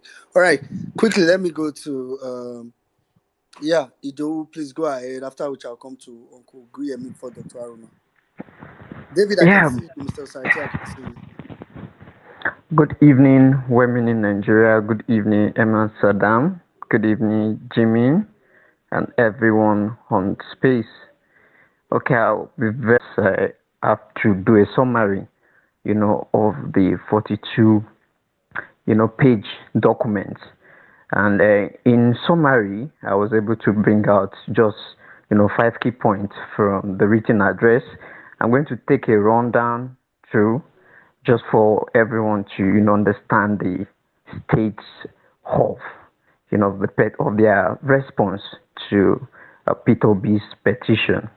So, according to the written address, Obi's petition is very novel, which of course they admitted that is a new, concept to the Nigerian electoral jurisprudence. So of course they were thinking it's just going to be like the normal, way challenging maybe ballot snatching, violence and all of that. But it came to them unprepared, and that's why they find it difficult to even, address the situation because I see the whole response as just a kind of bare parlor, discussion because it's not a response per se because they are not actually defending what is obvious in the election that happened. Then the second is Tinubu also said he polled more than 25% of the total votes cast in 25 states of the federation, including the Federal Capital Territory. I think this is where I have issue with because we all know, and it was really glaring, that Tinubu only polled that's 20% of the total votes in Abuja as against Peter Obi's 62% vote cast. So of course they very shot themselves, here because he did not even meet up to the required uh, percent that he should have in the Federal Capital Territory. Of course, the judiciary should do the right thing as regards this. And the next is the written address obtained by, because it was a report that was strictly done by the parallel fact. So the APC flag bearer, said INEC's failure to upload on IRF does not have impact on the controversial election following the extant framework. And of course, we understand that it's not just only the IRF that the petition is all about. We have other prayers, you know, dwell on this because of reason that is best known to them. Then the next is Tinubu also said his running mate Kashim Shettima had on July 6th ceased to be the central candidate of APC for Borno Central Senatorial District, and they refuted allegation of double nomination levied against, the latter. Of course, if you remember that PDP also instituted a case, against him, and then the court only declared that they do not have the legal jurisdiction to bring up the case, but they've not decided yet on this particular case. So we'll also wait for the judiciary to do the right thing on this. Then lastly, he added that the court should dismiss the said petition for lacking in merit. So in summary, I think the APC, understand how evidence-based Peter Obi's petition is. So what they are just trying to do is to dwell on what is not in tandem with reality. If you have to go by what happened in the last election, we all know that the election did not comply with the electoral law. And since the electoral law is, new to the electoral system, so it means whatever they are going to do, they must go by what the electoral law says. And if you go by that, it means this election, and for those that are calling for the rerun, I don't think rerun is even the best judgment they can give. Is for the cancellation of the whole process, and then the right person should be declared winner. I rest my case. Thank you. All right. Thank you very much, ID. Thank you for that breakdown. All right, quickly, let's go to what happened to Mr. Oguyemi? Uncle Oguyemi, please go ahead. But what happened to Dr. Aruna? Uncle Oguyemi, go ahead.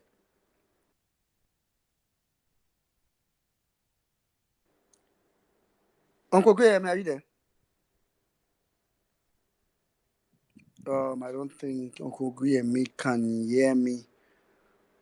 All right, then David, please go ahead. Hi, well meaning. Good evening. Good evening, Emma. Good evening, Jimmy. I just want to ask, when is this party starting? This victory party starting? Because quite frankly, we won the case already. and I don't really think we need to be bothered. Like, when is this whole victory party starting? Where is it going to take place? And because frankly, this case has already been won. I don't see how the justices will fly with what I call an appeal for technicalities, because that's what that document is really.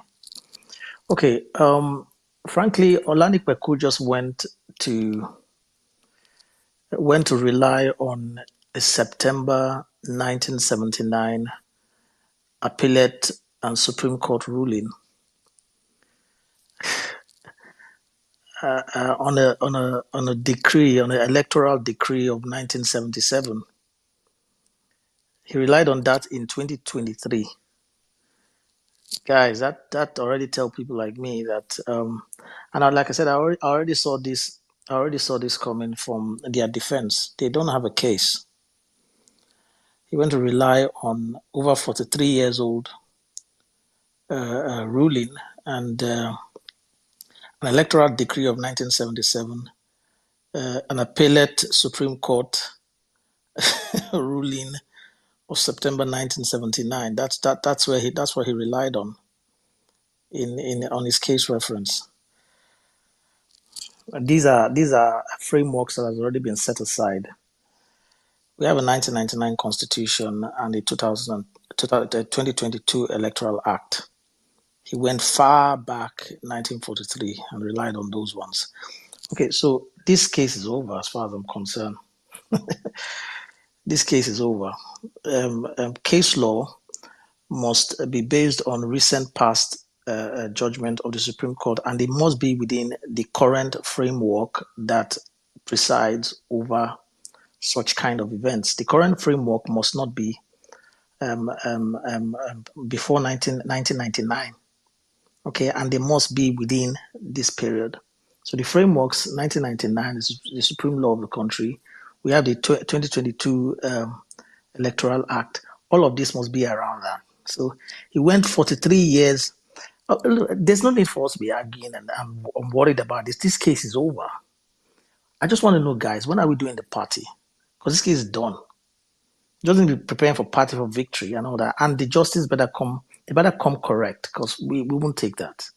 Okay, and that's just it. That's all I wanted to say, really. I just wanted to know when we're doing the party, because this case is over.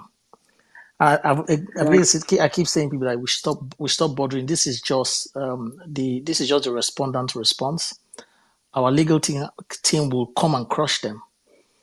And in fact, when I read realities and technicalities and all these things are, as far as I'm concerned, they're just hogwash. This case is done. Can we just declare a day when we'll do a party? Because that's all I want to know. I want to fly in and do a All right, party here. David, before you go turn the space to party already. One minute, just Yes. a minute. When you were doing that breakdown, thank you, David, for this your submission. When you were doing that breakdown, I was not hearing you say Amadu Bello, Abina Azikiwe, Abina Awolowo. Where they never bomb me, where they never think. Many of us in this space, we never think of it. But we don't say, they talk all those nonsense. It don't come my mind, yes. It don't come my mind. Asking, did somebody really go and cite cases of 1960s after Biafra War? Or is that really what this guy really went to go and cite as a reply to a case that happened in 2023? As in, honestly speaking, it's not a way that David just said that it came to my as in 40 something years ago. It's what this man is replying for, as in to tell judges to cancel our case of now. He cited case of 40 something years ago. See, the only honestly speaking, at this point in time, man, I feel like Tinubu should just go collect his money back first. With Kane, they're supposed to allow the Pekuma, they're supposed to better Kane first, because all through this whole charade, he has proven that he's a dumb ass human being. Nothing they head. Like 1 minute, you go the read case of 19 for something. Where 19 Nigeria against how many states? Gongola state, they Nigeria time. Gongola. I know which state be Gongola. There's a state called Gongola. Go and check it. That is where you went. No. Honestly speaking, this guy said it right now. Bro, they need to check the requirement. We need to revisit it to know what are the requirements. Oh, but they're supposed to go check whether I'm a really right job. That's whether he go university through. The guy's supposed to check that guy. They have to check many of these guys whether they truly go school. Because honestly speaking, at this point in time, these guys they're representative of Tinubu truly. Honestly speaking, I just when I jump back to you. No, Saddam, Olanipoku has been the star boy. He's been the poster boy of whatever that is wrong with Nigerian judiciary. When you hear about corruption in Nigerian judiciary, is the face. That man is the face of it. And the way he has gotten his judgment in every cases that he has had has actually been through fraudulent means. There's nothing too special about him. It's not that smart.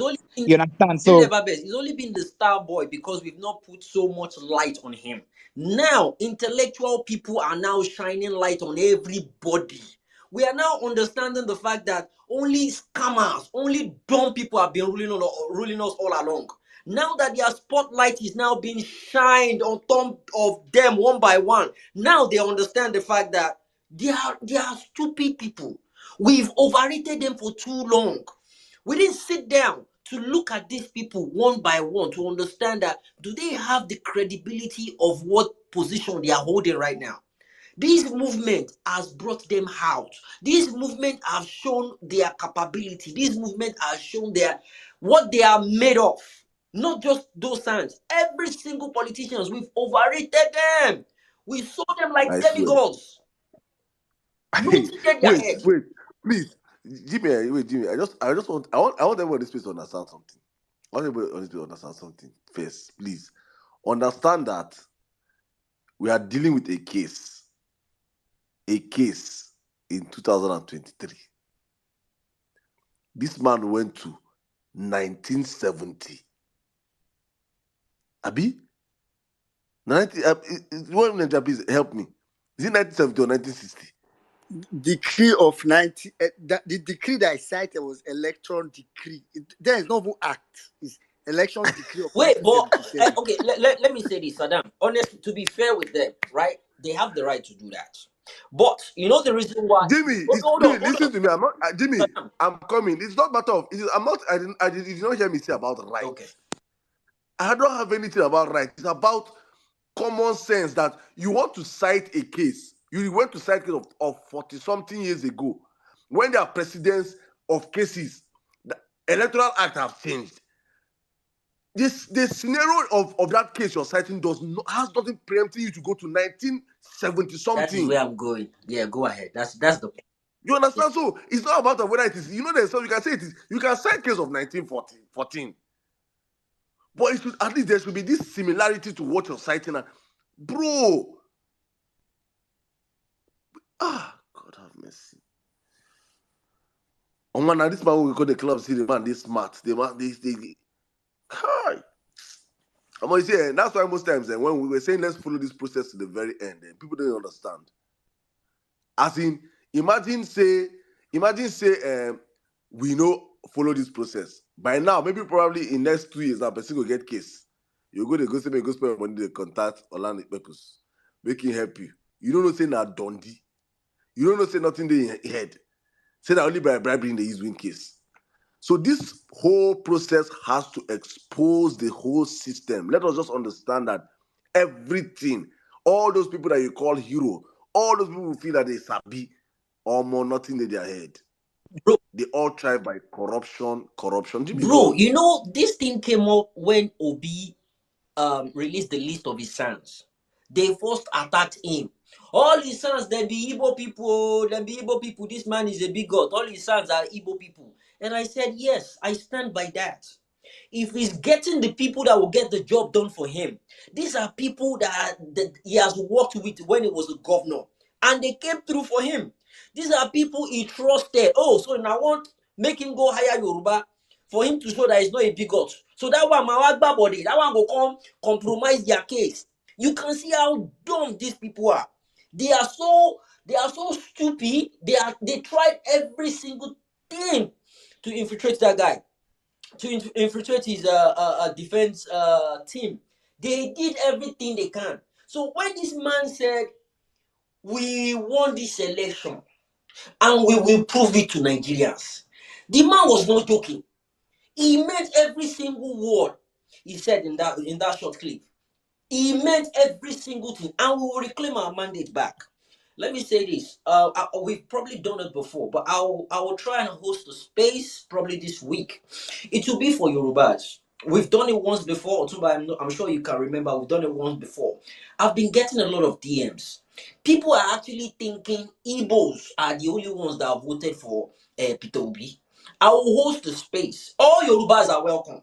Kẹwàá sọ orí burúkú ọ̀rọ̀ sí wọn because they think it's only a Igbo thing right now. They think only Igbos were the ones that voted for Peter Obi. They think it's only Igbo that wanted him to be their president. No. That's not the case.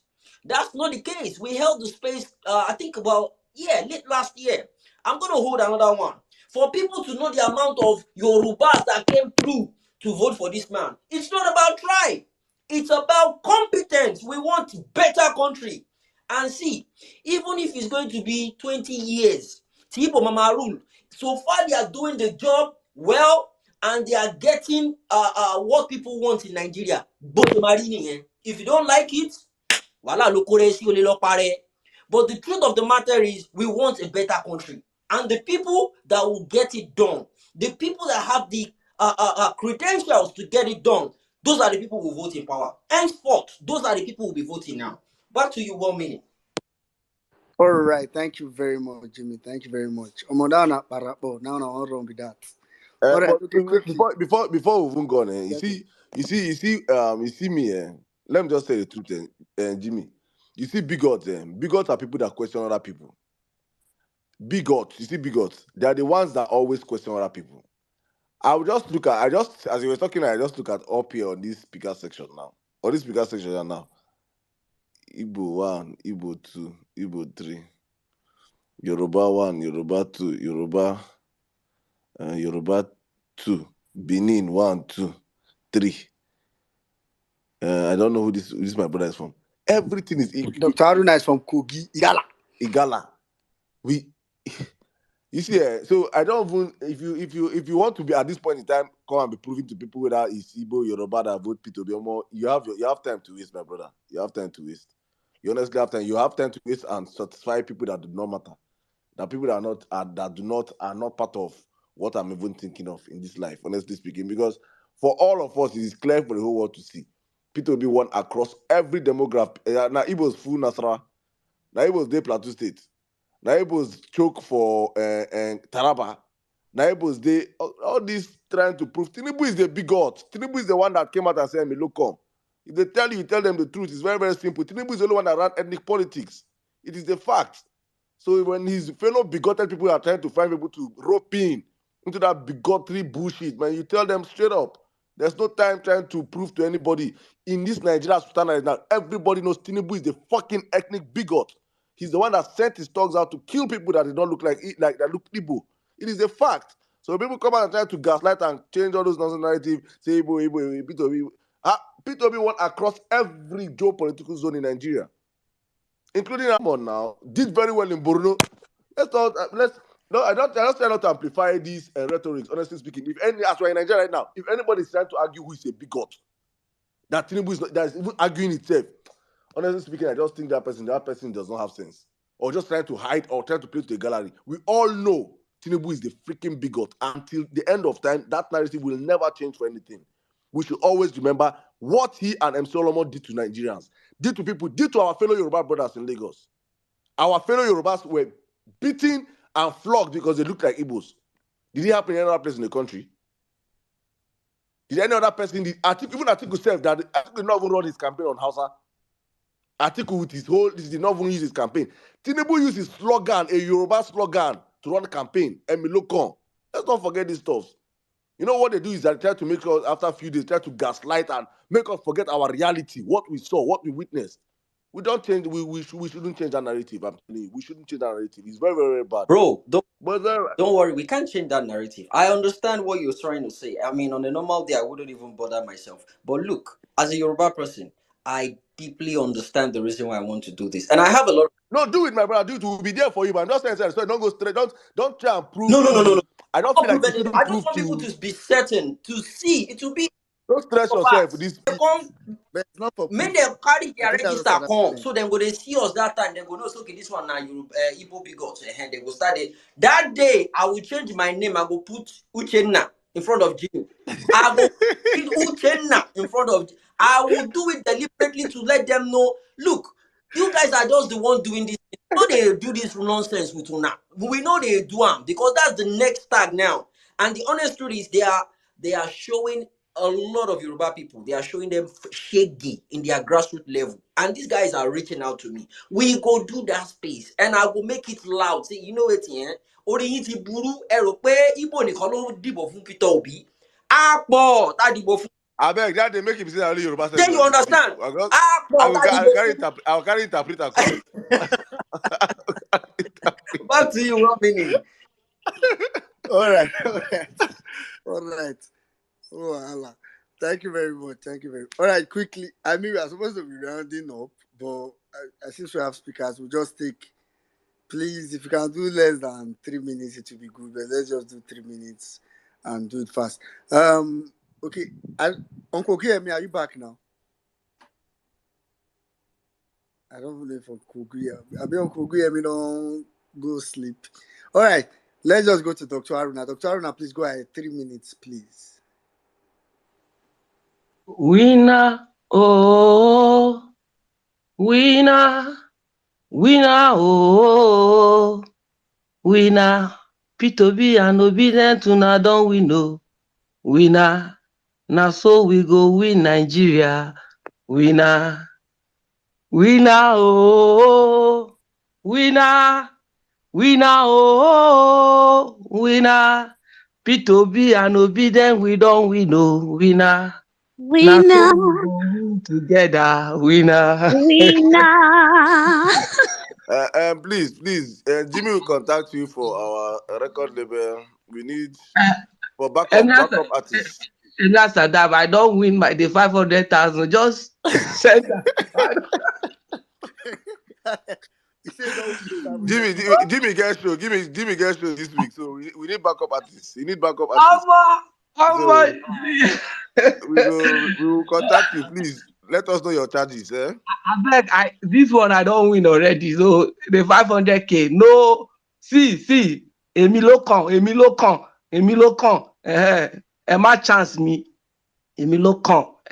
One now one Emi Asadam. Can I jiko? Energy. Wallahi talai zaka bani kudi na wallahi talai kuma yanzu na jin yunwa ana son ci abinci ka bani kudin din zan siya mota kuma zan siya mota zan shiga gini Kano Krikoi ina son ci magani ka gane ko to kana da kudin bai wallahi ina so magani heroin wallahi zan yi amfani da shi kana so ka sha kwaya Every answer damn Jimmy where we did agree real ever best. This real ever best. I don't know the part of the planet where this guy come from. The guy not done. I'm telling you, the guy they finish work.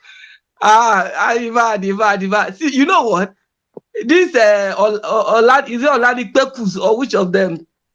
You know, quoting something or relating our present situation or what we have in court with something that happened in 1979. It's like, that period, that 1970s, I was just trying to imagine.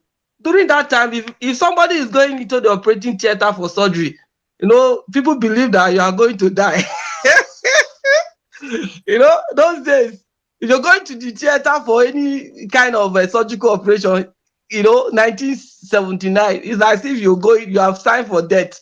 And that is the time that this man, I don't know, the planet he came from. That is the kind of time, he's trying to make comparison with what happened then, the Stone Age, with what we have presently. I think just like Barrister Davis said, as I am, I don't arrange myself. And I arrange myself to pump champagne, enjoy myself, and I don't gather stuff, because I know say judiciary, they must do normal, they must behave, and they need to get sense. For those that say the Tinubu, wherever, we work for them, 8,000. I bought a carton of turkey day before yesterday, 38,000. So now the 8,000 on top, now they give one household. Bro, You understand? you chop the Enos too? Enos, you not chop the you try the Enos. Wait, no, but Jimmy, I know what talk something here. This way they talk like this. See, forget anything. You know the chop chicken yash? I know they eat You are who? Now the sweetest part. Now the You sweetest are part of chicken. No. hey.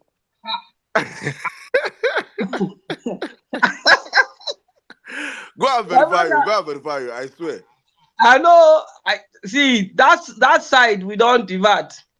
I don't have any business See, with it. So for Yoruba see, land, they believe say if you chop that side, olofofo near one no jinje furu adie, olofofo lo nje furu adie for Yoruba. Because if you chop am, your mouth go dey, you go na the area. Your mouth go just dey lick anything. You go just dey talk rubbish.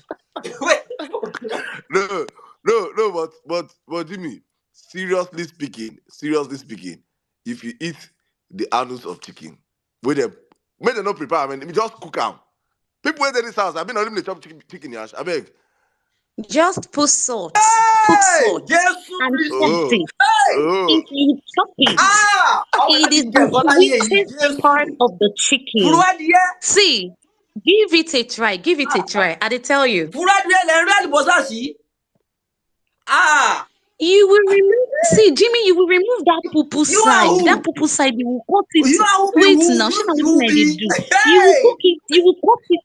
You will cut it out, and that normal side where the long one can. If you chop hey, Jimmy, go and give it a try. You will The come and oil with testify. it there. I'm telling The you. oil with it there You will come and is Omo, sweeter than you will a come and you egg. are a testify. This is professional fact. in. Go and You verify. are a professional enough eater. I give it to you. No, you and Saddam, me na dey chop. Ẹ máa jẹ lọ. Ẹ máa jẹ lọ. Ẹ yọ̀ǹda mi. Mba, this one no. Èmi kọ́ ló kàn ní this time around. Èmi kọ́ ló kàn. Mi ò ní jẹ́ ìfúrúwà. Èmi kọ́. But Jimmy, Dr. Aruna, please go ahead and round but up. Jimmy, you know what you guys have forgotten? Anything that has to do with salmonellosis from there. You understand? If you discover that you are having typhoid fever every month, check if you dey chop. Okay, let me just drop a little jam. So as far as I'm concerned, obedient, they are the hurricane of this movement. You guys are too much. Gone are those days. They believe that by now, obedient would have everybody would have moved on. Thank God we refused to move on because we knew what we were pursuing and we knew what we want. I know too well that election is conducted, it is won and lost at the polling unit. And as far as I'm concerned, from the polling unit results, which is the authentic results that's supposed to be uploaded onto IRF or transmitted or anyhow, we want the election free and square. And when P2B say, we will go to court and prove it, it's not missing word. That is the truth. And you know what?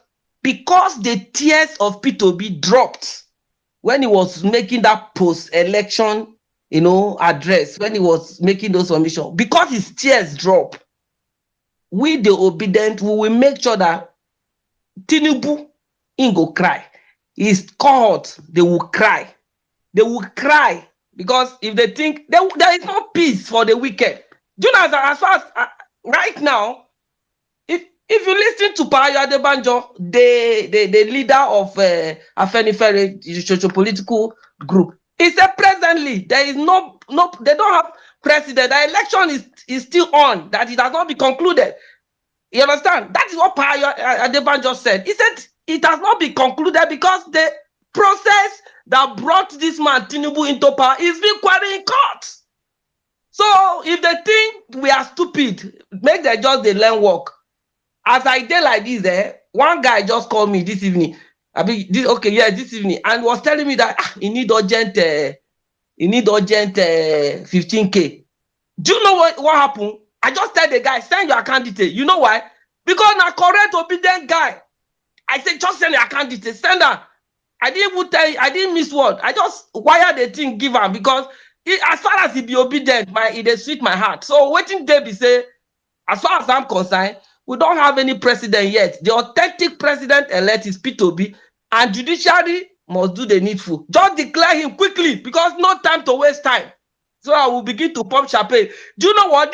This tribunal now is more important to us even than the Supreme Court, whatever. If they want to appeal, let them appeal nonsense. But as far as I'm concerned, this tribunal, now there the cocoa day. If they try anyhow, forget. They go collect. Everybody go collect. No checking. Emir Saddam, well meaning Jimmy, Thank you River very much. Madonna, Asariti. Thank you guys for all you do. I'm with you guys 100%. Let's keep the fire burning. They no burn them well. Share Thank you who very they much. breathe.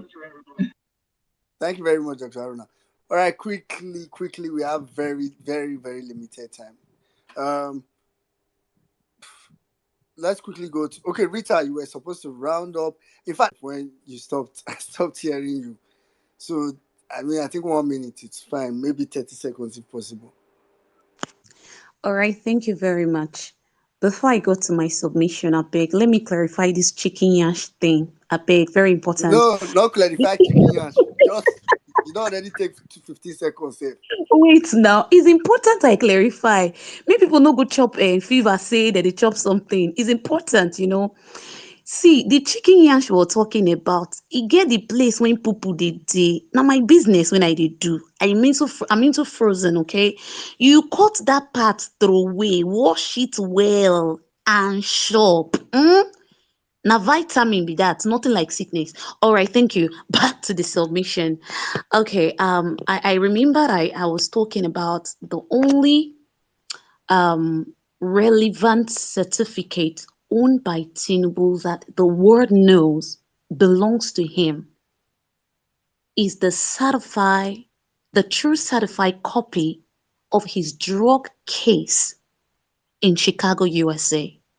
Apart from that document, no other document is real or tied directly to his name. Ladies and gentlemen, it is no longer news that there are some certain people who are just bent on draining, as in on drowning, on sinking this nation. A man came and said, I have a solution to move this country from consumption to production. Nigerians that never voted before, they voted for him. People travel far and wide. Please, I see your hand. Far and wide to come and vote for this man. Brought the light he won, brought the light you stole it. You said go to court. Evidence, everything are there, showing the man won. And at the end of the day, you want to use technicalities? Like that guy made a submission. Any word technicality now fraud. Because they use technicality and somebody who contested for president became a senator. No be fraud be that. So please, it's not going to happen by God's great judiciary. It's not going to happen. I'm wrapping up right now. Please, tomorrow is our praise, obedient prayer space praise day. Come and praise unto God. Come and use your voice and sing praises unto God because the Bible says, in every situation you find yourself, give me thanks. In every situation you find yourself, give me thanks. Even when he's telling you that this is the end of the road for you, if you can give God thanks, he will turn things around for your Yep. good. So please, tomorrow, come and join us. Come and join Okay. us and come and sing. Thank you very much. Yeah. God bless the Federal Thank you very Republic much, of Rita. Nigeria. Thank you. Well-meaning. Bye, everyone. I'm on the listener section. They enter the bed very straight from Vawulence space. So you are going to see. You can hold party, and in fact, that was the preaching. You can hold party in your area. Just put it. Anything you can celebrate wherever you are. Me that day, I will cook. I will chop. To invite people, say we go do party. So put it all over it. We will celebrate the birthday from everywhere all over the world. That birthday will be celebrated. So it's a day that I'm looking forward to. All right, thank you very much. I'm going to break protocol and just go straight to Mommy Madonna like this as the birthday, as the supreme birthday lady. Mommy Madonna, are you there? Let us know what I can Yeah. see you day here together.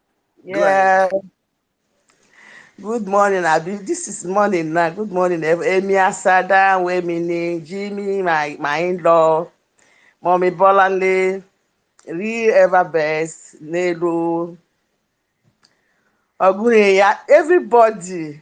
I just want to, me say I know they pick mic. Now once in a while they pick. I wanted to speak earlier, but I don't know what happened. I was yanked off, and because of what I did, the going out and going in today, I slept off for the first time. But thank God that the space is recorded. I will listen to it once the space is closed. I just want something. Once we are obedient, you are obedient. We are obedient for life. What I saw today, my man no fit talk am. I even say I'm not going to do any boast by today, but even though I still do small, make una forgive me, because when I heard that Pablo is going to Kenya. I have to warn them as a good citizen and as obedient child. I have to warn them that they should please check all the aircraft, check his intestine, check all the people that came with him, all his goods, that there must be drug there, so that if whether they can just detain him in that place and save us the wahala that we are passing through here. And again, that war gecko Daniel that was trying to gaslight our David. I told him, I don't even Oh, know what to smiling call you. fish. Smiling fish. Eh? Smiling I said, fish. I don't even know what to call you. That day I saw you, we are not putting shit in your room, drinking, using hand to bread to dip inside tea. I don't know what even to call you. And you are here challenging. Why don't you try what he's doing instead of being a nuisance in social media? These are the only two bombs I throw today. I just Mommy pray that you Madonna. people will forgive Mommy me. Madonna. Don't worry Eh? yourself about that. Eh? He had a blood covenant with poverty. Otibo, just leave him. Leave him. It's an oath he took with poverty. Let him. He has a management skills in poverty, so let him just be. Don't worry yourself about him. He's good at it. Go on. So, my dear Jimmy, thank you, my dear people. We are something is already last one where we invited those this thing came. I put it and we listened to it, and we listened to another. There's a way they put it. They put it higher. It was booming. They say, "Ah, mommy, so all these things they happen." I say, "Oh, I don't know anything." I said, that is why I called you, so that people will know what is happening. Because if they do anyhow, it's time for us to go out again. Oh. We go out. That 1 million match, we go do am. They say, we are ready. I make sure that all of them fed very well. We pray together. And that is why at a stage I slept off. But I will watch the distance. Age is no longer on my side. Today yesterday I was 60. It's not easy. But I thank God for giving me good life. If you see me, you will think say I'm still 35. That is the grace of God upon my life. I thank everybody. I don't know what I would have done without obedience, because at the thick of this thing, that was July 22nd. That was when I lost my husband. Obedience became my family. I don't have any other person upon all the rofo that happened. And I fell back into this moment, put in everything, morning, evening, night. I was breathing obedient, and I am not regretting whatever I have done. Thank you once again. Thank you, Mommy Bora. Thank you, everybody. Saddam, I know say maybe you be Indomie. You are not Indomie really, Sha. I put something okot. Go and ask about that thing. I don't know whether you know what it means. Uh-huh. Study it. That's my homework for you. Thank you very much, everyone. Prince Savior, I see you, everybody. Real Ever Best, thank you. Distinguish, please. General Wish, thank everybody. The love have been massive, and I don't know how to thank you people. Let's keep on doing what we are doing. My own is just to be running through and through, looking for whom to attack. I love you all with the love of God. You see, this our mandate. That certificate, it must be returned, whether they like it to or not. This time around, we are. If they ask us, want us to move out again, I've been advocate of moving out of the streets. So this time around, they go see us. When they see us, let them collect money. Shey they know they fear. Their papa no born they well, abi. Make they collect money. We go first of all start with their children. When we finish with their children, we go make sure that that money they no go even use and buy. They no go even see corn buy, because as they don't ban them, now here we die. I thank everybody. I love you all. I hear the mic. Thank you very much, Mommy Madonna. Thank you. Thank- I just want to say one thing. Mommy, happy birthday one more time. Odin Arias, please, guys, please, I want you guys to, one or two of you on this platform, please reach out to Mom Madonna and give her a happy birthday gift for us on behalf of the Violence Space. Please, I know many of you here are capable. Please show her love. She's all we have. She's our family. She's a foundational founding member of the Violence Space. Now with them we used build first block of this space when we used to be like 40 and at those days. So please guys show her love. Let's celebrate her. She's an amazing person that's worked so extremely hard for this movement, and she deserves all the celebration we can give her. So please reach out to her in her DM. Reach out to her. Mama, don't please open your DM. I want to hear miracle before we end this space, please. I want to hear miracle that, hey, I got something now, my son, that I did not believe. I need somebody to surprise her, please. She deserves it, please. Thank you. Thank you. All right, well, Ninja, back to you. Yeah, we're running. In fact, I want to just ask Mama Madonna to finish with round up. Mama Madonna, thank you very much. Like Saddam said, I mean, what Mama Madonna does for this movement. Mama Madonna is one of those people. You know, everybody does a lot, but when Madonna does online and on ground, equally and heavily. Oh, Madonna, people say I should send me your account number, man, so I can send it to them, please. Thank you very much, Mama Madonna. I mean, do so much, so much. She was an LP agent. They did not want to do training. She went there. She trained. She left it and went to train other people on her own. I mean, I think what she did is it's really out of this world. Thank you very much, man. All right, let's just take. In fact, as of this point, I don't know whether person to get serious submission, but since Saratin Nello, all of them don't do already. Oga Saratin, please just go ahead for 3 minutes. Well, meaning, yeah, report you to start. If I catch you, the first slipper hole when I'll give you. Oh, it is well. Sorry, please. But Madonna, please send me your account number, please. I have 100,000 for you right now. Wow. Go on submission, please. Okay. Yeah, so many of us have spoken. We don't even need to speak too long anymore. But the only little fire I'm gonna drop in is just how far we've gone. Every one of us should just be. This is not that February 25th. No, we're waiting. No, this is a clear crystal cut.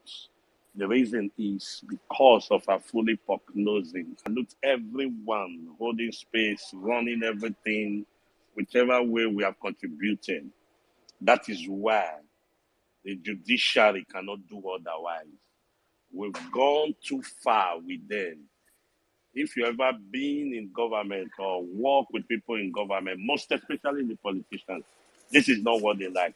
This is not what they dream of. This is not what they plan. Every of their things are in secret, not in the open.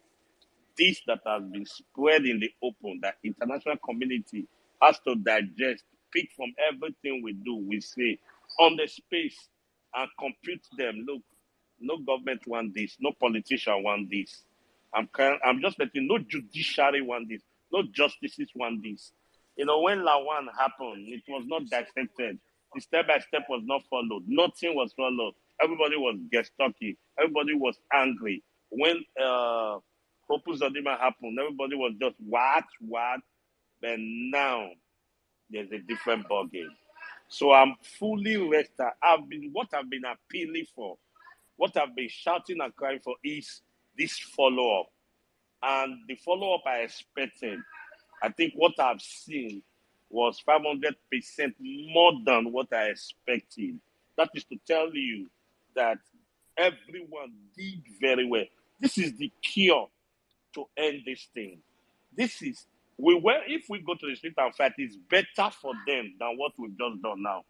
I'm telling you, if you ask them to choose, they will choose we coming to fight in the street than this intellectual match making we did with these people.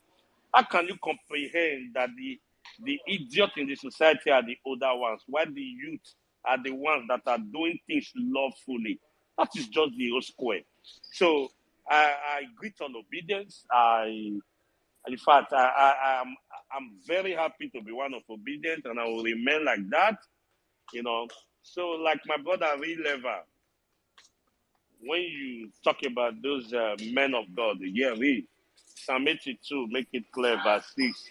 For ye are gods, we are all God once you are born again. They are also men of God like you also. You know, but what we need to let people know is Hebrews chapter 12, verse 2. We look unto him, the author and finisher of our faith. That's Jesus. So I need my submission here. The Lord bless you well meaning. Thank you very much. I think they find you for corner, yeah. Thank you. Oh, bros, I mean, leave me. Thank you very much, sir. All right, okay, quickly, let's go to my brother. I just want to confirm now. I'm going to post please guys, I'm going to post mommy Madonna's account details on the jumbotron, so that please, whatever, nothing is too small, please, whatever you don't feel like in your heart to bless her, we just bless her with it. Well, I think right now I've gotten 150,000 naira. More to come, please, guys. Let's make this one happy tonight, please. Thank you. All right, I'll post it right on the I jumbotron. endorse that message. I beg, please. I beg. All right, thank you very much. Okay, quickly, let's just go to. That's Uncle Guy. Me don't cook for you. Now hooking. Uncle Guy, me I still here. Quick one, well meaning. Let me give you guys one expo. I'm talking to the judges show. I'm coming. I'm talking to the judges. The quickest way for you guys to uplift your ban is to do normal. I'm coming. I'll give you bananas. I bet me no verse na my social. I beg give a banana. Thank God say no. He say I want abado Thank or God a say no egg God say he want chop chicken, you know. or a egg. Oh yeah. So to be honest, yeah, judges, if you're listening now, where they don't ban now, the only way you guys can get yourself off that ban is to do justice to what's on ground right now. Do justice to what is on ground. Otherwise, all of una will remain.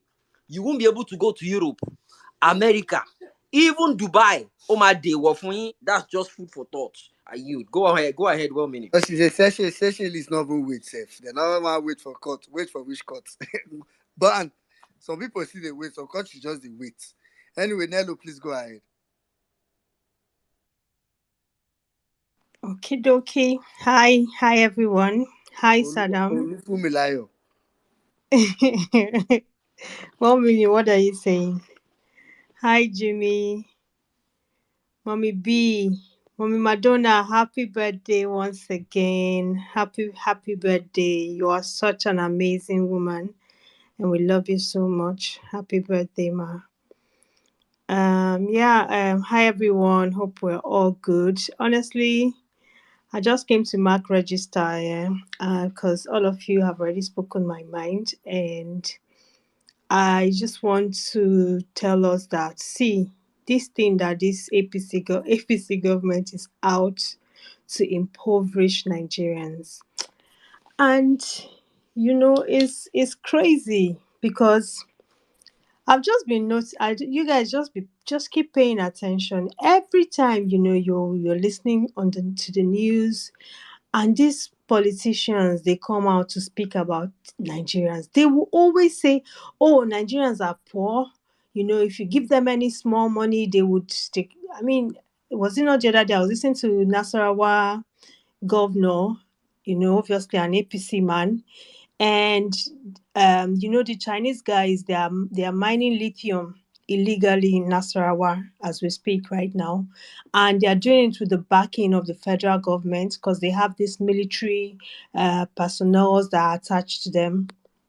And the governor was talking about these things, and next thing he said, my people in Nasarawa, they are very poor.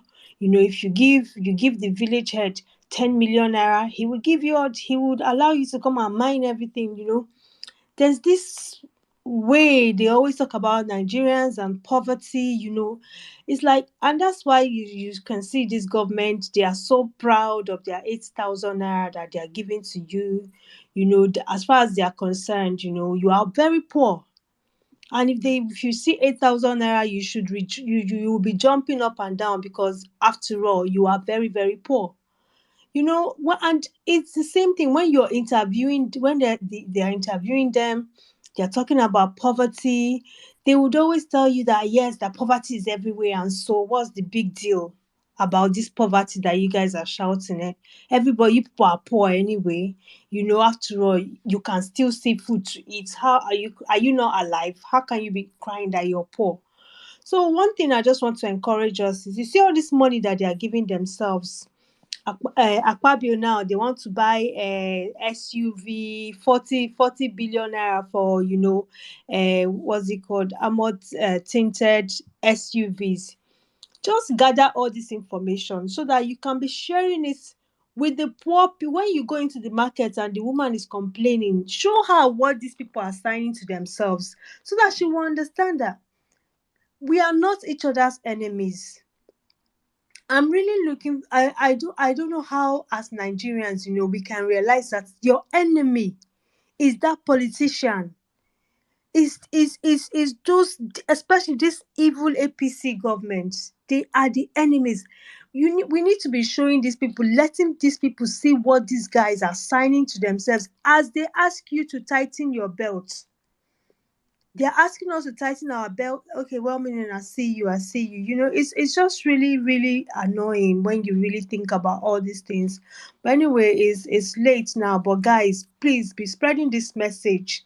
Keep enlightening every single person that comes your way. Have this information at your fingertips so that you can show them and let them know that it's about time, as a people, we go to these politicians, their houses, and begin to scatter things. And as for the judiciary, guys, I let them not do the right thing. Nobody even need to talk so much again. At this point, everybody eyes done red. We need this APC government gone, gone, gone, gone. They should go to hell. Thank you. I yield my mic. All right. Thank you very much, Nello. Thank you very much. All right, quickly, let's go straight to Mommy Bolanle. Mommy Bolanle, I'm sure you just want to say something quickly. Go ahead, please. Yeah, earlier on, earlier on, having heard uh, your submission, Women Nigerian, and then six, and even Jimmy's, I didn't have a whole lot to say. I just had to react to that guy, but I've been thinking about it, and now, right? For decades and decades, and God, you know, decades, they make decisions in favor of the highest bidder. It had become the norm, which is why they were doing shakara after after they rigged this election and told us to go to court. Right. What they were hoping is for all of us to disengage from the process, but we are not. In fact, we carry to sit down and say, "Oh yeah, let's see what you have." So justices, judges who are saying over this case at the tribunal, people have been saying it, and I need you to understand what we're saying. We are not saying do it in our favor just because. We're saying it because Peter Obi won the election, and he's the only one with the spread as per the constitution. We're not telling you do us a favor. What we're saying is that you should stand up from the murky river of corruption that you people have always swam in, right? And put Nigeria first. Because if you try and put a Tinubu who clearly did not qualify for, has no business even contesting, right, and did not win the election, then whatever you see from the hands of Nigerians would be all fault, right? But we have been saying it, and it seems like we're begging. We're not even begging. We're telling you to do your fucking jobs, right? That's where you are. They say justice does not look at anybody's face, right? We know he has you in his pocket, but we don't bloody care, right? Because at the end of the day, we won and we want our mandate back. That said, obedience, obedience. How many times have I called you? Shall I call you one more time? Obedience, right? You see this practice of panicking over very little things, right? It needs to stop. You cannot give me high blood pressure. I have learned my lesson. I will start blocking you because at the end of the day, right? What did you expect, Nipeku to do? Right, to write there, oh yes, we agree with Peter Obi's petition. That wasn't ever going to happen. And we also already knew they didn't have a case. So they were going to come and bullshit. They were going to come and black their way through. But the difference being, if this was 4 years ago, if this was 2 years ago, right, before the obedience entered into the picture, then maybe they would get away with it, but it isn't. We would dissect, like women in Nigeria and UC Maxwell and everyone else have been dissecting their response, right? And it does not hold water. They're adding 2 plus 2 and coming up with 11. And they think they're going to get away with it. Which technicality? We know where you're reaching to, right? And we have a competent legal team who will answer you. So obedience. After all this time, we've been through so much. Please, stop coming. Hey, they are there. They will say whatever they like. See our response, and then you will know what we've achieved and the fact that the justices do not have any other choice but to declare Peter Obi winner and to disqualify Tinubu. That's the bottom line, right? So hold your peace. Do not let them stress you unnecessarily, right? Because some of us who've worked in business strategy and all things like that, if I want to make a report look like the company is doing well, I know how to blag. That is what they've done. It has no substance to it. They're just all over the shop. No that and no peace. Peter Obi will be declared president of Federal Republic of Nigeria, and Bola Tinubu will be disqualified with his Boko Haram sympathizer. Thank you. I yield the mic. All right, thank you very much, Mommy Bonali. Bonali was supposed to be our last speaker, but I think General, I don't know if you want to say something quick in 1 minute. We have to end like the next 2 minutes. Thank you for the opportunity. Good morning, everyone. Good afternoon. Bonale has said everything I actually wanted to say. We don't expect Tinubu's lawyers and that of APC to just roll over. They're going to come up with some sort of defense. And I'm very happy what they came up with because it's actually nothing compared to what's on ground. So I'm happy with that. I'm waiting for our own lawyers to come up and actually, if we that are just laymen can actually destroy those evidence or those documents they brought up, their defense or their replies, I wonder what our learned Sikhs will do when they reply them in 10 days time or so. So obedience, just keep the faith. We are good. And by the grace of God, Peter will be declared. And thank you so much, Saddam, and everybody that's been keeping it locked down week in, week out, encouraging us, pumping in the energy. God bless every one of you. I yield for now. All right, thank you very much, General. I think that's a very fair place to put it. To end it, thanks to everybody for coming today. Lastly, let me remind us again, Peter Obi's birthday is on Wednesday. If you are coming to Vawulence Place on Tuesday, wear your abada, wear ashwebi, wear wear, in fact, anything if you wear am. And on Wednesday, we are going to have we are going to have birthday party in different locations all over the world. So you snap your food, snap yourself, your family's eating, celebrating Peter Obi, spread it all over the timeline. That day we go pepper people for this app. Oh. So let's get ready for E be that. like say party don dey hungry you since when meaning. You see now you did there. Anyway, Cruise thanks. space. Thanks everybody for coming. Thanks everybody for coming. All right, quickly, Sada, move over to you. Okay, guys, thank you very much. Thank you, Elvin Nigeria, my brother. Thank you, Jimmy. Thank you, Mommy B. Thank you, Anthony on Tumbara fell off. Thank you, guys. I think it's been another amazing space, another long space. This is like the most difficult part when we draw the curtains. Please, guys, before I say anything, please show Mommy Madonna love. Please show her love. The account detail is up there.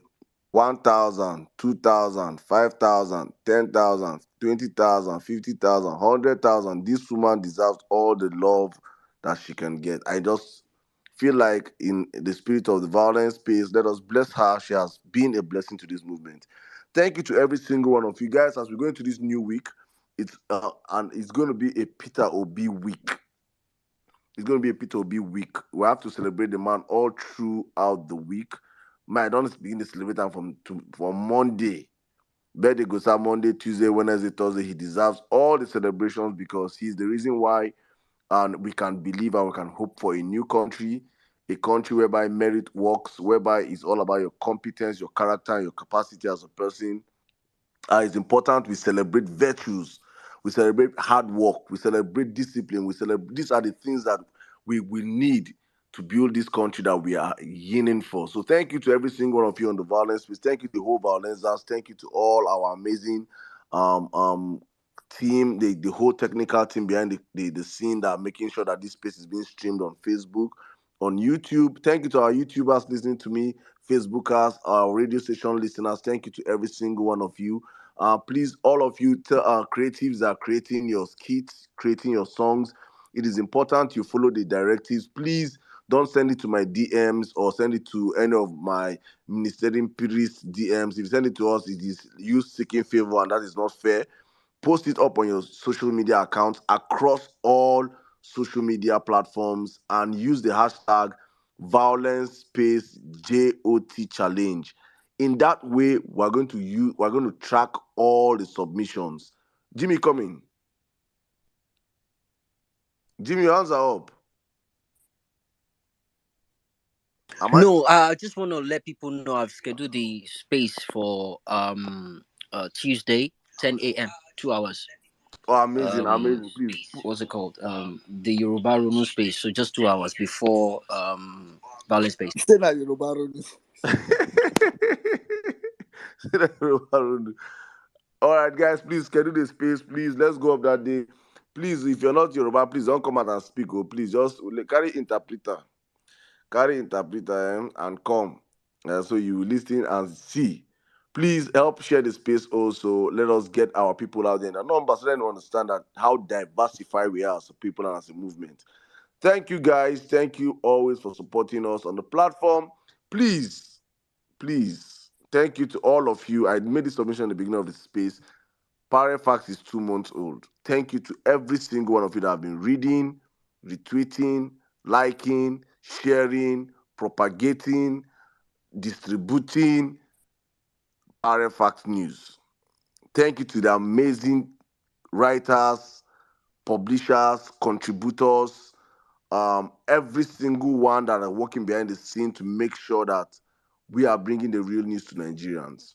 God bless every single one of you. Please do not stop. Every time you invest one retweet, if you believe on Parallel Facts, if you just go and every day you wake up and enter Parallel Facts, don't say money go enter your account that day. Just believe, you see it to be happening. Thank you to every single one of you. I see all our regulars in the house. Thank you. I'm about to shut down the space right now. All those that could not come up to speak, I beg no vex just because that man. As we always do on the platform, we try to allow plenty of people speak, but we cannot allow everybody speak. Today you might not speak. Tuesday you will speak. Please. I see every single one of you that could not come up to speak. Please, from my heart, we'll be back here again on Tuesday, God willing, we'll be back here. Thank you to you, General Snow. Real ever best, my brother. I will thank Sweet Angel on your behalf. Thank you, Mommy Madonna. And Nello, my sister. Very, Thank very you. important, very important, please. What is very important? Real ever best. What is very important? Respect yourself. Oh. Thank you, JP. All our big handles, Big Mac. Thank you, Vawulence Space Crew. His Excellency Kempela. Thank you, Naomi. Thank you, Sweet Angel of the Real Ever Best Dynasty. Thank you very much, Omega XD. Darren, my sister. Thank you, Donkey. Thank you, Antonia. Mama Wakiri with the Bona account. Thank you, Engineer Shaibu. Thank you. Kolade Ayobami Ogunyemi Nze Oluwarotimi, thank you. A new Nigeria. Please join us on our prayer space tomorrow and our praise and worship space tomorrow. With the praise God, they say we do everything. So the day we go to Chris for street, they're going to see these people in a full package. Thank you, Mrs. Barriat. Nina, thank you, Honorable Ada Liberty, Sydney Gold. God's will for Nigeria. Thank you. Hey, Franny, Dr. Kelechi, Ure, Gladys, Dr. Lu, Napunze, longest time. Adamu, Ada, Ejikeme, Muna Shine, Oluwadamilari, Uncle Zege, Alawaski, Fetch, Lami, Shilodi, OIK, Dr. Waleri, Chulo, my brother, Pinky, Duchess, Emmanuel Agali, Agali, our hearts are with your family. Please, condolence from the violence space. Thank you, Larry, Dr. Dozier, longest time, sir. Thank you, Hesley, Mr. Ken, Ikena, Insight, every single one of you on the platform. Patience, Ebele, Lily. Thank you to all, Dr. Ken, all our blue tickers. God bless every single one of you guys. Will be back here for